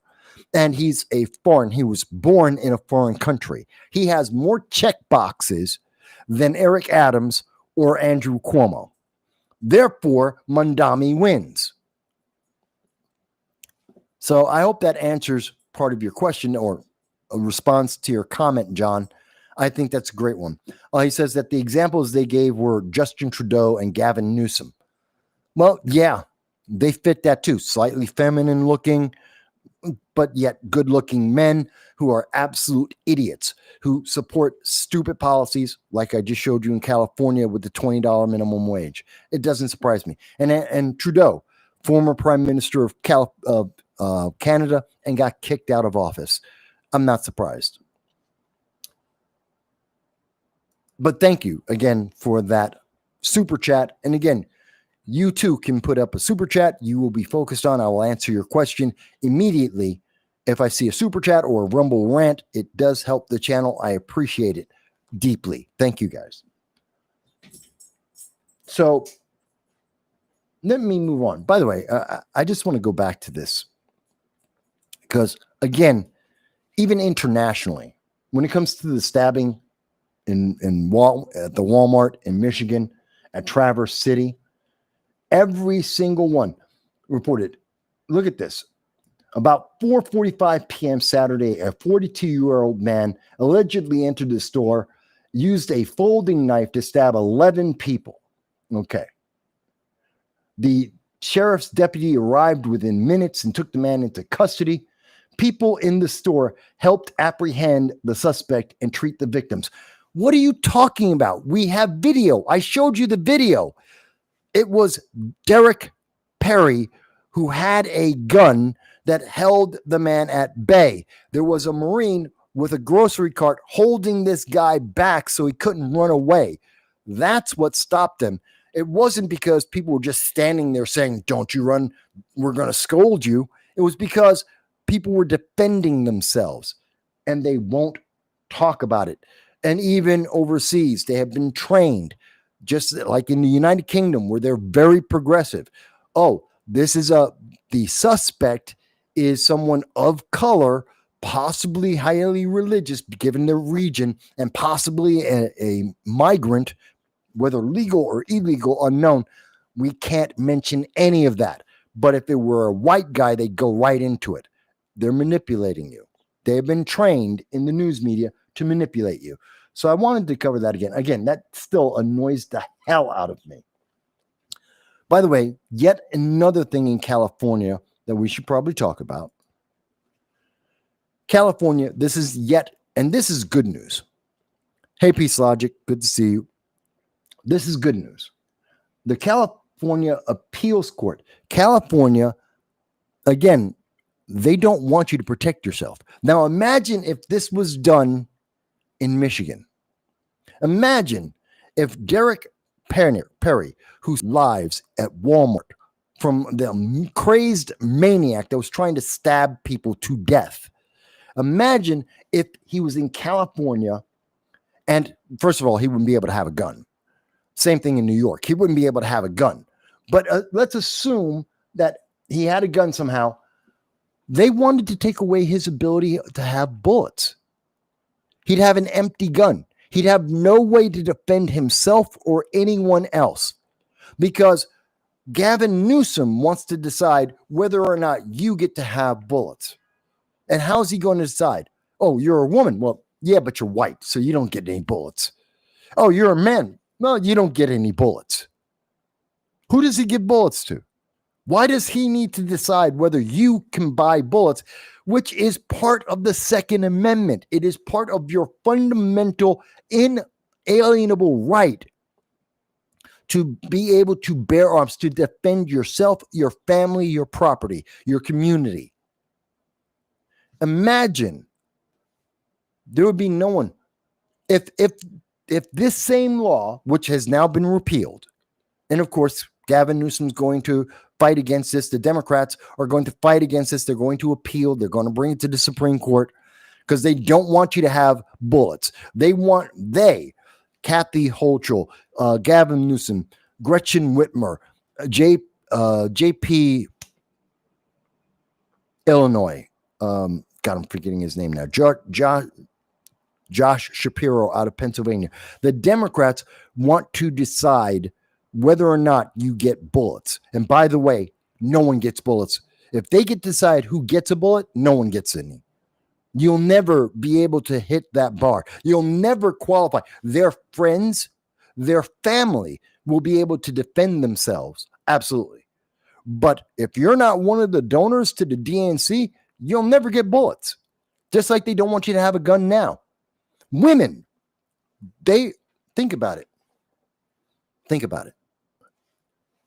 The average woman in America is about 5'3".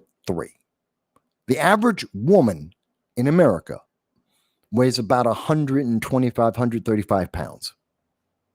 The average man in America is about 5'9", 5'10". The average man in America weighs about 180, 200 pounds. You're talking about more than 6 inches in height. You're talking about more than 50 pounds of weight difference. The equalizer for a woman to protect herself is a firearm. And Democrats don't want women to have firearms. They don't want them to protect themselves. They want them to depend on Democrats and the next law, because that law is going to protect you. It's like an order of protection. That's going to protect you if they obey. And how many times have we seen someone crazy, some mentally deranged maniac, some stalker don't follow the law and women die? And Democrats say, oh, well, it's the gun's fault. No, it's their fault because they stopped the woman from being able to protect herself. It's the Democrats' fault. And if they were in charge of the bullets, they would deny you the ability to protect yourself. You get 5 bullets to be able to practice, and that's it. You want my idea? And I've tried to pass this. I've written legislation on this before. Every woman in America to graduate high school, to graduate college, must be certified to be able to handle a firearm, that they must be trained. You don't have to own a firearm, but you must be trained. You can only graduate high school. The only way to graduate college is by going through training on firearms so that every woman in America is potentially able to have a firearm and to defend themselves. And that would reduce the amount of crime against women in America. That would reduce the amount of crime in America. Every woman should know how to use a firearm. Whether every woman in America chooses to, that's your personal private choice. I just want you trained. And unlike Democrats, I'm not going to tell you you can't have any bullets. I'm not like a Democrat. I'm not going to tell you you can't have a gun, you can't defend yourself, that you have to just scream for help and hope that there's a police officer somewhere nearby that can get there in time to save your life. I don't believe in that. Democrats do. I believe in the woman being able to defend herself if she needs to. And if every woman is capable of carrying a firearm, and this is the law, then criminals will have to think twice about ever attacking any woman, because any woman might be armed and might be able to defend themselves. I think that should be the case. I think that should be the minimum. But California wants to control whether or not you can defend yourself, not only by deciding if you get to have a gun, but how many bullets you might be able to have for that gun. And I guarantee you the number of bullets they will give you is less than the fingers on my hand. Good luck with that. It's evil. And this is what Democrats think they're going to get reelected. They think they're going to take the House in 2026 for this. They think that this is the winning message to America. Women, you're defenseless. Good luck.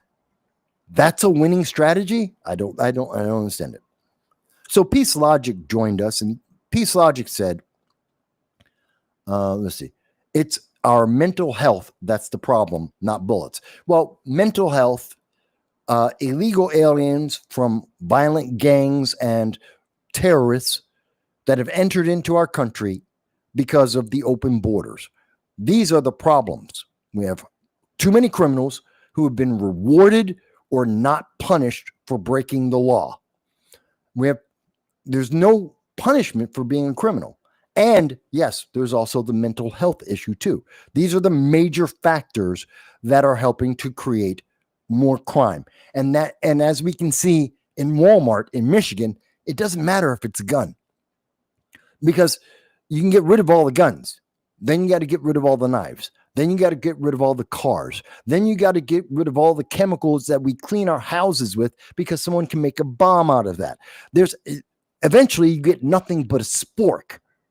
You get to run around in loincloth and spork, because everything could potentially be used as a weapon. A rock on the ground could be a weapon. And they have to be able to take that away too, because it's always the intent of the criminal, not the weapon that they use. And Democrats forever want you to think it's the weapon. It has nothing to do with the weapon. You don't have to believe me. We have the news from Michigan today. It's not the weapon, it's the person. Because a good guy with a gun saved lives. A bad guy with a knife was trying to take lives. It's not the weapon. It's the person. It's the intent. It's just that simple. So I agree with you, Peace Logic. I really do. Joel says that 1 year mandatory military would help on a lot of issues. And Peace Logic says, I do think it's a good idea to have a test before owning a gun, much like a driver's license. No.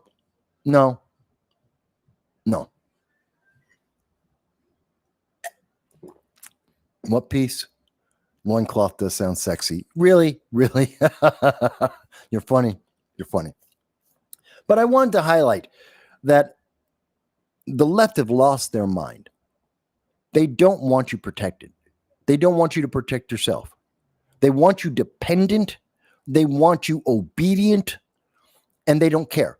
And anyone who's watching this, who's on the left, if you're a Democrat, a progressive, you're a member of Antifa or Progressive Leaders of Tomorrow, if you're part of Indivisible, you're part of the DNC, I'm happy to hear your voices. Tell me how I'm wrong. Tell me how I have misunderstood the consequences of these laws, the facts that exist that I can quote data from. We have data. Democrats don't quote the data because it doesn't work. It shows that they are wrong, that they have failed, but data does exist. And every time that we look at the data, just like with the minimum wage, it shows the promises are empty, that we get the exact opposite of what they promised us. It's sad. It is just sad. But I wanted to bring that up because the mainstream media doesn't want to.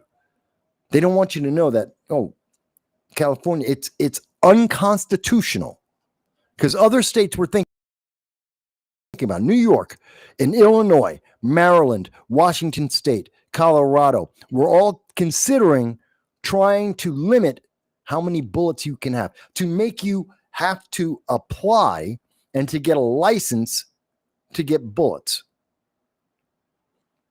And how is that going to make you safe?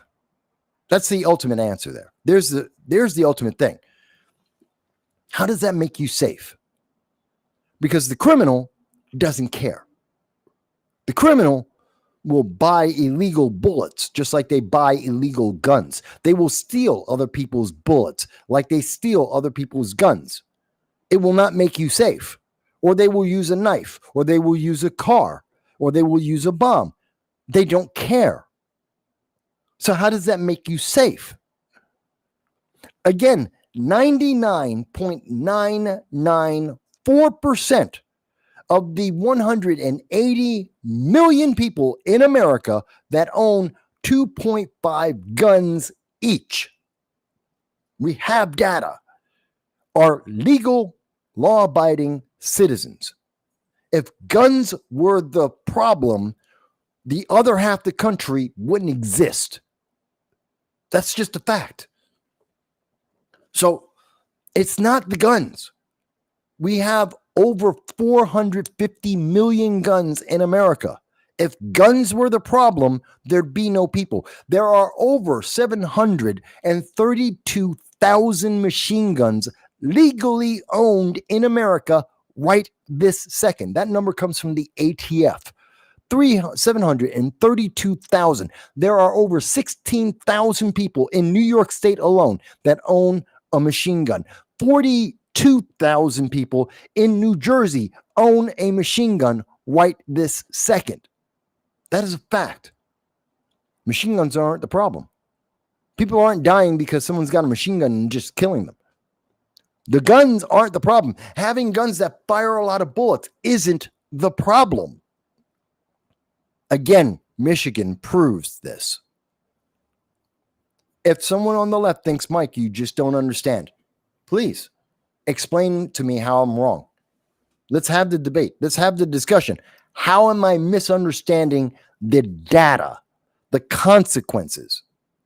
How does having the government decide who gets to have how many bullets? And by the way, let's assume in California, in New York State, in any of the bluer than blue states, they somehow figure out a way to make it a requirement that the government gets to decide how many bullets you get. Let's assume that they do that. And let's say it's in New York State. And Kathy Hochul breaks the law because she doesn't care. And she says, no one can have more than 3 bullets. 3 bullets, that's it. You can use them for training or for self-defense, but you get 3 bullets, that's it. And someone's breaking into a woman's house, a mom, a single young mom, and she tries to shoot this guy, and she's nervous, she's terrified, she's afraid. She couldn't train to use the gun because she only had 3 bullets. So she doesn't know how to use the gun properly. So she fires the first bullet and she misses. She fires maybe the second bullet and she misses. In fact, she fires 3 times and she misses. But now the guy's standing right in front of her. The first 3 shots were at distance. She fired really fast. Oh my God, because she's scared, because she's nervous, because she hasn't trained. She doesn't know how to use the gun properly. She doesn't know how to breathe properly. So she just squeezed off all the bullets. No one ever told her to hold her breath as she fires, to aim properly, that when she's nervous, when she's afraid, to slow down, not to speed up. No one's trained her because she only had 3 bullets and she couldn't waste those bullets on training because she couldn't get more, because the government said you don't need more than 3 bullets to defend yourself. So she fired all 3 bullets in the first 5 seconds of the guy breaking through the door, and she missed. Who's responsible for what happens to that woman? Will Kathy Hochul go to jail? Will AOC, Pelosi, Chuck Schumer, Jerry Nadler, will they go to jail? No, they'll be okay. They'll say, oh, then we need to pass another law. Those damn criminals, we need to pass another gun law. Sorry that she died. We need another law. It won't stop the criminals, but you'll feel good at night, won't you? It's insane, folks. It's insane. It pisses me off.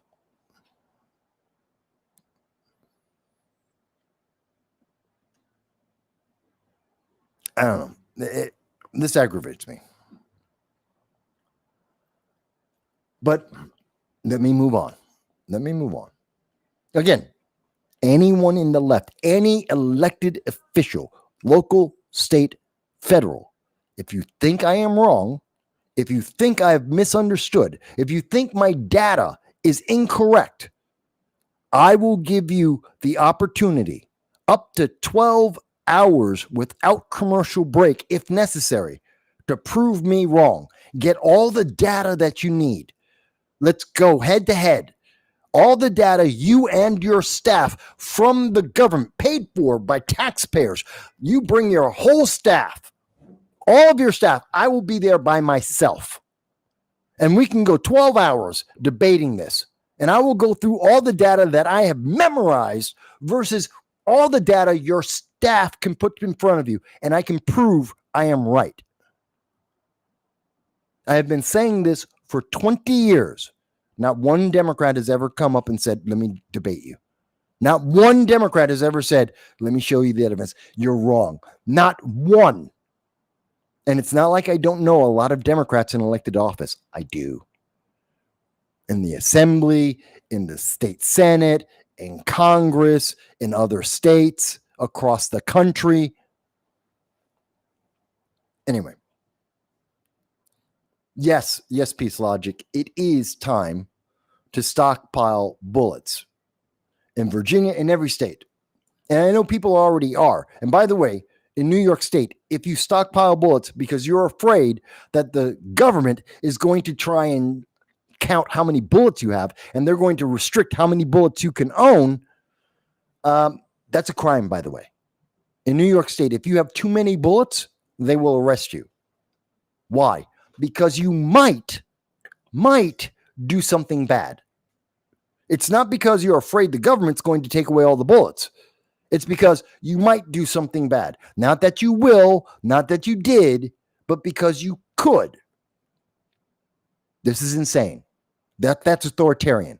By the way, that authoritarianism is only in blue states. Red states don't do that. Republicans don't do that.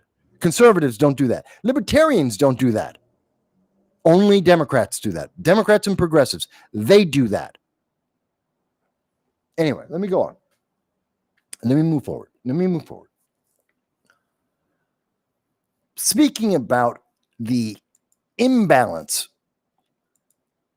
these politicians, the reason why they are willing to restrict your ability to defend yourself. They'll take away your gun. They'll take away your ability to have a bulletproof vest. Yes, you can't have a passive self-defense. That's actually a crime in New York State. It is a crime to have passive self-defense, a bulletproof vest, something that will harm no one, that has never been used to kill anyone in America. A bulletproof vest is illegal. That will make you a felon in New York State. Come arrest me now. It's already public knowledge that I have a bulletproof vest. Come and arrest me, because I'm not giving up my bulletproof vest. Not going to happen. But anyway,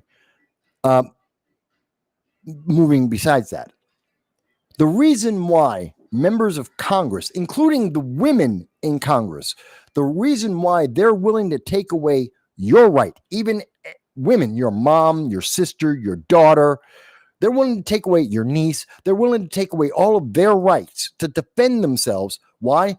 Because members of Congress aren't the same. They get to have security. They get to have armed guards defending them. And I'm not just talking about AOC or Cori Bush, who have private security everywhere they go. Oh, those big burly guys, those 6'2" guys wearing the big loose jackets with the bulge on the side. Yeah, that's the security for Cori Bush. That's the security for Maxine Waters. That's the security for Alexandria Ocasio-Cortez. They have armed security everywhere they go. You don't get to have that.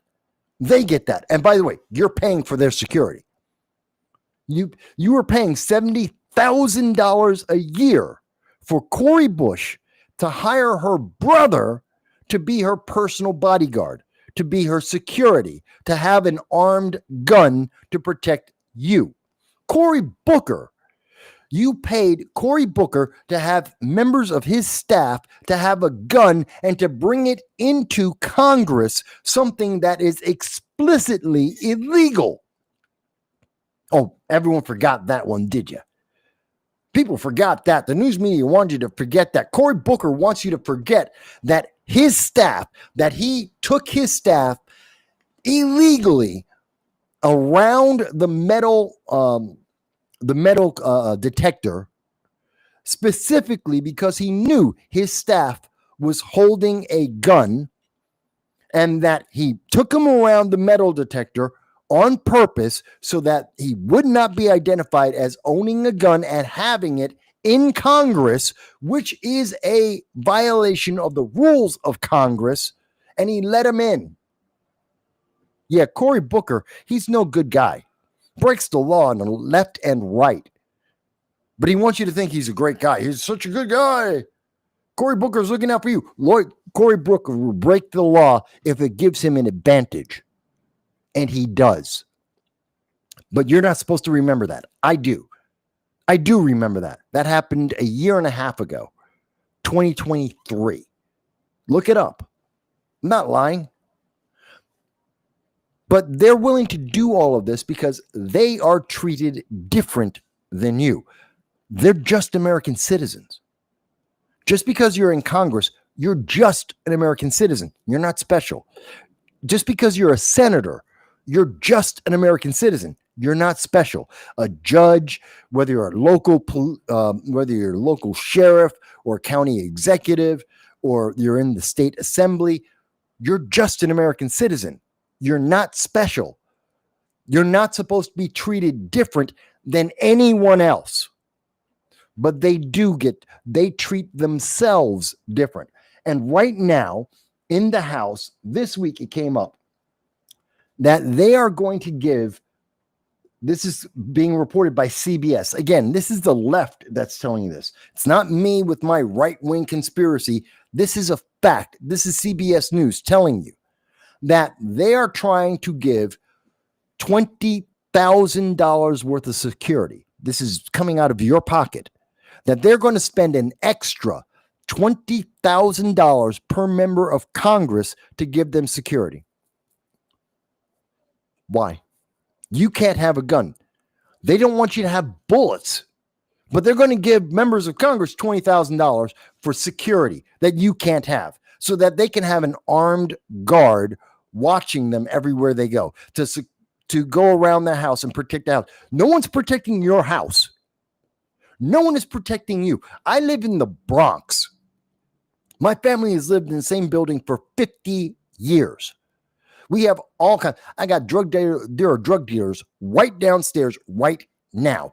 Every day of the week, all year, good weather and bad weather, there are a group of drug dealers downstairs on the corner every day. The police know it. The businesses know it. Everyone in the community knows it. Richie Torres, my congressman, would know it if he actually ever spent time in the community, which he doesn't. He's never been here. He has no idea. But if he did spend some time, he would know. The criminals are right downstairs. You could arrest them anytime you want. They're all drug dealers. And I'm not protected from that. But Richie Torres wants $20,000 to come out of my pocket, out of your pocket, to protect him wherever he's spending his time, which is not in the Bronx. It's not in my community. He's not surrounded by drug dealers. He's living fine. He's already safe. And we're going to spend an extra $20,000 to make sure he's even more safe. Meanwhile, his constituents have to live with crazy people and drug dealers and gangs. Does that make sense to anyone? Does that make sense to anyone? $20,000. We have a private security. You're already paying for this, by the way. Most people don't know this. They already have security. It's called the Capitol Police. The Capitol Police are not a police force. They don't work for a city. They don't work for the state. The Capitol Police work for Congress itself. Congress is in charge of the Capitol Police. That's why they killed Ashley Babbitt, because they work for Congress. They don't work for any city. You have no right. There is no freedom of information on the Capitol Police. You have no right to ask for an investigation. You could do that for your local police force. You can do that for the state police. You can get a FOIA. You can request an investigation. You can't do that to the Capitol Police because they only work for Congress, and the public, the boss of Congress, has no say. You have no influence. So they already have a private police force that is in every single state. The Capitol Police, most people think, well, they're only in Washington, D.C. That's a lie.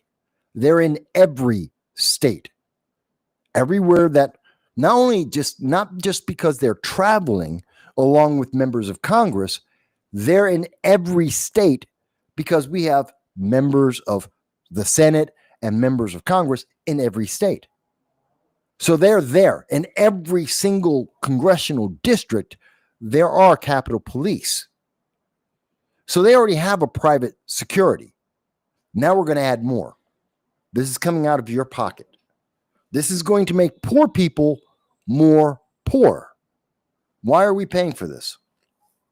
Oh, because a crazed maniac who was not identified because of the stalking, who wasn't identified because of red flag laws, who wasn't stopped by the New York Safe Act, who was not stopped by 22,000 gun laws, a crazed, deranged, evil guy, Bolter, decided to kill 2 members of Congress. Okay, gotcha. That's a problem. That's bad. I agree. How's that different than the gang? There's drug dealers downstairs right now. In California, then in the town of Cudahy, there's the Florencia 13 and the 18th Street gang. Those are Mexican cartel gangs. How are people, why does a member of Congress need more security than the public when we have cartels with gangs in our cities? I need the security. The public needs the security. Why Congress? Why do they get to have extra? Because they get to write a law? I can vote in another congressman. They are replaceable. They are not essential. Richie Torres has passed no essential law in the entire time he's been in Congress. Alexandria Ocasio-Cortez has passed nothing in her time in Congress. We can replace them. Why do they need extra security? They have done nothing. They are not essential. They are absolutely, Republican and Democrat alike, they are each and every one of them replaceable. So why do they get extra security? And the public gets gun control and bullet maintenance. Does that make sense to anyone? It doesn't make sense to me.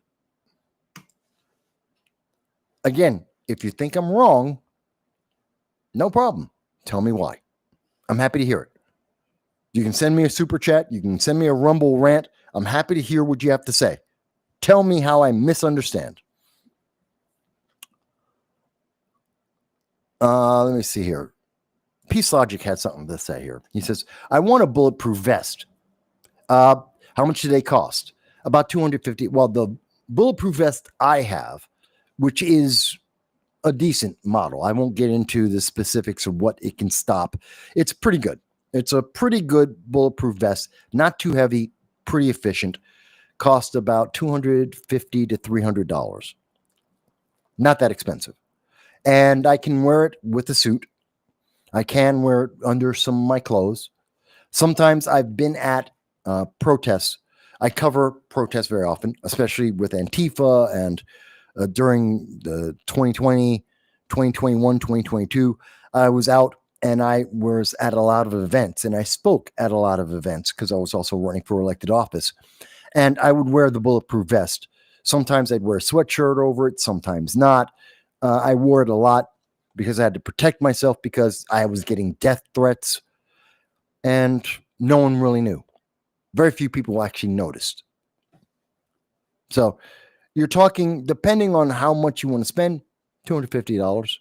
You can get it for, you can spend more, but that's, I would say, minimum quality for good coverage at minimum cost, about $250, $300. It's up to your personal preference. And there are several companies that are well rated. I don't get paid by any of them, so I'm not going to give you any names, but there are several companies. You can look them up. Not expensive, easy to find, and you can find ratings for them. They're pretty easy to see the rating system. They can tell you. It's actually very easy. You used to produce the marketing for Royal Armor in the U.S. Virgin Islands. I don't know them. Possibly because they serve the Virgin Islands, but I don't know them. But yeah, I have no problem with people having a bulletproof vest. It's passive. Why not? Peace Logic goes on to say, I know I'm coming into the middle of this, but wouldn't it be accurate to say Republicans will not allow these stupid laws to happen? Whoa, hey, my camera just died. My camera overheated. Bear with me, folks.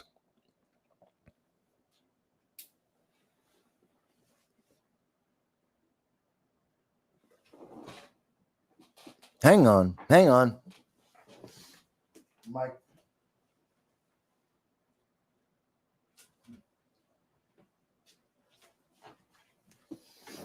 What just happened?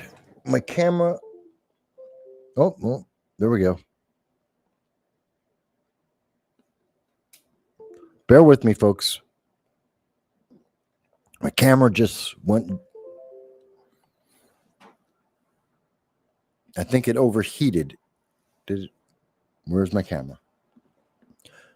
Of course, I don't have a second camera ready. Bear with me, folks. Bear with me. Here. Look at her for a second as I try and fix my camera. I know. It's not me, but, it's something to look at. This, this is like when YouTube wants you to watch cat videos, where here's my equivalent here to give you something happy to watch as a distraction.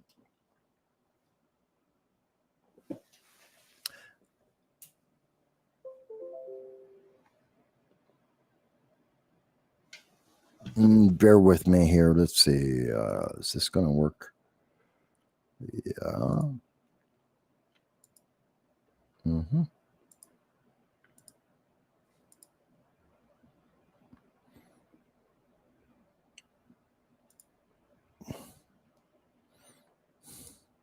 Aha, I'm back. Okay.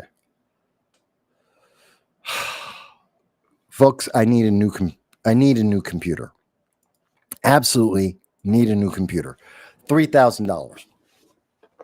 I don't have $3,000. But, if anyone wants to donate $3,000, $2,500, I'll get a brand new computer so I don't have to have these problems. I would love to. If anyone wants to do that, PayPal, I'll show you the receipt. This isn't for me to get money in my pocket. I'm not going on a vacation.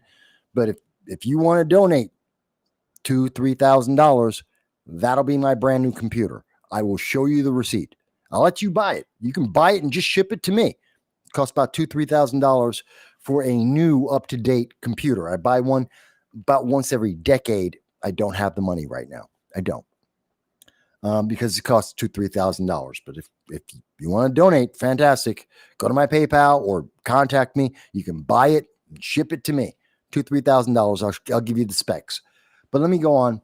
Peace Logic was saying, I know coming into this in the middle, wouldn't it be accurate to say Republicans will not allow these stupid laws to happen? They aren't happening in red states. They are happening in blue states, because in blue states, Republicans don't count. I'm in New York State. I can't stop this stupid crap from happening. Because there are 6-1. I'm in New York City. 6-1 Democrat. They vote blue every time, no matter who. And it's almost impossible.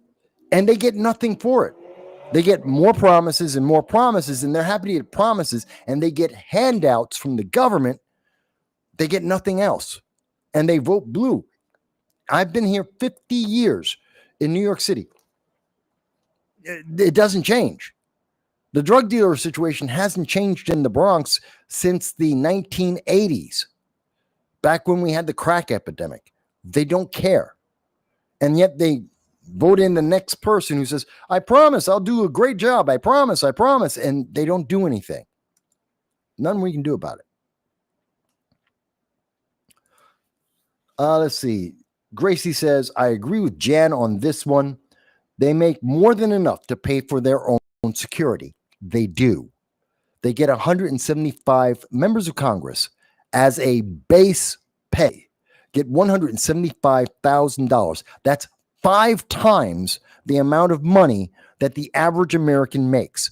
175,000, 5 times what the average American gets. And they pay no taxes on that. They have no federal taxes on that money. That's a hell of a lot of money. That's the base pay. Many of them make closer to $200,000, $225,000. So they can afford this. They can afford their own security.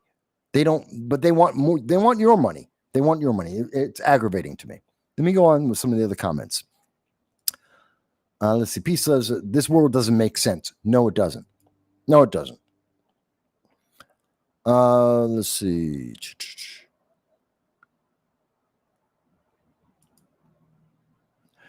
Gracie says, as a normal citizen, Mike probably gets a pass as part of the press. I don't. Yeah, I have a bulletproof vest. It is illegal. I can get arrested for that. It is a crime, even for members of the press, to own a bulletproof vest. I am literally, they could come and arrest me at any point in time. I dare you. Please arrest me for this. I have no problem. I have no problem going to jail and going to court because I have passive self-defense that has caused no one danger anywhere in New York State, anywhere in America. No one is dying because I have a bulletproof vest. It's a known fact. I have worn it on the show. I have worn it at events, out in the public, dozens of times. Matter of fact, people have probably seen video and live streams of me at events and didn't know I was wearing a bulletproof vest, even though I was on video. And everyone in the crowd didn't know I had a bulletproof vest on, and no one cared. But if New York State wants to arrest me, because that's a crime, fantastic, let's go. I'm going to fight. I'm not going to plead guilty. I am innocent. It is my right to own that bulletproof vest. It is my right for self-defense. If they want to arrest me, come on. Come on. It's not hard to find me. New York State. You can ask any of the politicians. They all know where I live. They all have my phone number. Come arrest me. I'm not going to back down on that. But no, I don't get protection for being a member of the press. I do not. I am just a regular American citizen, even though I am an official member of the press. I'm not sort of, kind of. I am an official recognized member of the press. And I don't get any, there is no loophole for us.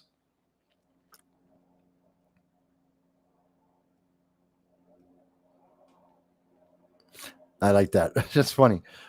Marvel gender swap for the Dragon of the Southern Tier. Look, I had that image, long story, but I had that image because I was going to make a mug with that, and it was something with Red Sonja. I didn't do it, but I just had the image, so it's in case, camera screws up. Let me see. I'm just catching up with some of the conversations here.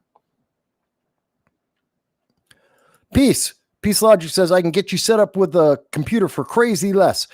I'm only going by the prices that I see out there for the equipment I need for a computer that does streaming and video editing.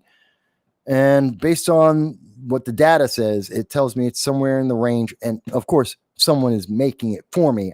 I'm not doing it myself. It's not a do-yourself job. So that makes it cost like about $3,000. Again, if someone wants to donate a computer for live streaming, and I can give you the specs for live streaming and for video editing that costs less. Fantastic. I will appreciate it. It's perfectly fine.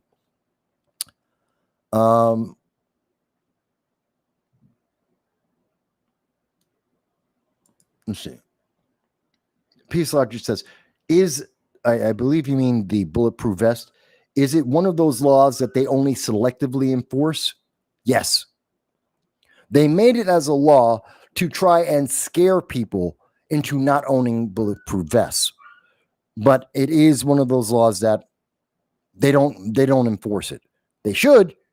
If it actually seriously is a danger to the public, you would think they would enforce it. You would think they would have arrested me years ago. They don't. Why? Because it doesn't hurt anyone.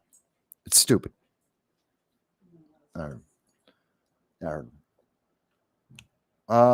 Let's see. Huh? Okay. We're gonna be going in. I'm gonna take another break really soon. My dog, if you didn't hear him, he's in the background. He was complaining. He wants to go out again, which is a little early for him, but still, he wants to go out. So I'm gonna walk him again. We're not done with the show.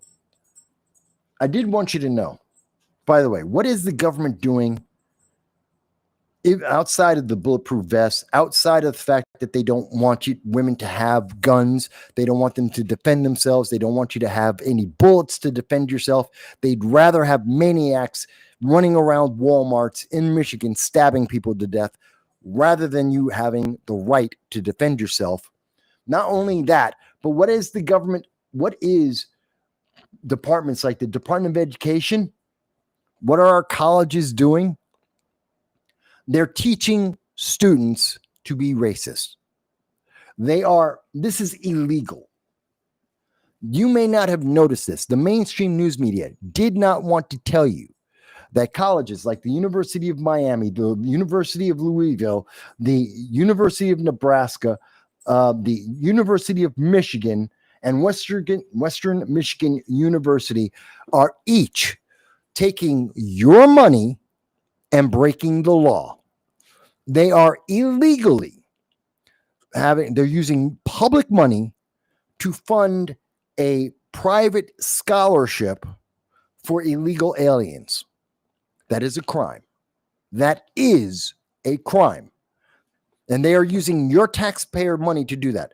20% of the money in these colleges comes from you, the taxpayer. And they are using that money to give a scholarship, not to an American citizen, not to people under certain educational criteria, but specifically because they are an illegal alien in America.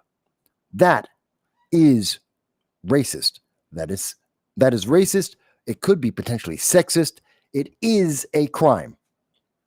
No one in the news media wants to cover this. I am. I talked about this on Wednesday. You can see it on the Wednesday conversation between me and Jan Rains. And you can see the link here. It'll be in the description. Let me see. All right. We still have a little bit more left in the show to talk about the Riot Act by Dan Crenshaw. We have a little bit more to talk about. What else did I want to talk about? Bear with me. Oh, Thomas Massie. Thomas Massie and Ro Khanna. And I want to talk a little bit about them. Thomas Massie, Ro Khanna, the Epstein files, Ghislaine Maxwell. So when we come back, I will talk about that. Okay.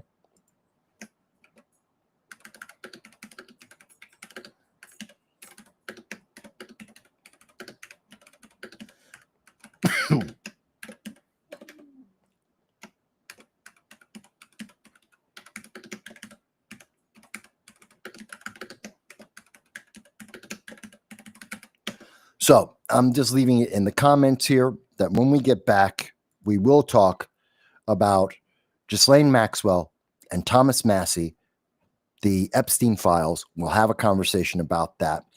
But I need to let my camera cool down one, and two, walk my dog. So we're going to take a small break, and I'm just getting that set up right now. So bear with me. Let's see. We're going to go with, I'm just trying to see what conversation. You know what? There it goes. This will be a conversation. This is me. Let me show you. This is a speech I did in 2018. So we're going back in time a little bit. I was speaking at the SUNY Broome College Republican Club. So speaking to college students, college event, speaking engagement. The volume may be a little bit low. Again, limitations on equipment. I'm not rich. I'm not ABC News. So I apologize. There will be, the closed caption is up, and I will increase the volume so you can see it. Let's say about 30 minutes. So let's say 7 o'clock. I will be back at 7 o'clock, 7 p.m., and I'll be back, and then we'll go forward and talk about them there.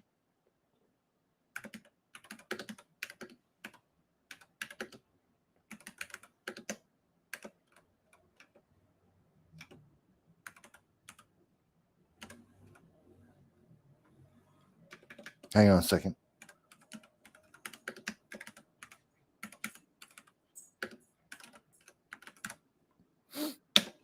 Okay, bing, bing, bing.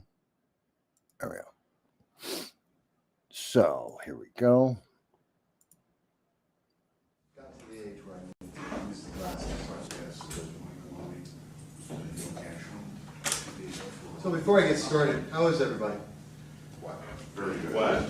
All right. And I thank every single one of you for coming out with me today to go over this. I think it'll be interesting for people, both who are here and who see it later on the internet. And before I even say anything about that, let me first start off with, tomorrow's 9/11.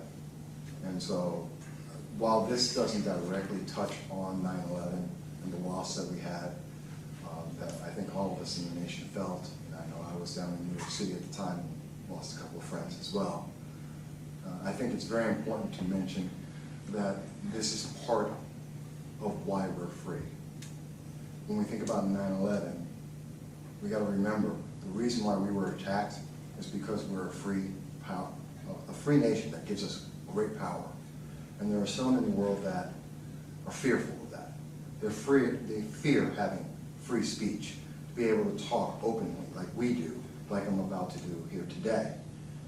And when I think of 9/11 and I think in context of this is what it's about. To be able to speak freely, even when others would like to silence that speech. And so, in some small way, this is touching on that if we cannot protect our freedom of speech, it's the same thing as 9/11 happening all over again to all of us in this nation, all at once. That's just something to think about as I go through this, and with 9/11 being so close. I just wanted to throw that in.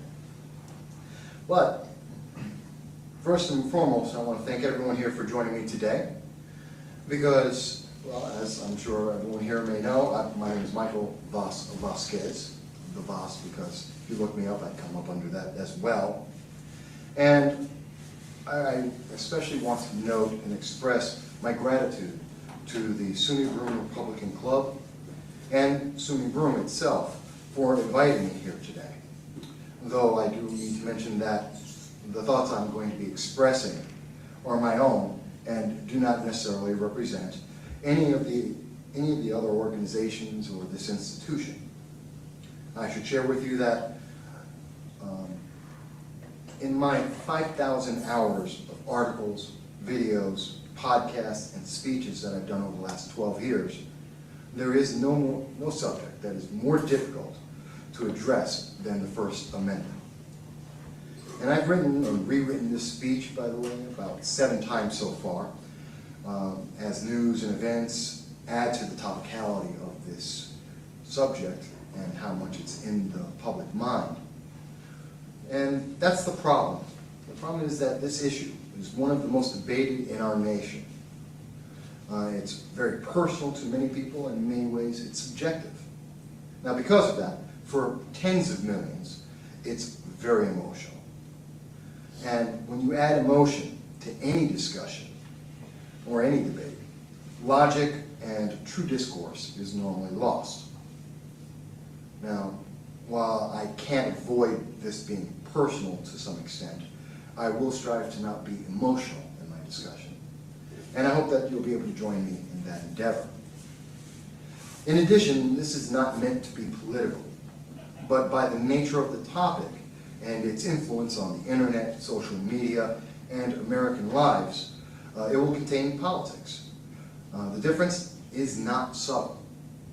Therefore, let me state that no matter what examples I may use, and at the end of the day, I support citizens voting for whatever they believe in, no matter what it is that you believe.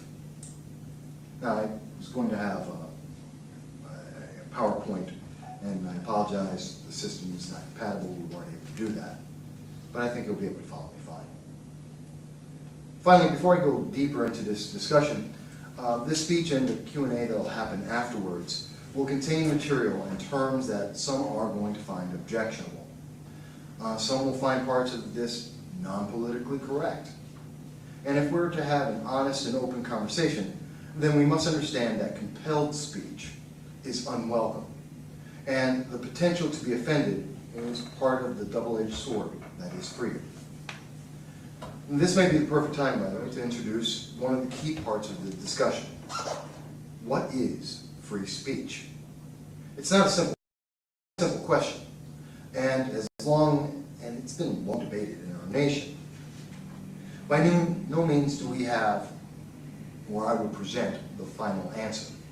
But let me share both what it means to me and how it's been defined by our nation. I am essentially what's called an absolutist. By that I mean that not only am I an originalist in understanding the Constitution, I hold to the thought that all speech, excluding the speech which would harm others or is demonstrably false, as stated in Schneck versus United States in 1919, that it should all be allowed. My personal understanding of the First Amendment in regard to free speech and how it's to be applied is that, quote, free speech is not to protect the language that is liked, but there to protect the language that is not liked. Because one day, my speech or yours will be language that will be attacked. But what actually is the definition of this free speech clause? The First Amendment says, quote, Congress shall make no law respecting an establishment of religion or prohibiting the free exercise thereof, or abridging the freedom of speech or of the press, or the right of the people to peaceably to assemble and to petition the government for a redress of grievances, end quote. Currently, the widely seen and often promoted view is that categorical speech is the meaning of free speech clause. By that I mean that speech is labeled, and the label is either deemed free or restricted. Thus, categories of speech like religion and race and ethnicity can be restricted. Commonly, this is the effect of society, but not directly law. It's a subset, or rather its subset, is politically correct speech, and more generally, prioritized speech. The growing movement, directly from this PC movement, not only assigns the degree of freedom to a label, but also a priority to it. That would be the compelled speech. An issue that is not new, and it's taken on a new life in the United States with the promotion of the transgendered rights movement and the similar debate in Canada as argued by Jordan. And recently in the Supreme Court case of National Institute of Family and Life Associates versus Becerra. All of this was considered in 1972, though, as Justice Thurgood Marshall issued the majority opinion of the Supreme Court in ruling on the Police Department of Chicago versus Mosley. Quote, "The First Amendment means that government has no power to restrict expression because its message, its ideas, its subject matter, or its content." I would add that the 1977 decision in Woolley versus Maynard, as delivered by Chief Justice Berger, quote, "However, where the state's interest is to disseminate an ideology, no matter how acceptable to some, such interest cannot outweigh an individual's First Amendment right to avoid becoming the courier for such message," end quote. Which brings me back to the 2018 decision of Nilfa versus Becerra and the opinion of Justice Kennedy in that case. Quote, "This law is paradigmatic, it's a tough word, an example of a serious threat presented when government seeks to impose its own message in the place of individual speech, thought, and expression. This compels individuals to contradict their most deeply held beliefs grounded in basic philosophical, ethical, or religious precepts, or all of those," end quote.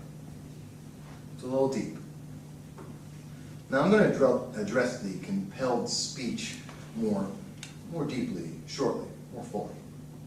But it should be noted that in current society, in discussion of free speech, we expect that the very same restrictions placed on government are to be applied to private business. If the government cannot compel individuals to promote a specific ideology, then a private business should not do this. This is the main argument made by all sides to Facebook, and Twitter, and YouTube, and social media in general. To be honest, the public understanding is false. No private company is compelled by law to ensure freedom of speech. It is accepted in business practice with limitations, though. They do accept that freedom of speech idea. As an example, I own a small media company business. This includes a blog, a podcast, and the use of various social media to further promote and expand the reach of my company. The public can comment on the distribution that I provide, but such commentary is not unlimited. Restrictions on vulgarity, obscenity, invoking or advocating violence, discrimination are all prohibited.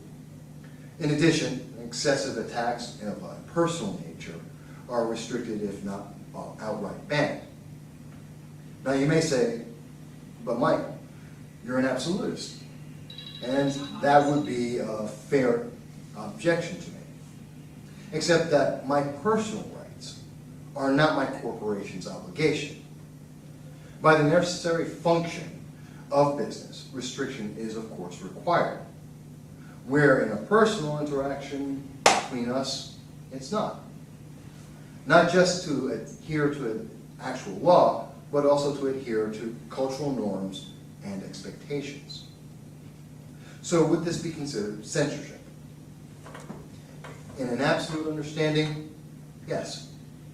It is, or is it, compelled speech? No. Is it a violation of free speech? No. But let's talk about censorship. Well, that's defined as, quote, the actions or practices of censors, especially censorial control, exercised repressively. And that's by Merriam-Webster. They also go to define censor as, quote, a person who supervises conduct and morals, such as an official who examines materials such as publications or films for objectionable matter, end quote. The key to understanding this question is a question of repressive action to delete, restrict, and/or block speech. Censorship is not repressive by a business when it's to comply with law and/or social norms and expectations, and/or does not prioritize commentary. Social media, with its emphasis on current giants in the industry to include Facebook, Twitter, YouTube, Snapchat, and all the others, are repressive in censorship that they engage in. Social media at this time has been consistent in de facto compelled speech and discrimination via deletion, restriction, and prioritization of speech used on their platforms. And that may be the first time anyone's actually addressed that. Here are a few examples of why I say this. On passage of H.R. 1865, it's a congressional bill, in March of 2018, and it's a law that applies legal penalties, it applies legal penalties, even retroactively, to internet platforms that may have user content that unknowingly promoted or contains sex trafficking. Per Electronic Frontier Foundation, they state, quote, "It's easy to see the impact that this ramp up in liability will have on online speech. Facing the risk of ruinous litigation, online platforms will have little choice but to become much more restrictive in what sorts of discussion and what sorts of users they allow, censoring innocent people in the process." Again, we're censoring innocent people retroactively. There is part of the discussion between Senator Ted Cruz and Facebook creator and owner Mark Zuckerberg at a senatorial hearing in April of 2018, as another example. And, quote, Senator Cruz says, in May of 2016, Gizmodo reported that Facebook had purposefully and routinely suppressed conservative stories from trending news. Facebook blocked Trump supporters Diamond and Silk and their page with 1.2 million Facebook followers after determining their content and brand were, quote, unsafe to the community, end quote. To a great many Americans, that appears to be a pervasive pattern of political bias. Do you agree with that assessment?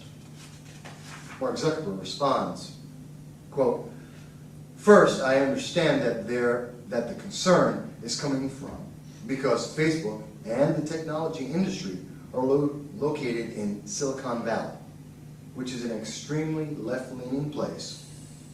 I think it's a fair concern that people would at least wonder about," end quote. His response is really interesting. And it's also very telling. But it goes even further. On May 7th of 2017, a coalition of organizations concerned with transparency and censorship on the internet, including the ACLU of Northern California, the Center for Democracy and Technology, New America's Open Technology Institute, again the aforementioned EFF, and a group of academic experts created what was called the Santa Clara Principles. And I don't know if a lot of people know what that is. But in that, it states, quote, "In the aftermath of violent protests in Charlottesville and elsewhere, social media platforms have faced increasing calls to police content, shut down more accounts, and delete more posts. But in their quest to remove perceived hate speech, they have all too often wrongly removed perfectly legal and valuable speech. Paradoxically, marginalized groups have been especially hard hit by this increased policing, hurting their ability to use social media to publicize violence and oppression in their communities. And the process used by such tech companies are tremendously opaque. When speech is being censored by secret algorithms without meaningful explanation, due process, or disclosure, no one wins. End quote. That's a very timely statement, I think, especially in recent news. But I want to bring it right up to date, because in another senatorial hearing on September 5th, 2018, just 5 days ago, part of a conversation between Senator Kamala Harris and Facebook COO Sheryl Sandberg on the active prioritization of censorship on Facebook, which is active and permissive. Quote, Senator Harris says on June 28th, she said, on June 28th of 2017, ProPublica report found that in Facebook's training materials, they instructed reviewers to delete hate speech targeting white men, but not against black children, because black children are not a protected class. Do you know anything about that? Can you talk to me more about that? Ms. Sandberg, the COO of Facebook, said in reply, quote, I do. And what that was I think, a bad policy. That's been changed. But it was saying that black children, it was saying that children, it was saying that different groups weren't looked at in the same way, and we fixed it. I want to backtrack there. They prioritized the speech, and the deletion of speech, and the repression of speech. But they fixed it. Now I can go on. The controversy of Facebook restricting publications of the Declaration of Independence and defining it as hate speech. The controversy of Alex Jones being restricted and deleted from multiple social media platforms, even as Hamas and Antifa, and by the way, Antifa has over 50 pages active right now on Facebook, and that's only because I stopped counting. They're all untouched. The Prager University lawsuit against Google and YouTube, where the U.S. District Court found that censorship for a private business was allowed as the private company is not a state sponsor of the First Amendment. Now, that's really landmark. Quote, thus, contrary to plaintiff Prager University position, Marsh, another prior holding, does not compel the conclusion that the defendant Google are state actors and must comport with the requirements of the First Amendment when regulating access to videos on YouTube, unlike the private corporation in Marsh. Defendants who do not own all the property and control all aspects and municipal functions of an entire town. Far from it, defendants merely regulate content that is uploaded on a video sharing website that they created as part of a private enterprise. Now, that's a lot of legal jargon, so let me take a second just to break that. Essentially what they're saying is, because YouTube doesn't own the content, freedom of speech doesn't exist for that company. That's essentially what it breaks down to. That is the simplest way to say that.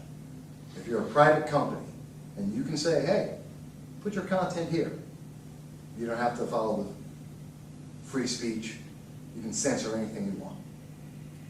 That's big trouble, because that's not what's being told to us, is it? And I do want to pause for a moment to look at what this means. The free speech clause under which almost any review states that speech is protected unless under extreme circumstances applies only against the government restrictions and those that directly assume the responsibility of the government. Private businesses is generally not included in that category, and thus we're allowed to censor speech, as I was just mentioning, unless directly prohibited by law in any manner that they wish. While it is the impression of the public that private companies that profess to provide their platforms, specifically on the internet, for active free speech and free expression of that speech. An opinion that these private companies promote and market and make billions, if not tens of billions of dollars on for these services. In practice and function, this is never the case. Therefore, we see that in function, adherence to categorization of speech, with an emphasis on politically correct prioritization, is the actual definition of free speech on social media. This is almost a definition of how to chill the free speech of American citizens. How many Americans have been disenfranchised by the seemingly arbitrary removal of Alex Jones, or the restriction of the Declaration of Independence, or the labeling of Diamond and Silk as unsafe for the community? An act that was final and unappealable until the public outcry forced Facebook to reverse their position. Or what about the 600,000 admitted on September 9th in 2018 that were chilled and restricted because of an algorithm created by Twitter, as admitted by CEO Jack Dorsey when he was speaking on August 19th. And he did admit on August 19th, in addition, that Twitter is a left-leaning company, yet he claims that there's no bias. Now, he admits that Twitter blocked, restricted, and reduced, marginalized 600,000 of their users, including members of Congress trying to speak to their constituents. But yet, even though they're a left-leaning company, even though they're a private company, don't worry, they're not restricting anyone's speech. There's no bias in that. They did also mention, Twitter had mentioned, that this algorithm is an error. They did it by accident. And it's been corrected since that time. Do we notice a pattern? They keep making these errors. And they fix it once everyone catches it. And this has led many, including Forbes magazine, to conclude in part, quote, Silicon Valley companies, when confronted with questions of how they decide what is permissible speech online, simply remain silent and wait for the story to pass, rather than take the opportunity to provide their users with more detail on how the online world they call home works, end quote. Let me mention another personal example. On Facebook, I have a page, and created, entitled, Thus Political Commentary. This page is directly a social media expansion on the news media division of my company, registered in New York State and recognized. Now, prior to the Senate hearing by Mr. Zuckerberg, that page had never experienced a blockage on any of the material that I may have promoted for that, none of the content. Though it had, like my personal page on time, experienced substantive delays in any post appearing or even comments appearing on there from time to time. Okay. Now, after the hearing with Mr. Zuckerberg, that same page was denied the ability to promote any article, regardless of the content, even after submitting to their request from Facebook to provide proof of my company's existence. And that happened twice. The only reason provided each time, repeatedly, and in block quote, was an attribution by no less than 3 separate censors saying exactly the same thing. was that this was political content and was restricted from my page. A political page from a political organization, news commentary, is restricted to provide political content. In September, without notification, this restriction was apparently removed by Facebook, as I have promoted one post since that time. But in the time from May to September, potentially tens of thousands of citizens, voters, and individuals that we reach regularly, they were denied the knowledge of exclusive interviews with Republicans and Democrats, elected officials on substantive law and legislation that is affecting their ability and their lives every day, in addition to any other content I may put on. Now, I must admit that since no notice was provided in noting the change in Facebook, their censor's position was never notified on this restriction by declaring the recognized political page and company. They never admitted any change. And so I didn't try to use the paid promotions out of frustration with the services of Facebook. And that frustration is the chilling of the free speech that I have and that my company promotes. That's an example of how one business chills tens of thousands of Americans' free speech, expression, knowledge, and communication. Sadly, my experience is not singular. I know of several organizations that have encountered the same or similar kinds of actions. And in some cases, were worse treatment by Facebook and other social media sources as well. I'm aware of an organization that have had their content blocked, just as it was with me. And they were denied promotion even after 4 or 5 attempts to provide Facebook with all of the details that they had requested. In every case, these affected organizations and individuals each time were right-leaning, although I will say that this may happen to other organizations and other types of groups or individuals. I've just never heard of such a thing happening, nor has Mark Zuckerberg when he was asked that exact same question by Senator Ted Cruz. Now this brings me to compelled speech, which is a very tricky subject. I contend that compelled speech is a consequence of restricted speech and censorship. Because to compel, first, other speech must be restricted, must be denied. And if we understand it in this manner, then an absence of choice is a compulsion. And speech cannot be free if there is no choice in what is going to be said. I will look at the decision of Janus versus American Foundation of State Employees in 2018, the Janus decision. This is a well-publicized case, you may have heard about it, where it was decided that to compel members and non-union members to pay for the exercise of speech they did not want and or rejected was unconstitutional.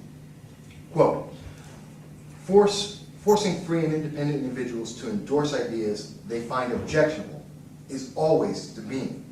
And for this reason, one of our landmark free speech cases said that a law commanding involuntary affirmation of objected to beliefs would require, quote, even more immediate and urgent grounds, quote, than law demanding silence, end quote.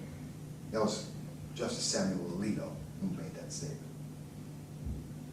But how does this apply to private business, especially in regard to the internet and social media? Well, it's curious.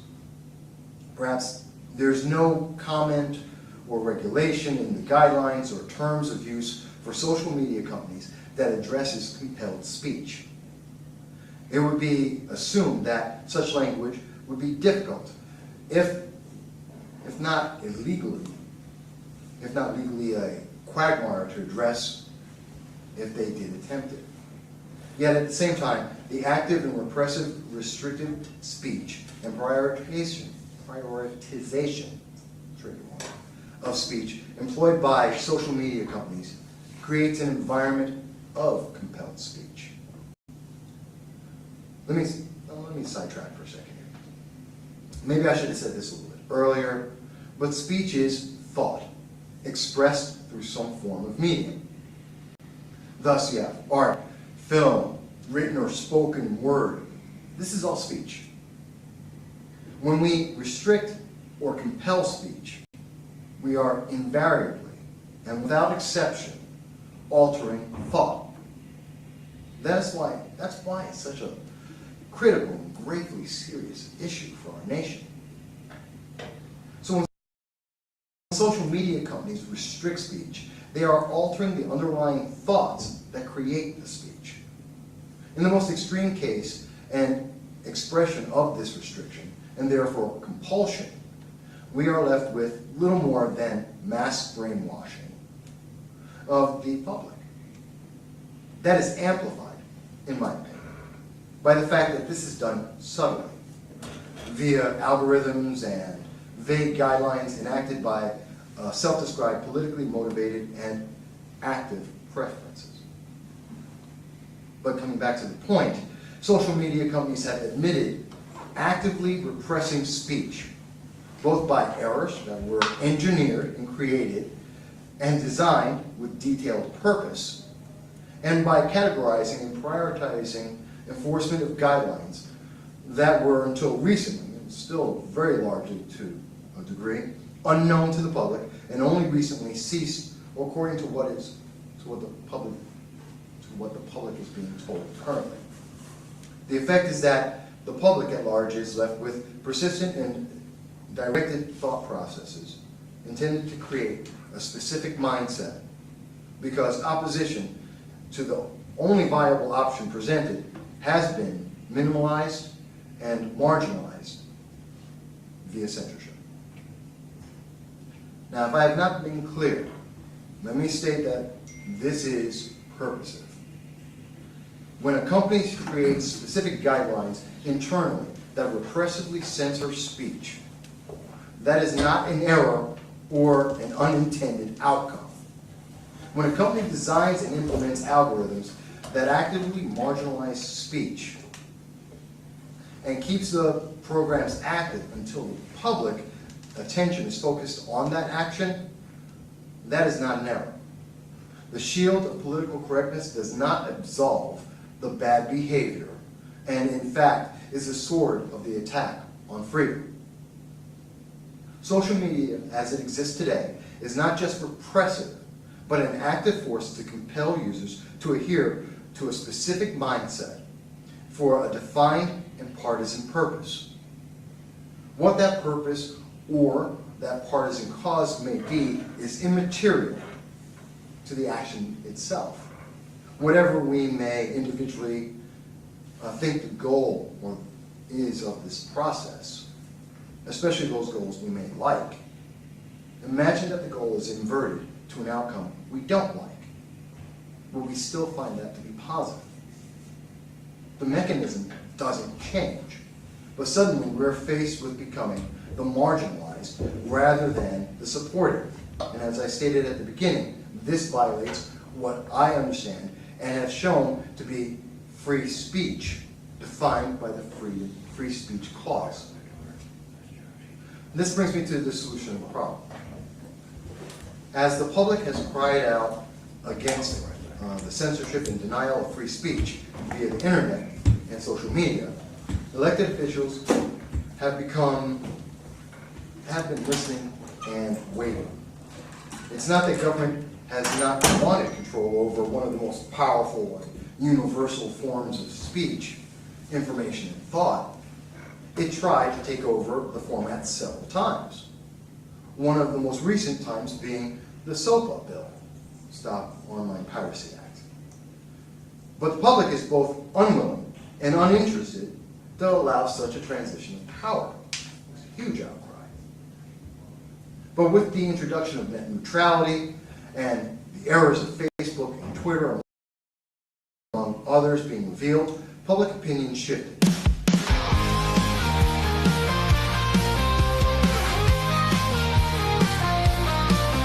There's a dragon on the wire, breathing digital flames. No sound bites allowed is the name of his game. With a coffee in one hand and his puppy on his lap, cigarettes curling, smoking his political trap. Michael Vass roars through the screen, he flies, painting red and blue skies with his fiery cry. He's the world's watchdog, calling out the bluff. Right-wing swagger, but his heart's pretty tough.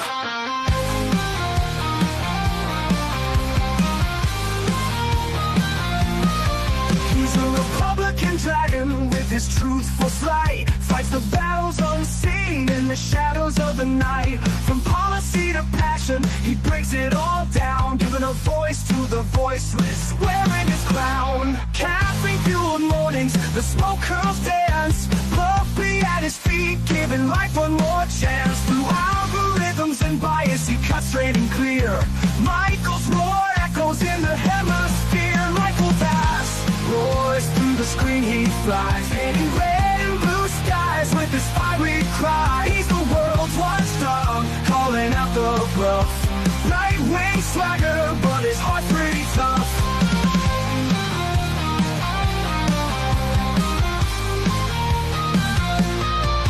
No sound bites allowed is his ultimate creed. A dragon's perspective where facts are the seed. Standing tall on his battlefield of thoughts, guarding the truth that others forgot.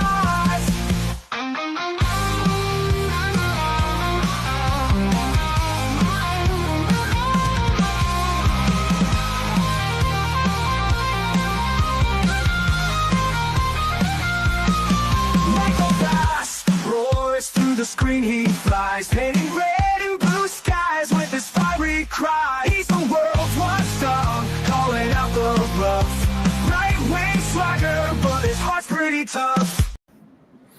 Hey there, everybody. Thank you for the final part of our show. Had to walk my dog a little bit. Normally, he would wait until after the show, usually about 7:30, and then I'd take him out, but he decided he wanted to go now. And so that's why we had to do an extra little break in there. And I just realized in looking at the video, oh my God, I have lost weight. I'm already a skinny guy, always have been, but wow. Okay, I lost about like 20 pounds in some of those shots versus now I'm like 20 pounds lighter. Oh my God.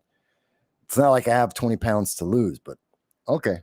But anyway, that being said, so I wanted to finish up.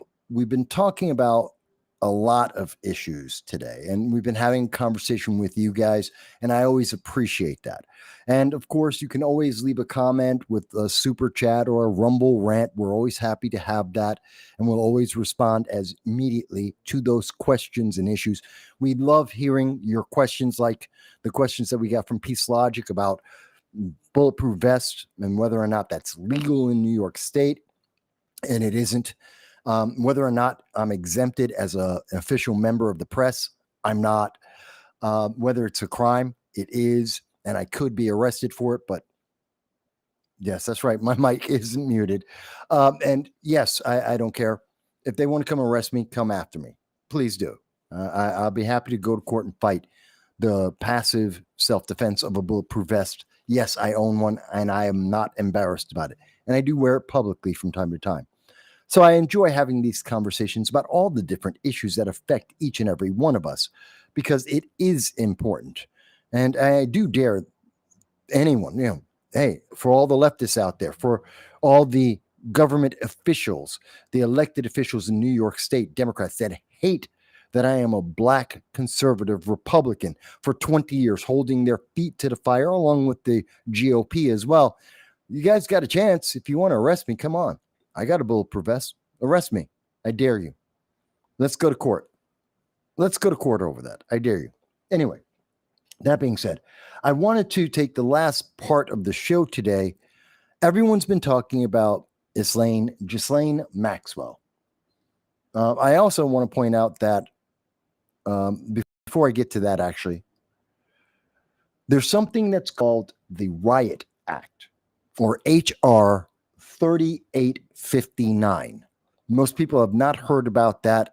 It was offered by Congressman Dan Crenshaw out of Texas. It deserves more attention. No one's paying attention to this. It has a 1% chance of actually becoming law, which means it won't. It's something that they have completely ignored. And this is to help make sure that if there's any illegal alien that, like in LA, is rioting, burning down public property, setting police cars on fire, arson to police buildings or any building, gangs going out to attack members of ICE and threatening their family and their children, then that person will be immediately deported, that they will be permanently inadmissible. They can never come back into the United States. They are blacklisted, and they receive some punishment. I think we should have that law. I think it's worthwhile. Most people have completely ignored or not heard of that law. I think it's important. Again, we're making a point to the illegal aliens. If you're coming into America, follow our laws, starting with legally entering the nation. I don't have a problem with legal migrants. Fully vetted, legally entered, whether it's through asylum or through the immigration process, that's fine. Got no problem with that. When you illegally come into America, then we start having a lot of problems. And we need to reduce the number of illegal aliens in America from roughly 50 million. Let's get down to 20 million, then we can talk. Get rid of 30 million illegal aliens. Part of that is we deport them with mass deportations. Part of that is they choose to leave. Good for them. Part of that is if we catch you, we're going to send you to El Salvador, the Sudan, Antarctica. I don't care. Get out of our country. You're no longer our problem. And these things add up and reduce the number of illegal aliens in America. We need to get that number down. So I did want to highlight Dan Crenshaw's law there, or his legislation, which should become law, but it won't. But I know the big thing that everyone's been talking about lately has been, and I wanted to cover this earlier, but I'll get to it now, is the Epstein files. It's Ghislaine Maxwell. Ghislaine Maxwell, who is the only living evidence of who went to, wait a minute, hang on a second. Got a comment here. Gracie says, but isn't the Riot Act, your mother would scream at you about the Riot Act.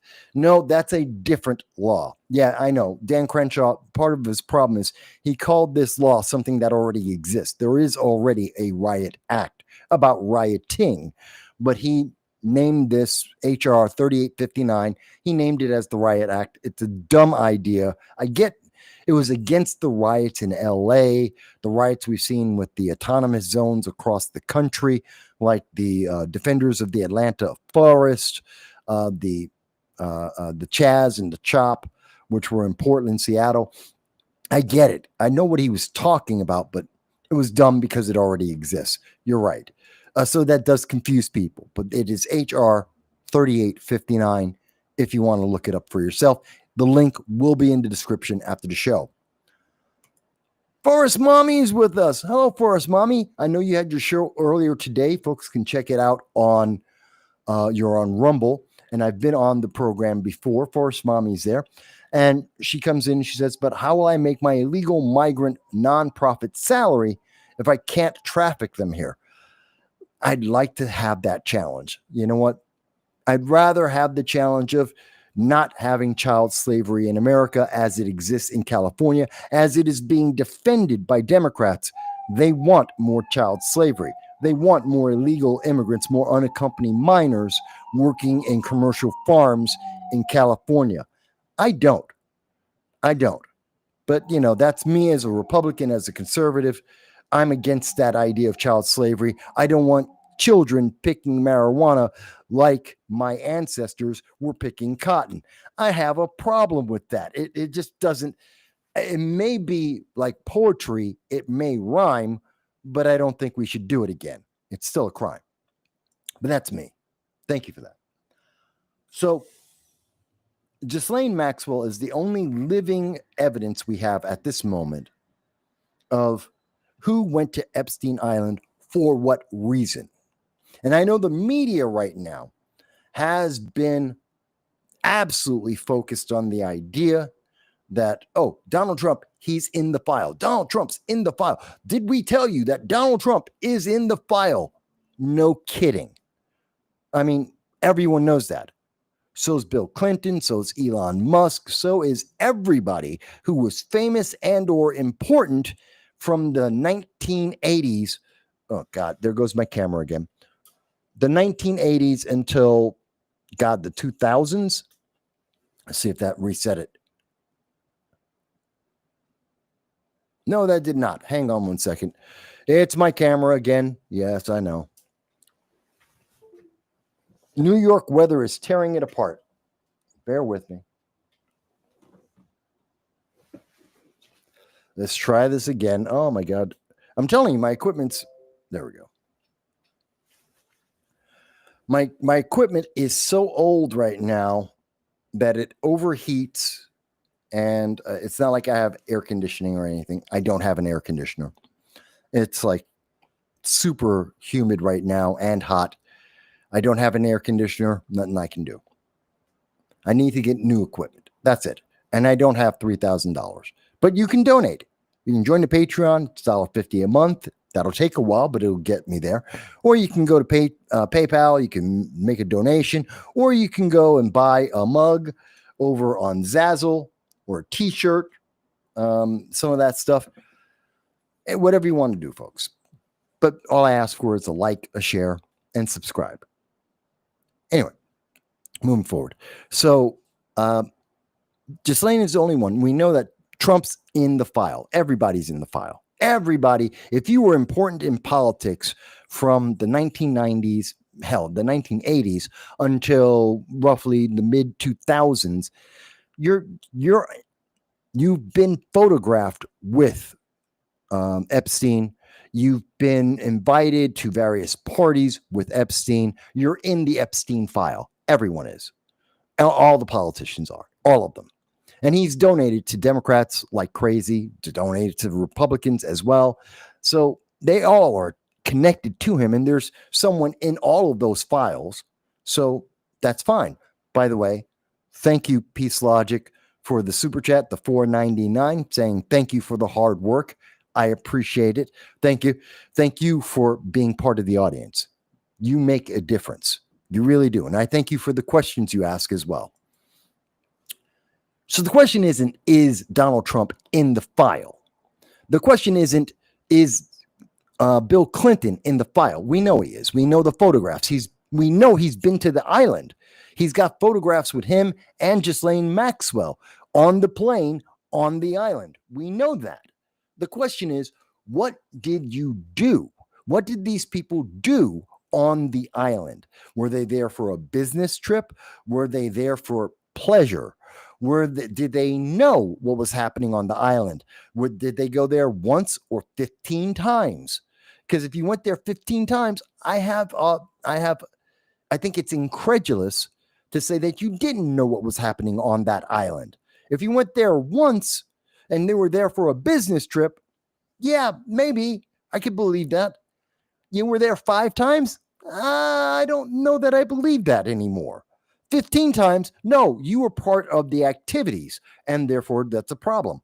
So Ghislaine Maxwell is the last living person who can absolutely confirm whether or not these individuals, not only were they at the island, but were they participating?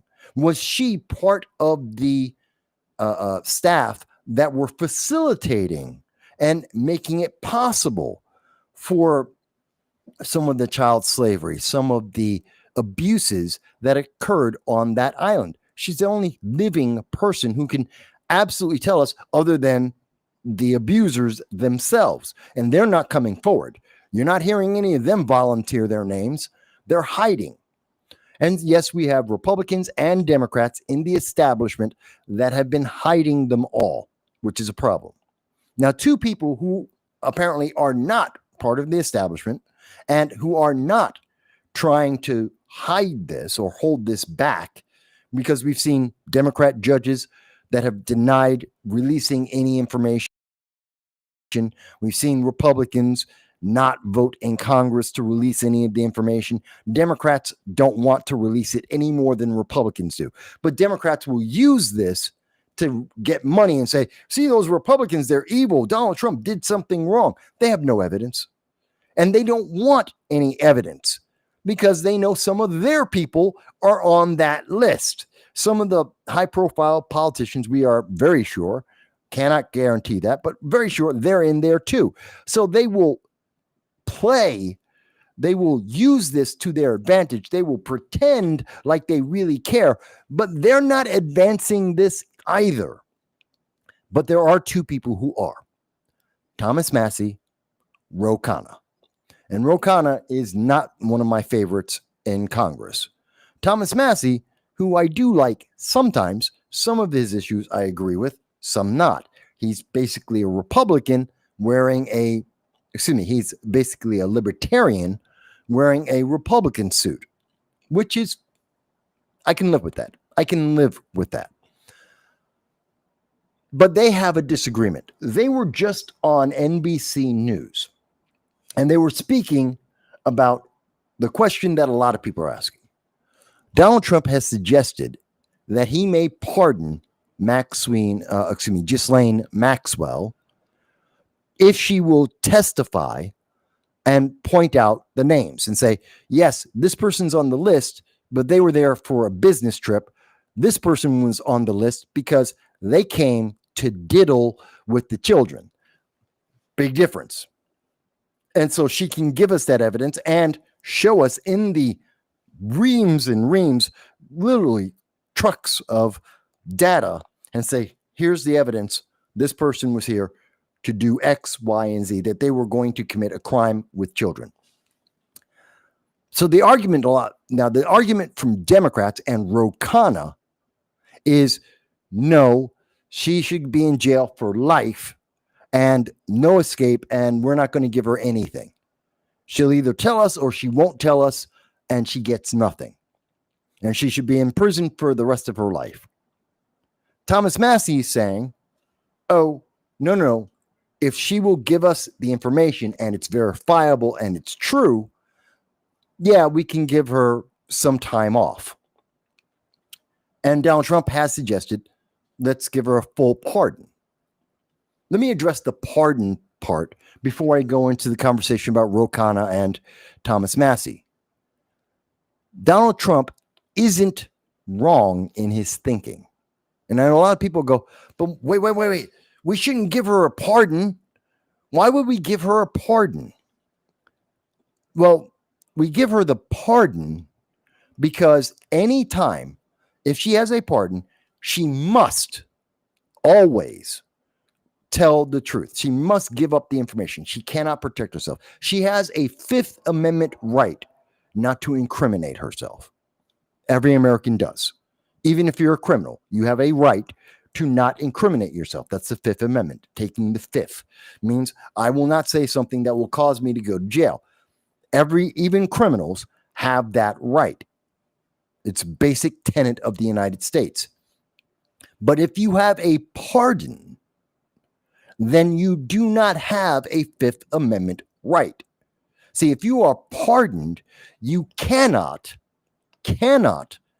be held accountable for for violating the law. You've been pardoned for that crime. Therefore, it cannot be held against you. So you cannot refuse to tell the information. You must answer, and you must answer truthfully. Now, if you lie, you can go back to jail. If you withhold any information, you can go back to jail because you haven't told the whole truth. And therefore, that breaks the pardon, that breaks the terms, and you go back to jail. And you can be charged with a new crime, which would be withholding information, lying to the government or to an investigation, and you can go to jail for that. So she would still be able to go to jail, but she wouldn't be able to withhold any information. And again, this goes to, well, wait a minute. Why would Trump do that if he's on the list? Because he's not on the list. He's in the file. There's a difference. Again, it's very simple. And Democrats don't want to think about it because Orange Man bad. He's the embodiment of evil. So he must be not just in the file. He must be on the list. He must be someone evil. You can say a lot about Donald Trump. He's not been the most,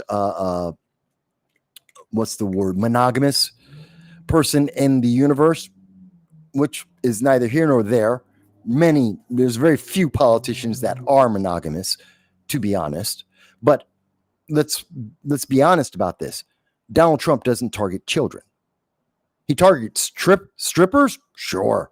Grown women, absolutely. Foreigners, sometimes. All of them grown. We have no evidence. We've never seen evidence of him targeting children. Younger women, yes, in their 20s, 30s, yeah. Depending on his age, he's gone with women who are in their 30s and their 20s. Yeah, never children. We have no evidence. We have nothing that would even hint at that. We don't. Oh, there's pictures with young girls around him. Sure there are. And I can show you pictures of almost every politician ever that is compromising or embarrassing at some point in their career.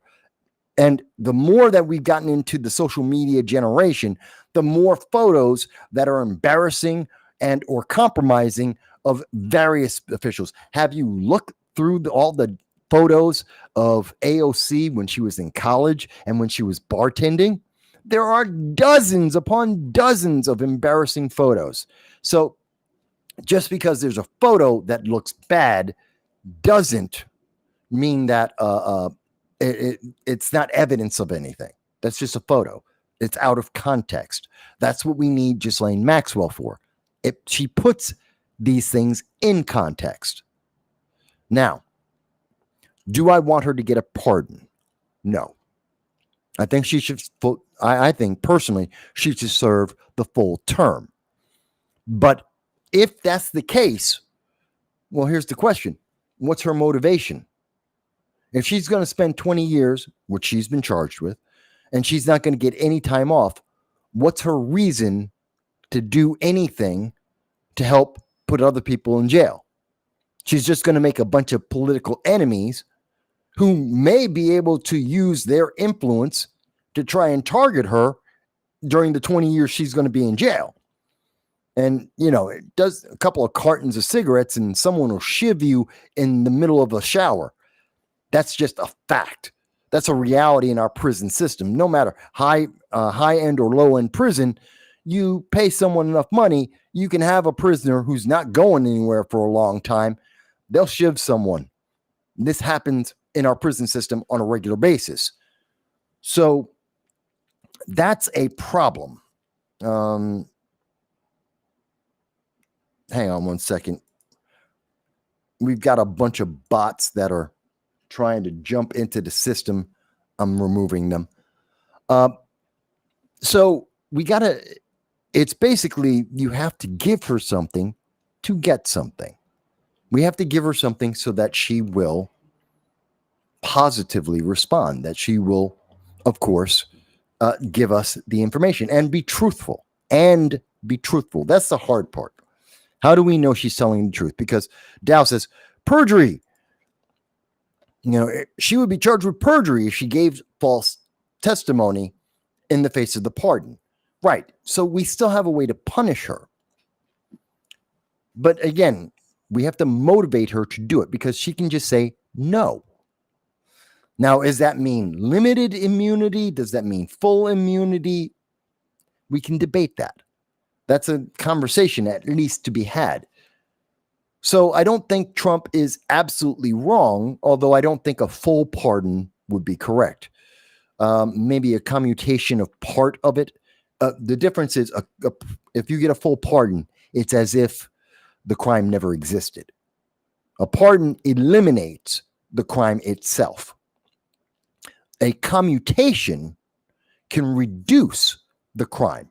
So if you were charged with 100 years and you had 80 years of your crime commuted, you would serve 20 and the other 80 wouldn't exist. That would be removed. But you would still be guilty of the crime that would still exist on the record, and you would be convicted. You would still be a felon.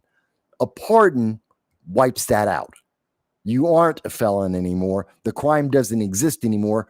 You get to walk out of jail right then and there. A commutation, I think, would be better, to commute 2, 3, 5 years of her sentence. So she gets out a little bit earlier. She has a reason to get out of jail sooner. That's her sweet spot. That's the sugar, the honey, and we get to have information. And the catch to it is, if it isn't verifiable, if it isn't truthful and verifiable information, then she violates the terms and she has to serve the full term. Plus, if she perjures herself while doing that, well, now you've added to your time in jail. So you get to stay in jail longer. That's the way. I think that's the best way. And I think that maybe, and Trump is smart enough. He is smart enough. He does have enough of a handle on the English language. He knows the difference. So when he says pardon, maybe he should be saying commutation instead, but maybe he just wants to have the conversation. Now, again, in my audience, you may agree or disagree. That's perfectly fine. But we understand now, does it make any sense for Donald Trump to say this? Yes. Why? Because Donald Trump's protecting himself? Unlikely. And again, for all the people who are like, no, Donald Trump is setting this up so that he looks like a good guy, but he knows she won't tell. If there was even the hint, the rumor, look at what's happening right now. Just the news media, the Democrats are falling all over themselves just to say that Donald Trump's in the file, which we all know. And we have known for a long, long, long time. That has never been in dispute. We know there's photos of Donald Trump with Ghislaine Maxwell and with Epstein, as are Bill Clinton and most politicians and most business owners, including Elon Musk. That's not new information. We've always known that. So to say he's in the file is meaningless, except if you're a Democrat who believes in Orange Man bad, because that suddenly somehow transforms into that's proof of guilt. No, it's not. It's not even close. Let's be honest with each other. Let's actually have a true adult conversation. No, that's not proof of anything because it's not new information. We already knew that, and it doesn't mean anything by itself. Put it in we must have context. We must have proof. And I truly believe that if there was any kind of shred of proof whatsoever, Democrats would have leaked it. They would have leaked it in 2016. They would have leaked it in 2020. They would have leaked it in 2024. They'd leak it right now so they'd have an advantage in the midterms in 2026. They'd use it for 2028. They would need it just to balance off all the lies that they told about Joe Biden being competent. They need something. They have nothing. So they put up this big smoke screen and said, Orange Man bad in the file, which is meaningless. It's meaningless. That's nothing. And all evidence that we have, including the fact that Donald Trump was one of the first people to actually highlight and go on the record to say Epstein's not a good guy, every bit of evidence we do have says that Donald Trump most likely isn't in the file. Isn't on the list. He's in the file. He's not on the list. And the pardon isn't something that proves that he's therefore guilty. It just proves that he's trying to get answers. That's all it proves. That he's getting us something concrete. We have a witness who will testify that at least some of the people, and I don't necessarily believe that it would be the high end, all of the top names, all the big people, maybe one, maybe two, a bunch of people falling on their swords, a bunch of names that you kind of sort of heard of, but aren't that big. but enough to make people go, "Ooh, see, we got a CEO here. We got a low-level politician there. We got a low-level person in government, the assistant of the director of whatever department of government, something like that." We may get that. I think that's what we're looking at. And is that good enough? Probably not. Realistically, no. But it is more than what we have. And it is more than we have ever had, because the Democrats who've had the chance for 4 years under Joe Biden, they've had the chance to try and advance this. If the Democrats were serious about trying to get justice, had years to get justice. They've had years to press Ghislaine Maxwell into giving something up, in investigating the reams upon reams of documentation. They could have made it public. They could have followed it up with the DOJ. They could have filed charges against somebody by now. They could have revealed anyone by now, but the Democrats didn't. So anyone wants to say, well, the Democrats are pure and they're morally on the high horse. No. Give that crap up. Stop that. You're lying to yourself. You're lying to yourself because you're not lying to me. If they wanted to do it, they could have done it. They had years to do it. They didn't. They're covering it up as much as the Republicans are. The establishment is covering its own backside because they're not clean. So the question is, how much can we get? How much can we get? How much truth can we shine a light on? And how many governments does it involve? And how many secret agencies? And part of the reasons why I don't think we're ever going to get all of it, and I've said this several times before, is I believe this involves spy agencies, multiple spy agencies. We're talking like MI5. I think this involves the CIA. It may well involve the FBI. It probably involves the Mossad. All of them, and maybe a few others on top of that, that they're all somehow connected to this Epstein guy because he was connected to everyone. And whether they're using him as an asset to find out information or to plant false information, I don't know. But I do not doubt that anyone that influential is somehow connected to various spy agencies advancing some, if not many, of their goals and plans. And I would say that about I would say that about Jeff Bezos. I would say that about Elon Musk. I would say that about all of the multimillionaires, Steve Jobs, all of them, because they have too much influence. They have too much connection not to have been at least approached, at least occasionally, by some of these secret agencies. And of course, there's also the question about, well, some of our allies. How embarrassing would this be for the royal family? It would affect the United States and England's relationship, which is vital and very important and long lasting. And this could damage it because we know, or at least it's suspected, that several royals are involved with Epstein and his island and young people. So that could be very damaging going forward. And we need the United Kingdom just like the United Kingdom needs us. They are our truly oldest, most reliable ally in the world. And so that is a factor. So again, I don't expect everything to come out.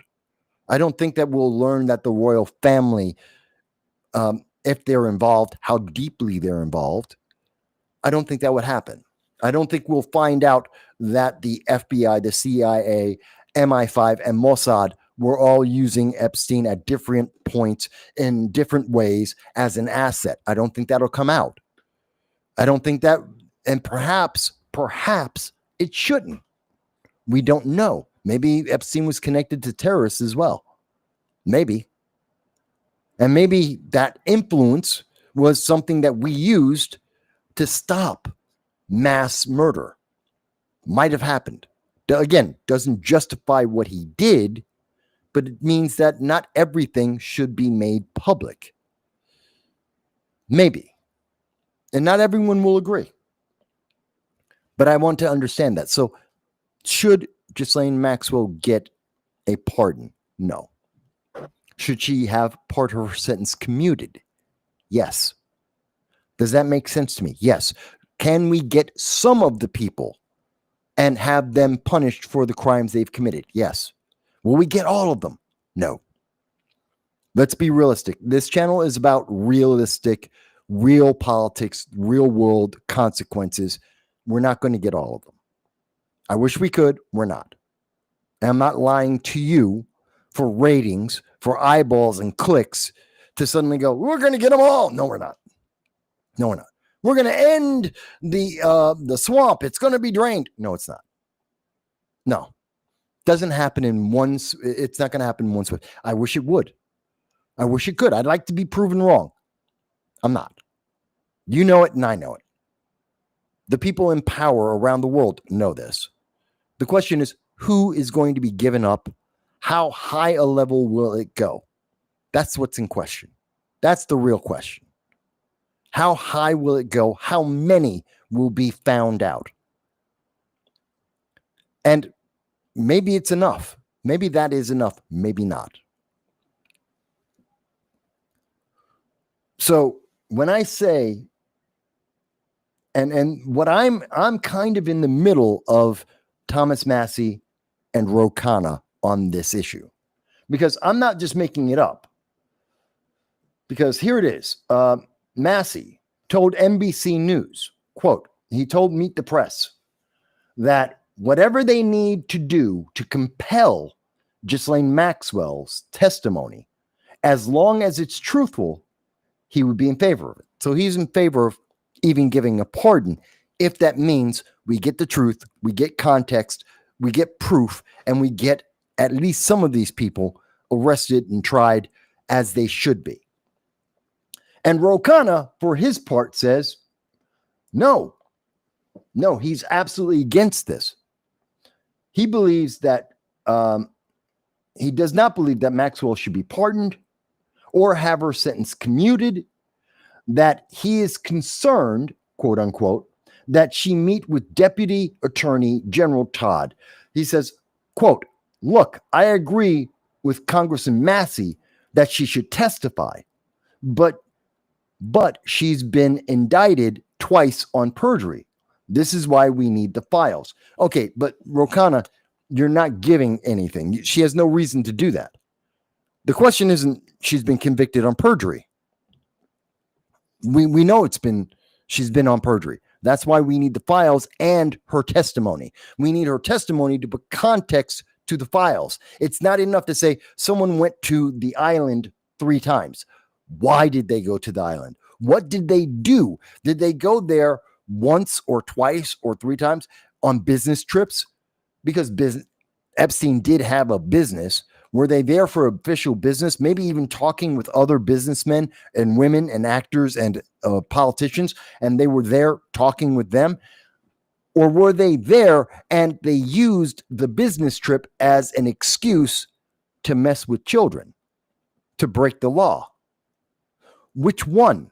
The file may not tell us the difference of the two.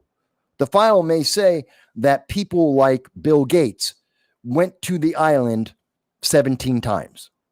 Okay. What did he do? Who was he with? What was he doing when he was there? Was there a crime, and what crimes were there? How many? We need the context, which the file saying, oh, but they flew there, doesn't tell us anything. That's not context. That's not proof. You need both.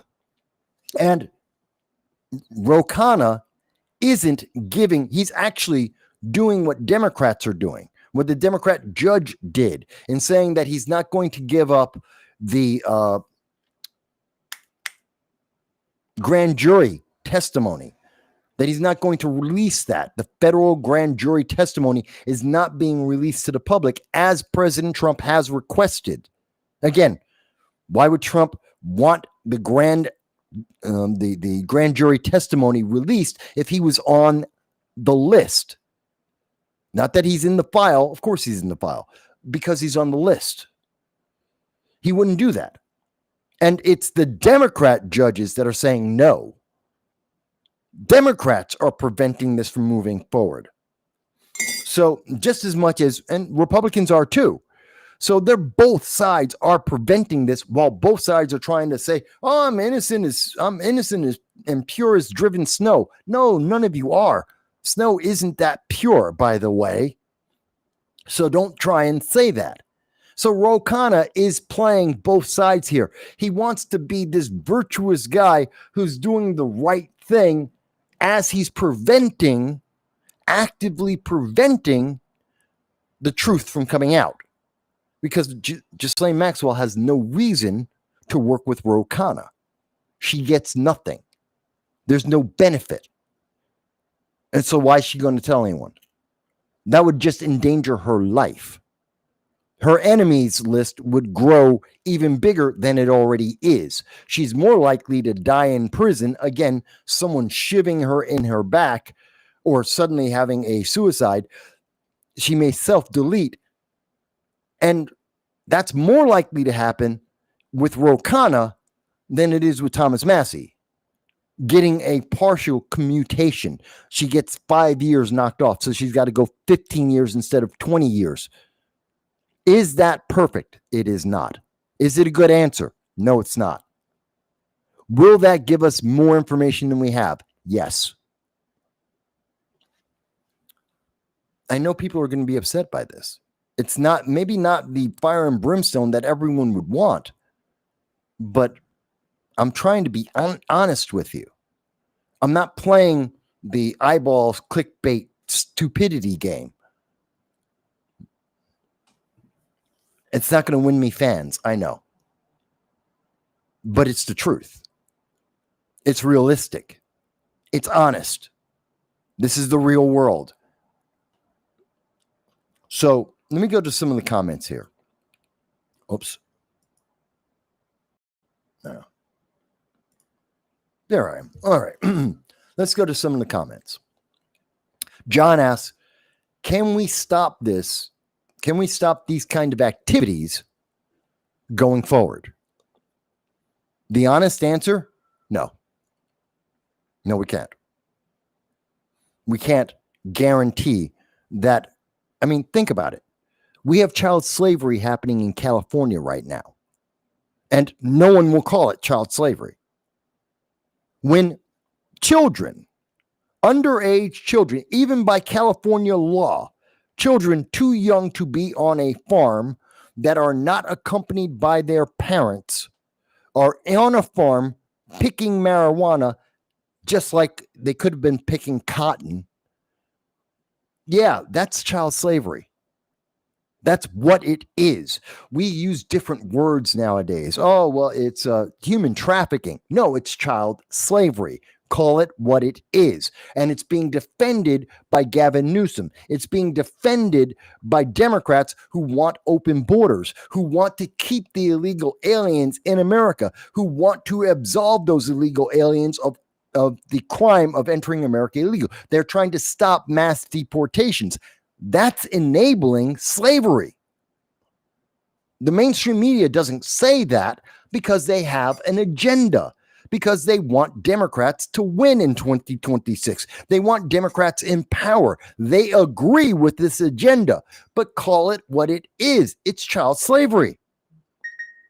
And that means that this is a problem. And if we can't even deal with something as obvious and so proven a fact as child slavery in California on commercial farms, do we really think we're going to stop sexual abuses like this, sexual slavery around the world, even in the United States?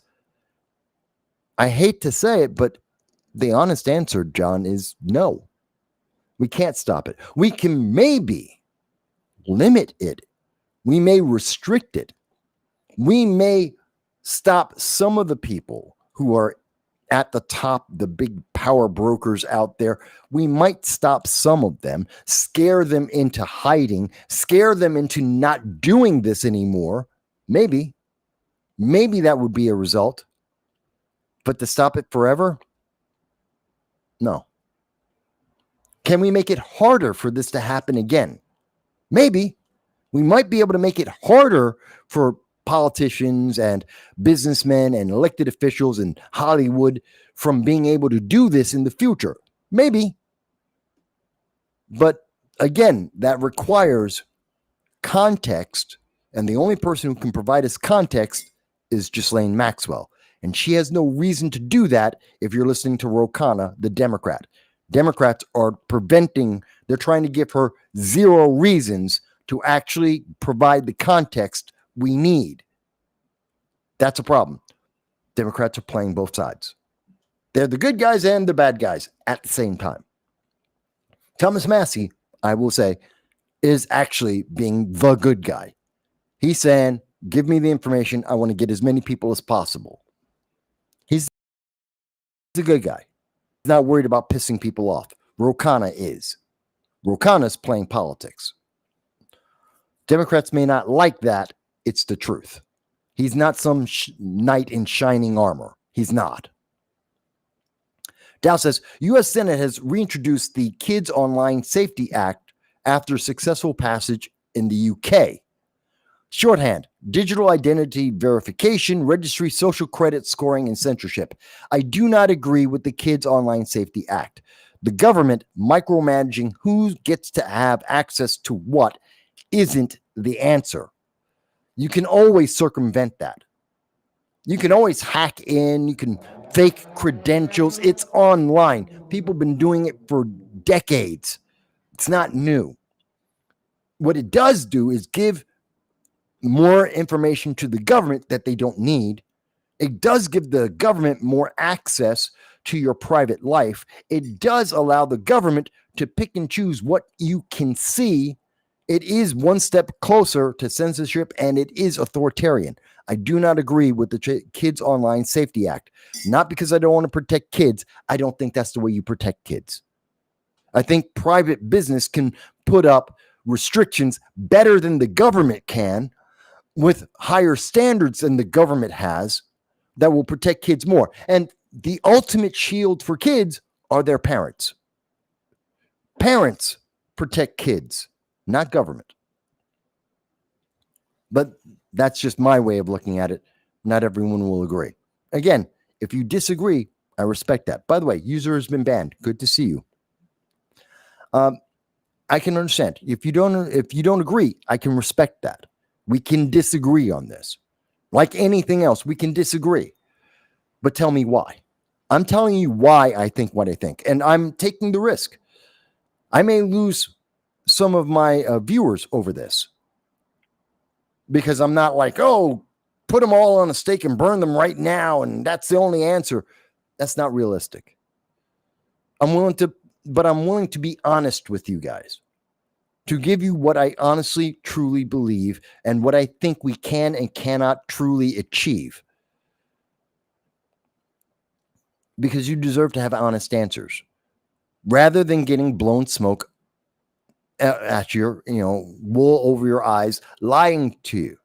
Saying it's good, it's going to be gone. Never happen again. It's a lie. You know it's a lie. I know it's a lie. Again, we can't even call child slavery in California child slavery. How in the hell how can I believe we're going to stop the abuse of children if we can't call an abuse of children what it is? That Gavin Newsom is protected. That the California Democrats and their open border policy, their open immigration policy, their demand to end mass deportations, if we can't call them out, and my channel is suppressed because I dare to say that it is child abuse, I'm the bad guy. And if that's how they're reacting to me, imagine how they're going to react to something more significant. Just trying to be honest with you guys. It's not good. John mentions that he doubts that Trump is on the list. Honestly, again, if there was any way to prove it, if there was even a hint of evidence that would actually make it look like Trump was on the list, even if it was just circumstantial, we'd have already heard about it. Democrats would waste no time They need to break Trump. They need to break America First and MAGA, and they don't care how they do it. And they've been trying everything to do that. They don't care. So, yeah, if he was there, they'd have already revealed it. Gracie says, I think immunity would be better, so she cannot do more time for other crimes, but let her serve the time that she already has. That's a fair point. And that's kind of what Ro Khanna is saying, although he didn't say, he's not saying immunity from future crimes based on her testimony. He's just saying, let her rot. And if she gives us more evidence, if she doesn't take the fifth and she incriminates herself, throw her in jail for longer. Why would she do that? Why would she ever do that? Who would ever do that? If I can go to jail for 1 year versus 50 years, why would I put myself in jail for 50 years? It makes no sense. And that's how Ro Khanna protects Democrats. By saying this and trying to pressure and say to Ghislaine Maxwell, say nothing. We're going to give you nothing so that you say nothing. He's protecting Democrats because he won't even give her immunity from future crimes. He's saying rot in hell, rot in jail, which I understand, but that doesn't help us get all the other criminals too. It's a scale. How many criminals do you want to get? How many people do you want to punish? How much can we punish them for? And it's a give and take. It's reality. It's the real world. This isn't some kind of thought game. This isn't a thought argument amongst a bunch of lawyers in law school. This is the real world. And we have to give and take. That's the reality. And I know there's a lot of people and personal friends of mine, Frank Johnson on the Liberty First Foundation, absolutely disagrees with me. Absolutely. Frank wants them all to burn in hell, and he wants to put them on the stake and burn them. And I don't feel bad about that. I do not disagree with Frank on that.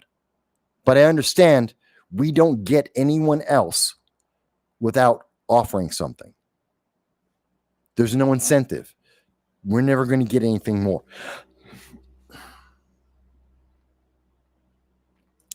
Let's see. Gracie says, I think we should go after the pilots and the staff that worked on the island, at least for information. And there should be a financial record for that stuff. There is, but that doesn't tell us anything. All that tells us is someone flew to the island, that someone got served dinner as maybe the chef, the wait staff, the what do you call it in a hotel, the cleaning staff, the person doing laundry. They may have bits of information. They can't tell you who did what. They don't have that context. They don't know why someone went to the island. They don't know where they don't necessarily.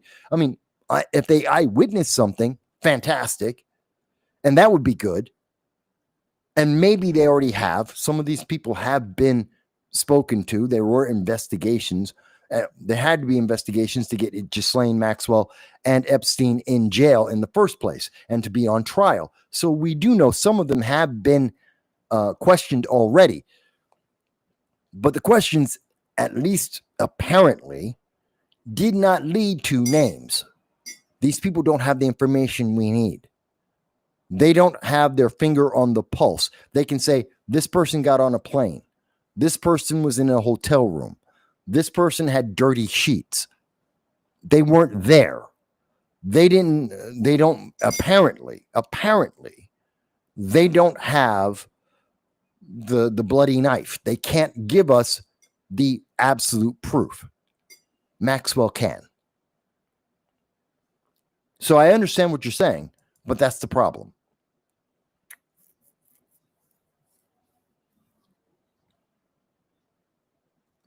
Let me see. Grace says, Grace is not Gracie, by the way, folks. Gracie is a different person than Grace. Epstein had more ties to Clinton than Trump. Yes, he did. And that's why we've heard more, or at least we initially were hearing more about Clinton than Trump. But the news media, orange man bad. They hate Trump. So it has to be Trump. And they can't and they don't want to talk about Clinton at all. They have avoided mentioning Clinton's name. They twist themselves backwards and into pretzels to not mention Bill Clinton at all. Even though we know for a fact that he had multiple trips to the island. And there is a big difference, again, big difference in being on the island once and being there 17 times. There's a big difference. And I think it's less credible to say you kept going back to that same island where all these things were happening and you're a known, I would say, sexual predator. I would say that Clinton can be classified as a sexual predator, given his activities, what we have publicly been able to find out about Bill Clinton, about how he has lied about his activities and what those activities were, and how many women both were actively found to be truthful, that they did suffer at the hands of Bill Clinton, and how many more accused Bill Clinton, credibly accused him with details, definitive details that made sense. So Clinton, I think, is a sexual predator. You may disagree. Some people think he's the greatest president ever. That doesn't change the fact that I think he's a sexual predator. You can be both. You can say that Clinton was the greatest president ever. He wasn't. But you could say that, and he's a sexual predator. It's like saying he was president and he plays the saxophone. He can do both. They're both true at the same time. So, Democrats love Bill Clinton. Fantastic. You can think he was a great president. He wasn't, but you can think that. And at the same time, he can still be a sexual predator. One doesn't stop the other. One doesn't preclude anything else. So I think that's important. And so I don't have a lot of faith that Clinton won't be on the files, which may be part of the reason why Democrats are fighting so hard not to let us know who's on the files. Not that Republicans are any kinder. I'm sure there's several Republicans of note that are on the files, not just in the files, but on the list as well. I have no doubt there are Republicans of equal stature, maybe in private business, not necessarily politics, but maybe both, that are on the list. And so this is why neither Republicans nor Democrats want to reveal this. It just so happened that this is coming up under a Republican administration because the Democrats ignored this. They let it all go away. We wouldn't even be having this. If Kamala Harris had gotten elected, we wouldn't even be having this conversation. She was never going to reveal anything. She didn't promise it. She didn't think about it. It wasn't even a topic to be addressed by the Biden-Harris administration. Neither of them, Biden nor Harris, would ever have talked about Epstein ever again. So we're to get as far as we are, to have this discussion and this argument in America is only because Donald Trump got elected, only because Republicans are in power. Because for Democrats alone, this would be gone. We would never have heard about it again. It would have disappeared. That's the reality. Again, the media doesn't want to say that because they have a vested interest. They have a political dog in this race. And so they have a vested purpose.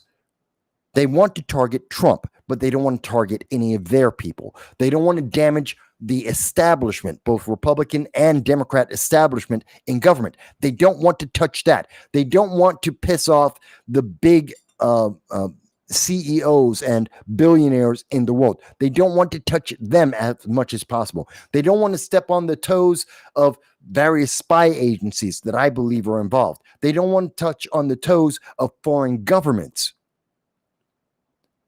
You can't not step on that. If we start delving into this, as as it seems that Trump is trying to do, he has authorized and requested the release of at least the grand jury data, which means that would lead to something. It's more than nothing. And Democrats are preventing that, as well as the House Republicans and Democrats are preventing it in the House. So it's not that Trump isn't trying to do something. There are other parts of the government fighting against him. The legislature and the judiciary are fighting against the executive branch. Two branches of government against one. The two branches win. You can hate Trump all you want. You can call him Orange Man bad. You can believe anything you want to believe about him. The reality is, two branches of government are fighting to hide something that one branch is at least letting us try and get a peek at. If anything, you can blame Trump for not revealing, not ripping the Band-Aid off. And you can make that argument very, very credibly. But he's at least trying to give us a peek. You've got the legislature and the judiciary that are saying no. And I have to ask the question, why? How many governments are involved? How many spy agencies are involved? How many deals, spies, leverage, how much leverage around the world is involved in this? And here's another thing. Did Trump make a deal with various dignitaries, businessmen, whomever, saying, okay, I won't reveal you. I'll take the heat for it, but I get a deal. I get something that will help America. And yes, I mean America, not Trump. Trump's already a billionaire. He's already history making. He's already in the history books. And much of it, much to the chagrin of Democrats and progressives, is positive. Trump will be remembered as being, at least at this point, he will be remembered for being a better than average president who achieved a lot of things that most presidents haven't, like at least attempting, if not successful, in about 6 peace deals, ceasefires around the world in the first 6 months that he's been in office. You can't say that about other presidents. You can't. He's got one of the most significant reductions in the size of federal government, at least in the last quarter century, if not longer. These are positives. So you don't have to like Trump. He's in there. So it's not for Trump. It's not because he doesn't need the money. He's already a billionaire. He doesn't need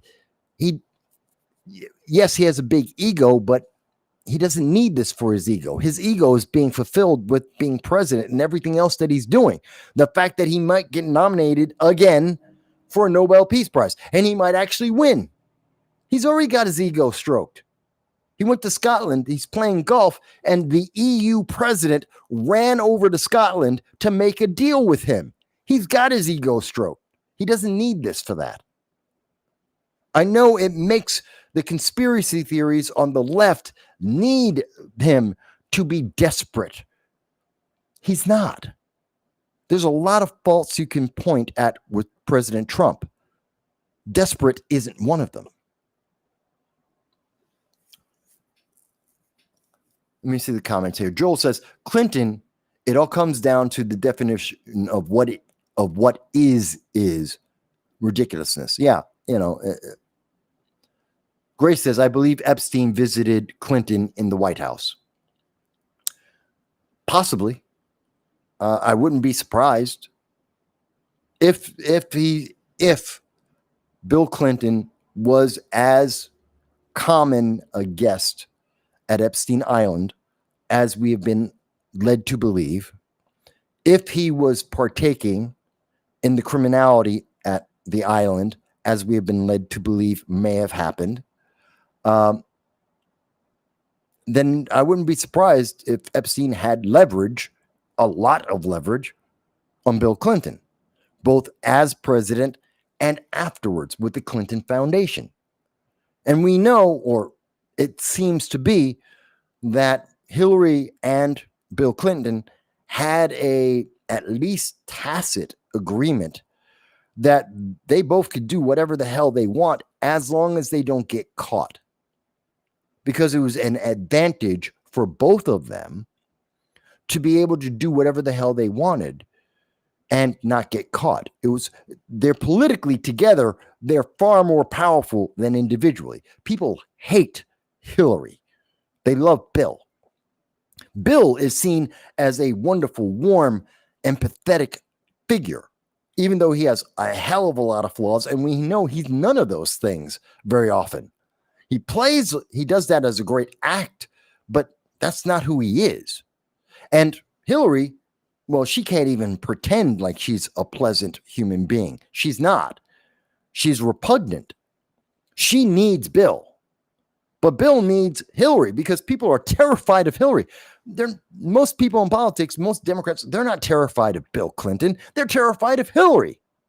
Hillary is a pit bull, a vicious, rabid pit bull, as an analogy. And Bill Clinton, oh, he's the good guy. He's the guy who, gets things done. He's the nice guy in the relationship.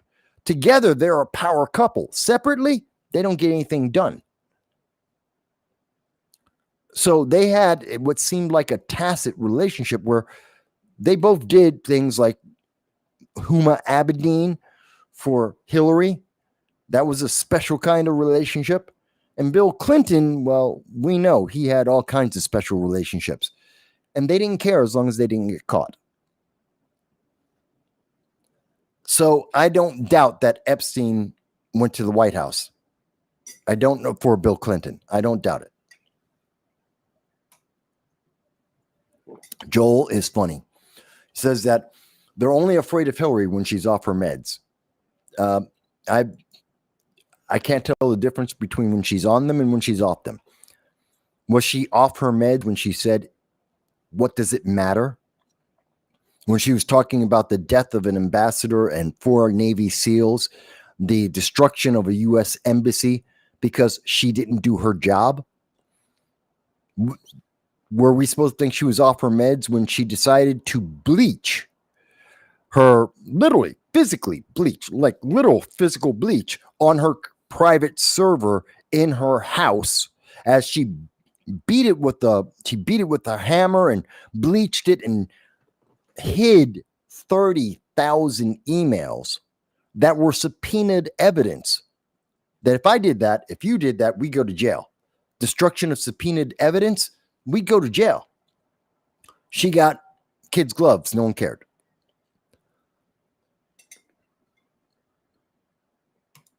Let's see. Grace says, DNC party bosses don't even like Hillary. No one likes Hillary. No one has ever liked Hillary. On her best day, her approval was like, 40%, 43%. 60% of the nation hated her, always. She never had positive. Even the feminists don't like Hillary Clinton. That tells you something. Even Democratic feminists don't like Hillary Clinton. She's appealing to no one. That's just the truth of it. Democrats may not like that. It's the truth. And I can show polling data, consistent polling data over years that will show you that no one liked Hillary Clinton. And she was miserable. She was a horrible senator for New York State. Horrible. She got nothing done. Nothing. She's as bad as AOC. Got nothing done. Demands all kinds of media attention, all kinds of hype. Got nothing done. She was a horrible senator. One of the worst. So, I mean, there's nothing to her. There's no positive. Let me see here. I'll answer some more questions here. Grace says, why do Marines dislike Hillary so much? Because she gets people killed. That's why. Hillary Clinton got Navy SEALs killed. She got a embassy attacked. She allowed a ambassador to die because she didn't do her job. And she got pissed off when people called her out for failing to do her duty, for failing to do her job. She made it harder for Marines to do their job around the world. She made it harder for people in the military to live. That's why we don't like Hillary Clinton. She's dangerous. She gets people killed. And that's a reason why. I can't speak for all Marines. I don't even pretend to speak for all Marines. I don't. I'm speaking for myself as a Marine, my understanding of my conversations with various Marines over my lifetime. This is the consensus of thought that I anecdotally have. I don't have proof of it. But I am pretty sure if you go through the military services, Army, Navy, special services like the SEALs and Special Ops, and you ask them all, they'll all say the same thing. CIA, FBI, they all say the same thing. None of them like her. She makes their lives dangerous. She's unreliable. Forest Mommy has a comment. Forest Mommy says, she had black prison inmate slaves when her husband was governor. I can't speak to that. That, Forest Mommy, is conjecture. I can't say that. I don't know that to be true. I don't know that there's any evidence of that. So while some people believe that, but that's the same people who say that, Donald Trump, he's on the list. There's no evidence. I can't say that. I don't say that it's impossible, but given that we've heard many rumors about Hillary not having a preference for male partners, I have some doubts. She seems to prefer female partners. And Bill Clinton, even her daughter Chelsea, was a means to an end. Being married gave her more power. Being married to Bill Clinton gave her more power. Having a child gave her more power. I do not put it over that Hillary Clinton would marry someone, have sex with a man, to get a child, to be able to advance her political career and her political agenda. I absolutely believe a woman like Hillary Clinton would absolutely do that, even though she could despise men, and she would do it anyway because it gets her more power. And Hillary Clinton loves power. Again, people on the left, if you think I'm wrong, speak up. Tell me why I'm wrong. But I tell you what, most people on the left agree with me. So the question was on the, we did have a poll running on the YouTube channel, a specific poll about this. Bear with. I'm going to check it out. And I'm going to try and get you guys an answer about the poll. I'm going to close it out now in a moment. Now, this was only available on the YouTube channel. And that's because Rumble doesn't allow me to do polls. Otherwise, I would have done it. And let's see.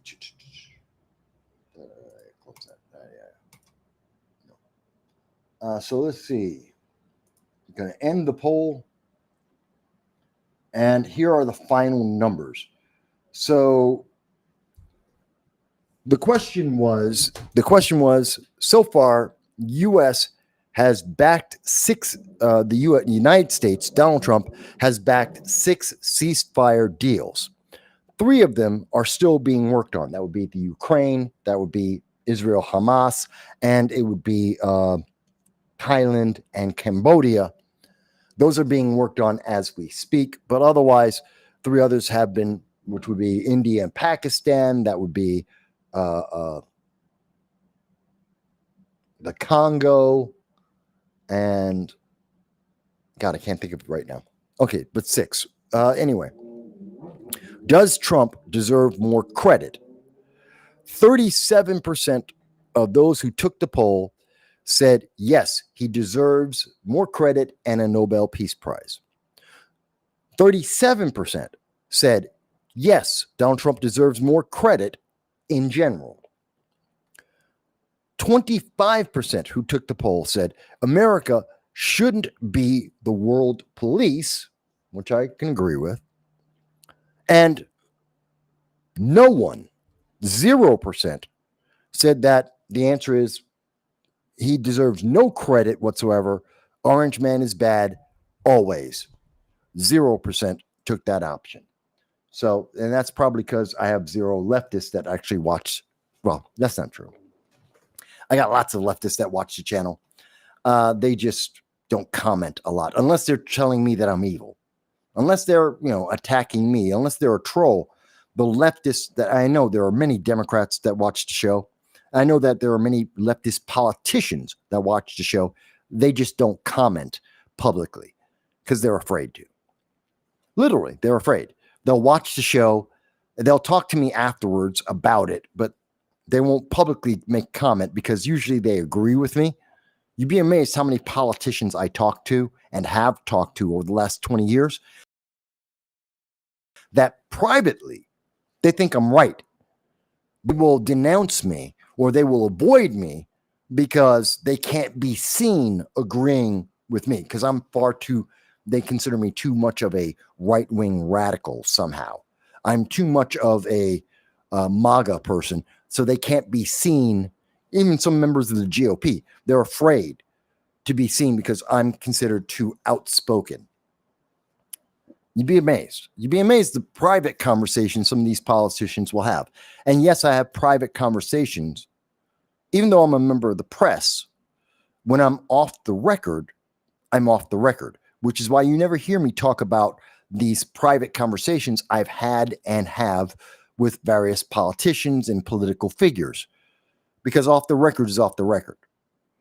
And the relationship I have with these people is vital, and it only exists because when we're off the record, we're off the record.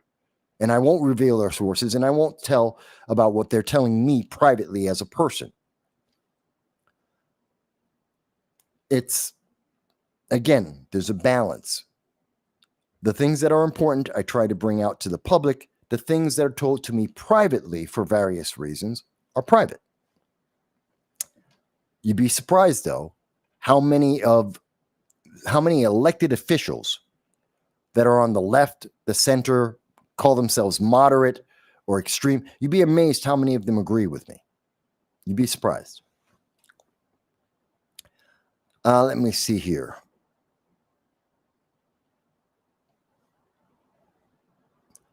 So Grace says that her husband was a grunt in the Marine Corps, and Hillary Clinton was universally loathed by the Marines. I agree. Let me see here. Grace says that the Nobel Peace Prize is stupid, which is why I don't think he should win one. It had a purpose at a time. I mean, it lost a lot of the credibility of the Nobel Peace Prize disappeared for me when Obama, he wasn't just nominated, he won a Nobel Peace Prize for the potential to create more peace in the world. The potential that wound up being Obama authorized a memo. He justified and set a precedent of bombing American citizens who had never been arrested, who were never convicted, and were not on U.S. soil. And that guy got a Nobel Peace Prize.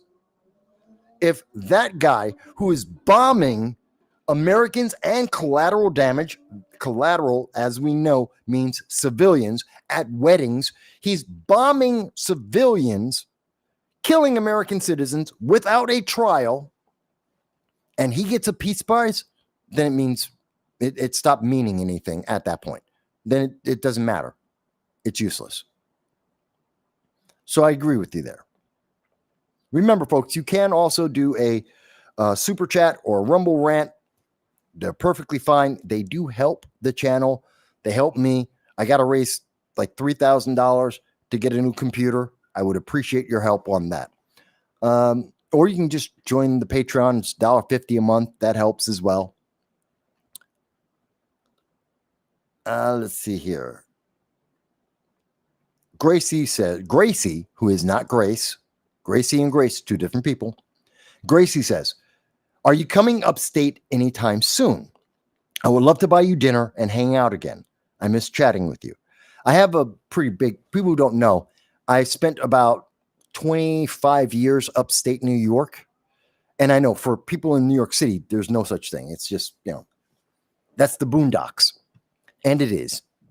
To be fair, I'm from the Bronx originally, born and raised in the Bronx, lived most of my life in the Bronx, but I spent about 20 years upstate New York in Binghamton, in Broome County.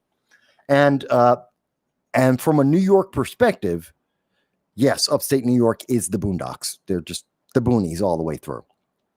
But that doesn't mean it's bad. That doesn't mean that it's not enjoyable. But it is the boondocks. And so I have a lot of people who know me. I ran for Congress upstate. I got to know people in a dozen different counties, news media in a dozen different counties throughout upstate New York. I had good experiences. And I know I met Gracie amongst other people in upstate New York over the years, both between running for elected office and just doing my political commentary over 20 years and working a job. Remember, I'm a working stiff. I'm not CNN. I don't get paid. I don't work for anyone. As much as the left would like to tell you that I am a shill for the Republican Party, I've never gotten a check from the Republican Party. Doesn't happen. I don't get paid. I don't do this for free, but I definitely didn't get paid. And if I was working for Republicans, I'd have gotten paid very well because I'm good at what I do. But nope, no checks. And it's not because I'm cheap. I don't do this for free. I don't work for free. But anyway, to answer your question, Gracie, I haven't been upstate. I may be coming upstate within the next 6 months. Some things may be coming up. There may be some things happening in New York State politics that will require me to occasionally be going upstate New York to various counties for various some work that I may be doing and some coverage that I may be providing. So I will keep you in mind. I will let you know once I'm sure, which may be coming up in the next, let's say 45, 60 days. There may be some announcements in the next 45, 60 days that could affect New York State, which would mean that I'm moving, that I'm out and about upstate. And I will let you know as soon as I can confirm any of that. That's the most I can say about that. 45, 60 days, maybe more. By the way, I'm open to any questions. Right now, we're over time. By the way, I'm super hot right now. It is humid as hell in New York State. So we've been on for 5 hours, almost 6. Please excuse me as I take off my jacket, a little bit more comfortable, a little more informal. We're going to spend a couple of minutes here. I'm answering questions. Whether or not you've done a super chat, a super reaction, a Rumble rant, I'm just answering some questions now. Bear with me a second. Just want to making sure I didn't miss anything, but I'm just answering some questions now. So if there's a question, if there's anything in politics, let's say for the next 15 minutes, let's go 15 minutes. For the next 15 minutes, so until 8:30-ish, 8:30-ish, if there's any question in politics, any politics, if it's politics that's happened within the last 50 years, maybe 75, I can answer it. And by the way, I used to do this a lot. I would go to various events and I would speak, and I'd do lightning round, and people would just ask me questions, and I just answer it, and I can answer anything. Hell, one day, you guys should ask me. Someone should get a video. I can literally. I used to be good enough. Okay, there it goes. My camera's heating up again. I used to, at one point, I was able to walk into an event and I would do this as a drill, a political drill. And I would tell people, hey, pick a political position to give me a topic and tell me what side. I can do and I still can, I can do the Democrat side or the Republican side on any issue. I can tell you as if I am a supporter for Republican or Democrats on any issue in 3 minutes. Any question, any issue, any political, I can do the Libertarian, the Democrat, and the Republican's point of view on any of them and make it sound good, or at least as good as any other politician in America. And I used to do that on a regular basis. There's people who've been to meetings and events where I've done that. And I'll do it for like half an hour. Just question after question. Doesn't matter. And one day someone will, I'll do a video of this, of people just asking me. And I'll just show you. It is a skill, but it's not. There's tricks to it. Believe it or not, there's tricks to it. And that's just politics. But one day you guys will see it. It'll be actually recorded and people will see it. Let's see. Looking through some of the comments. The answer, Gracie says, thank you. Hopefully it's for Elise Stefanik, who, as I predicted, she's going to be running for governor of New York.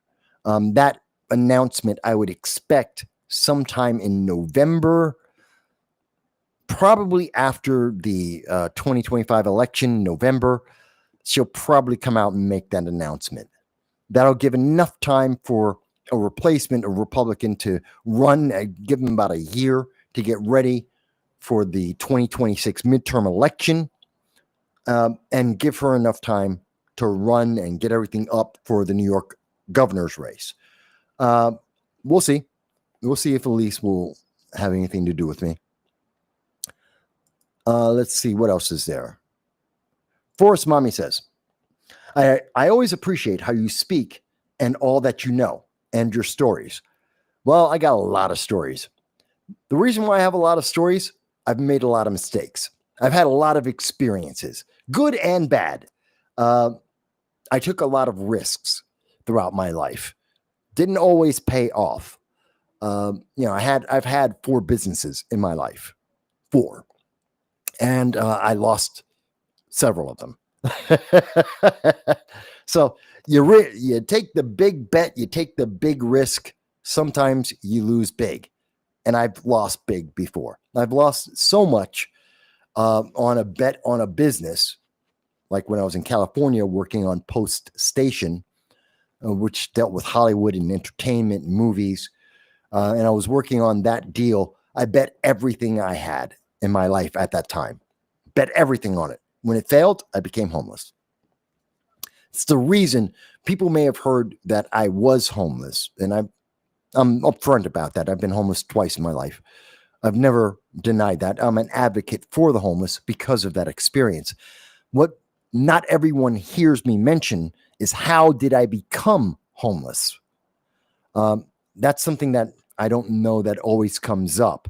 Sometimes in person, when I do public speaking events talking about homelessness and how it affects people, not everyone knows this, but how one of the reasons why I became homeless, I was working in a business in California. We called it Post Station. And it was supposed to be, we were trying to buy a movie studio. It was me and a group of people. We had a buying group. We were working together to buy the Valencia Studios, which is up in Apple Valley in California, northeast of LA. And Valencia Studios, we were going to buy that. This is back in the early 90s, right after I came back from Russia. Like, I came back from Russia and went straight over to California and then got involved in this. And so we were going to buy Valencia Studios. We had a couple of agreements with the film development companies and film creation and film development. I'm actually talking about like 35 millimeter actual film, not the actual film itself. the guys who would process that. We had to deal with them. We had to deal with lighting studio and some electrical companies. We had a lot of deals in the industry for several companies.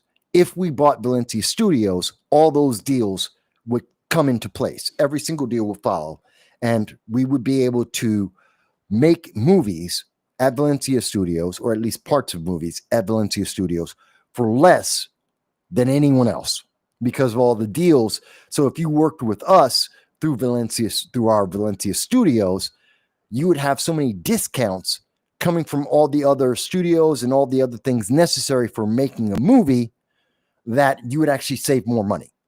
That was our pitch. And we had a couple of actually major studio movies, had a couple of movies that were considering using Valencia Studios if we took it over, that they were looking to do at least some of their production there through our agreements that they would be able to get because they'd save so much money. And if they weren't going to do it there, they were going to do it all overseas.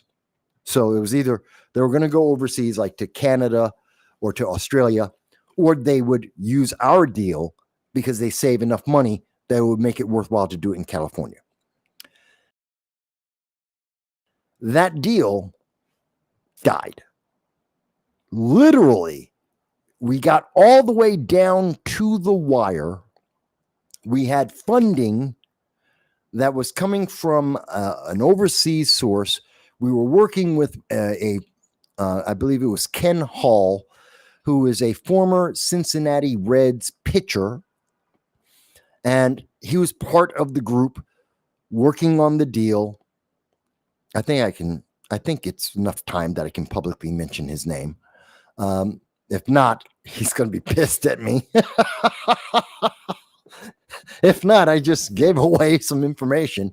But the deal went sideways. We had funding coming from overseas, that funding, the wire that we absolutely needed, that would have guaranteed everything. We had one wire. It would have came in. It was a couple $1 million. It was the linchpin. Once we got that, we had the loan, we had everything else done. The deal was done. And I was living in the studio at the time. And it literally came down to the wire. The wire did not come in on time.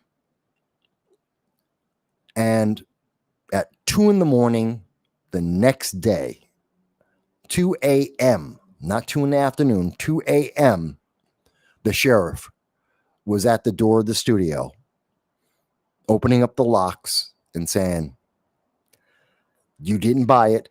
It's not your property. You're trespassing. You got to go." The bank took the property. We lost everything. And I became homeless from that moment going forward. That's how I became homeless. Lost everything in that deal. So not everyone gets to hear about that. That was a deal that didn't go well. That was a business that failed. It happens. I bet big. If we got the wire, if it had come through, and I've later questioned in life, did we have the best source for the money? I wasn't responsible for that. Some others were. Maybe if we had a better source for the money, then we got the deal. If it went through, I would be a multimillionaire today. I'd have been a multimillionaire. I'd be a movie mogul. The deal was worth so much that I would have made millions. Millions. My partners would have made tens of millions. I was the small end of the stick, and I would have made millions. My partners would have made tens of millions easily within a decade. I'd be a multimillionaire. But you bet big, sometimes you lose big, and I lost big. It happens. Yes, I know how to make movies. Yes, I can work with movie cameras, Ikigamas in particular, which are video cameras, but I can work with the cameras. I've done camera work. I've done lighting and grip work. Yeah, I know my way around a Hollywood set, and I can work in a Hollywood set. What do you know? But I was never union. So there's that. So yeah, something that people didn't know. Yes, I can work with movie cameras and movie video cameras and lighting and grip work. And yes, I have been in Hollywood and I have done that work before.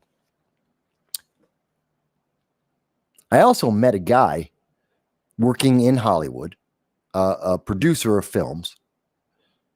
He's a little bit notorious. Well, at least then, at that time, he was notorious, a little bit notorious. People probably have no idea. The general public will not know who this is. But I actually met a guy whose legit, true name is Michael Snow White. I always bugged out about that. Like, that's his actual name, Michael Snow White. It was spelled in German, but it was pronounced Snow White. But spelled in German, it's his actual family name. It's like, blew me away. And he was a bit notorious, but that's a different kind of story. I'm not going to tell that story now. But I knew him. It was an interesting guy. Worked with him on a couple of films. Interesting stories that go with that. But I actually knew someone who's named Mike Snow White. It was amazing to me. Anyway, I went way off topic. I don't know if anyone cares, but it's interesting stuff. So there you go, Farce Mommy. You got a couple of stories for me. Interesting stuff that I've done in my life. Joel says, what does Joel say? Sliwa impressed me with his battery storage knowledge. He had real info, not sound bites. That's true. And I did question him, both on the record several times. Actually, I actually went when he was at the proposed lithium battery site in the Bronx, which is actually very close to where I live. I questioned him there, and I questioned him, and that was on the record. And I questioned him on the record at another event in the Bronx where I have an event where it's just seven people and Curtis Sliwa. And I was the only member of the press that Curtis Sliwa was coming to an event. He showed up late by 2 hours, but he showed up. He promised us he would be there, and he came to the event, and and his staff guaranteed me that I'm the press, I'm there. He was going to take my questions because I stayed. And I only stayed for the event because he would show up. And he did. Curtis Sliwa, true to his name, he showed up. It was 2 hours late, but he showed up. And he did answer. I think I got 25 minutes of questions. There were other people who had questions and different reasons, but he did a lot of candidate advice. But I got to speak to him, and it's on the channel. You can actually look it up. It's on YouTube. It's on Rumble. The actual interview I had with Curtis Sliwa, you can look it up. And I also questioned him about the lithium batteries plant, and some other questions. I got about 25 minutes with him. So I respect him for that reason.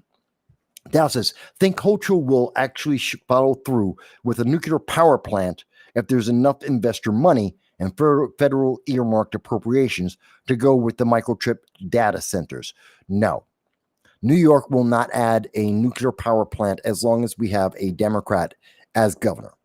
Will not happen.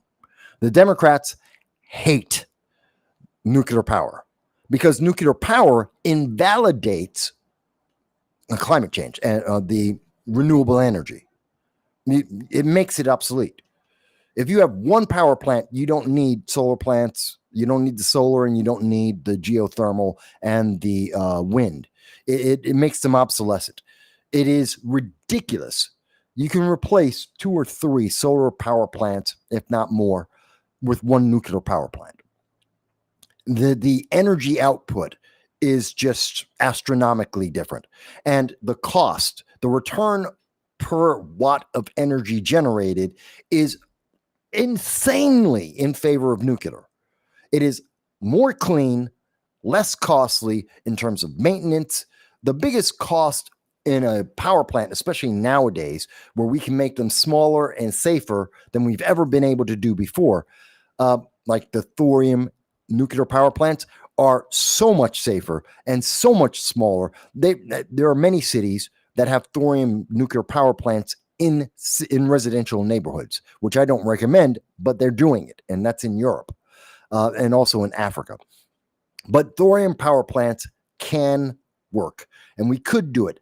And the return, the investment on a nuclear power plant is a big, huge balloon of payment up front and massively diminished cost as you go down in time. The cost really is all up front when it comes to a nuclear power plant. You pay all the money up front, and then you just reap the reward. In terms of solar, you have multiple layers of upfront costs.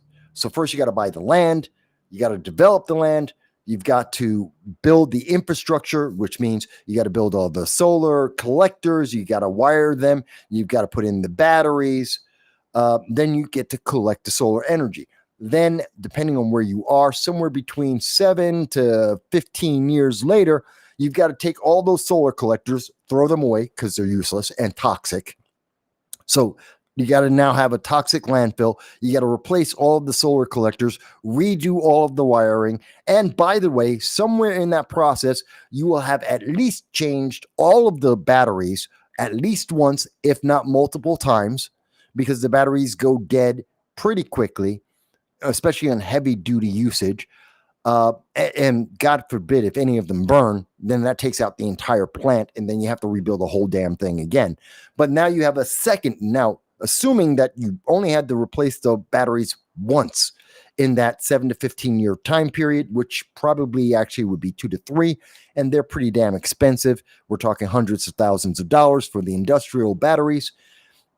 Now you've got to replace the batteries again. So that's an intermittent repeating cost. Now you've got to replace all of the solar collectors. So you had the cost of building them, running them. Then you have to store them because they're toxic waste. So you can't just dump them in garbage and recycle them. You can't. They're toxic. So that's a problem, and that's a high cost. Then you got to replace those solar collectors. So again, you have another jump in your cost to get the next round of energy coming in. The cost is so consistent. You have so many hurdles to the cost, and it's so consistent that you will never recoup the initial investment. You'll never match your investment. Your energy cost is always too far beyond the amount of energy you can ever recoup from that solar plant. Same thing is true about wind energy. Same thing about geothermal. You will never recoup the cost. You'll never make enough energy to make the cost come back. The goal and the reason why we do it is, one, it looks good. And people who are Democrats and progressives who just want the virtue signal, like solar plants and wind power, because they can point to it and go, see, I'm being green. I'm good for the environment. That's one of the biggest things about renewable energy is you can point to it and go, see, I care about the planet. Give me money. That's really what it mostly is. And the other thing is that they hope. The hope in the renewable energy sphere is that there will be a breakthrough big enough that they will get a leap through, not just a breakthrough, but a leap through in the technology, either with the battery storage, the transmission, or the collection. All three of them are problems. They're all three separate problems, but all three are problems. And they need a breakthrough in at least one, if not all of those realms, to make renewable energy even marginally viable on a large scale. I know people can say, well, it works on a house. It really doesn't, because again, you still got to replace the solar collectors. And again, you have to worry about the wiring and the battery storage. And if it burns, you still have the cost. And no one ever looks at that long-term cost and the replacement costs that are involved, because everyone assumes that the replacement will be less expensive than the initial cost. That's not true. That hasn't happened because we never got the breakthrough. We've had some advancements, true, but we've never had the breakthrough. So we haven't reached a level of efficiency that is good enough yet to make it actually work, to make it actually viable. Not in wind, not in solar, not in geothermal, not in biogas. It doesn't exist. So until we get that breakthrough, they'll just keep doing it at a massive cost. That's the reality of renewable energy. So you're really doing it to virtue signal and hope that one day it will actually become viable. That if you keep doing it long enough, eventually the technology will advance enough that it actually becomes worthwhile. That will never happen. Until they make that breakthrough, and even after the breakthrough, you will never get your cost back for the solar, the wind, the geothermal, the biogas. You're never getting your money back. You'll never make enough energy. It's never going to be profitable. Future plants, after a breakthrough on either storage, transmission, or collection, maybe future plants could, but the plants we're building now will never be profitable. They will never be cost effective. Never. That's just a fact. Do the numbers. You don't have to believe me. Do the numbers. When you put in all of the costs, you will never make your money back. It will never be efficient. It will never be effective. It is a lie. It is a virtue signal. And it is a way for climatologists to make a lot of money. It's a way for a lot of people to virtue signal and make profit. And in politics, virtue signaling is just as good as being truthful. It's just as effective. That's all they care about. So, and in New York State, they love to virtue signal. And they hate nuclear power because it exposes how inefficient renewable energy is, how useless renewable energy is. Completely useless. It is ineffective. It is useless. It is not worth the money we put into it. And it will never be. So that's why they'll never allow it. They'll embarrass them. It'll show that there's a more effective way that they could have always used and they don't want to do it. It's not deadly. It's in fact, nuclear is the safest. If you're looking at energy costs per life, every form of energy generation costs lives. People die. People get injured. Doesn't matter what form of energy you're talking about. You know, people fall off of windmills. People get electrocuted from solar plants. You get people who are in the ocean and they drown to death. They all cost lives. All of them do. To make energy cost lives. But if you were to do the analysis of what is the riskiest to life per watt received, so how much energy do you get per lives that are at risk? The least risky way to generate power is, in fact, believe it or not, nuclear power. It is the safest way to generate power. Safest, cheapest, and the cleanest. And that's just the data. That's just the facts. And of course, the entire climate industry is based around, no, but you have to use renewable. They ignore this. This is why you never hear climate people talk about nuclear power. They will not mention it. They never discuss it. They don't even compare energy. You will never see them compare nuclear power generation versus renewable. They don't. They will not have that conversation with you because they know if they did, renewable is embarrassing. So they don't do it and they won't talk about it and they won't have the conversation about it. And it's just because they count on the fact that most people haven't done the research. They haven't read the research papers. They haven't done the math. So they don't know the truth. So I hope that answers your question, Dal.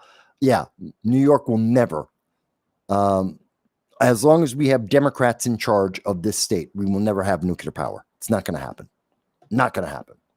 Too much money is in renewable energy and clean energy, the renewable clean energy, climate change. Too much money's in there. It's too much of a gimmick. It's too much of a money maker for politicians. They'll never go to nuclear while that's viable, while they can make money that way. Dow went on to say, and I didn't include that. He says, looks to me like the far left will either force her Hochul to capitulate to not doing something because of climate change, or it'll be a home run economics that turns into my 3 New York 2. I don't know what that is. Okay. No, it's just not going to happen, though. Hey, Forest Mommy. Good. I'm glad that I could answer your question and gave you another story. Okay, folks. So with that said, we went over a little bit. Man, no, actually, not that bad. I said I'd do like 6 hours, 15 minutes. It's 6 hours and 19 minutes. Not too bad. I thought my stories were going longer than they were. Wound up, they weren't. I expected more questions, actually. I would have, I'm surprised. I thought you guys would give me more questions. But you didn't. Oh, well. Next week, I'm always here. Anyone in the world, internationally, you can ask me whatever question. If it's politics within the last 50 years, I'm always happy to answer your questions about it, to give you the data, the information that I know to the best of my knowledge. And you can run with it or not. It's up to you. But I'm always here, and I'm always willing to take your questions. And so we'll be back next week doing episode 30 in our 8th year of doing this. Please do take the opportunity to like, share, and subscribe. If you've been here for 5 minutes, if you've been here for the last 6 hours and 20 minutes, give me a like. Come on, I've done the work better than the Fantastic Four. I've done the work better than Superman. I've done the work in trying to entertain you better than Starfleet Academy. Whether you agree or not, even if you are mad at me and you're cursing me out and you were like, I should just type in and curse him out, then like, share, subscribe.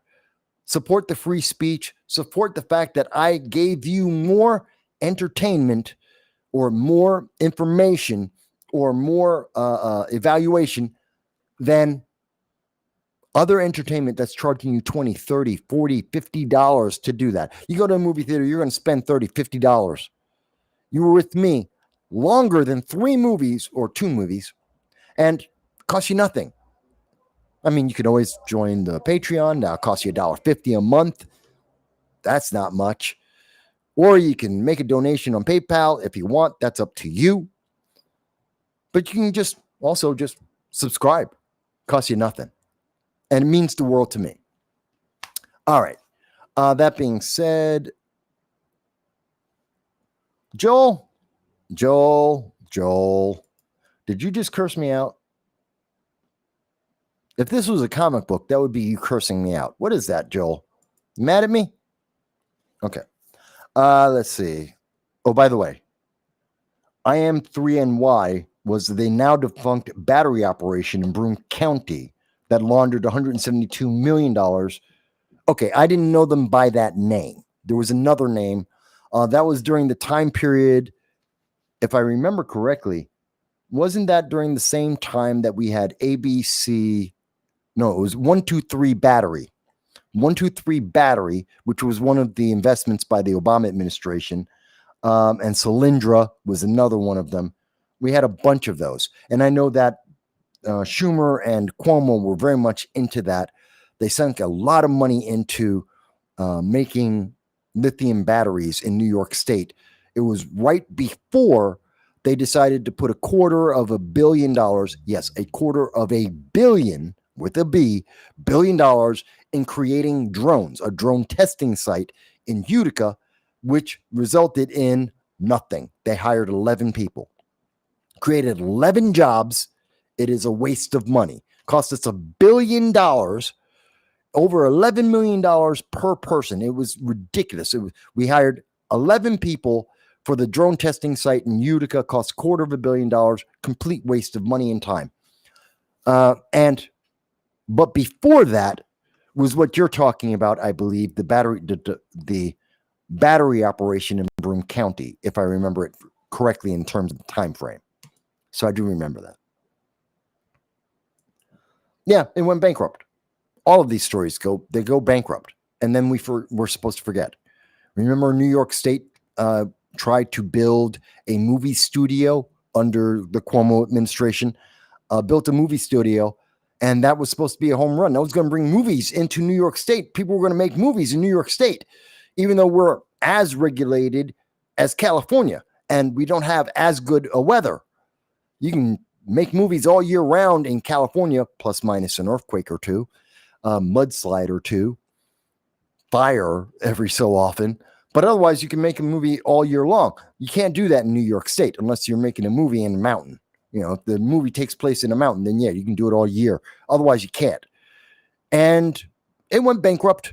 It was sold. The New York movie studio concept, the studio itself, created by the Cuomo administration, corruption, cost, I think, $100 million, and they sold it for $1.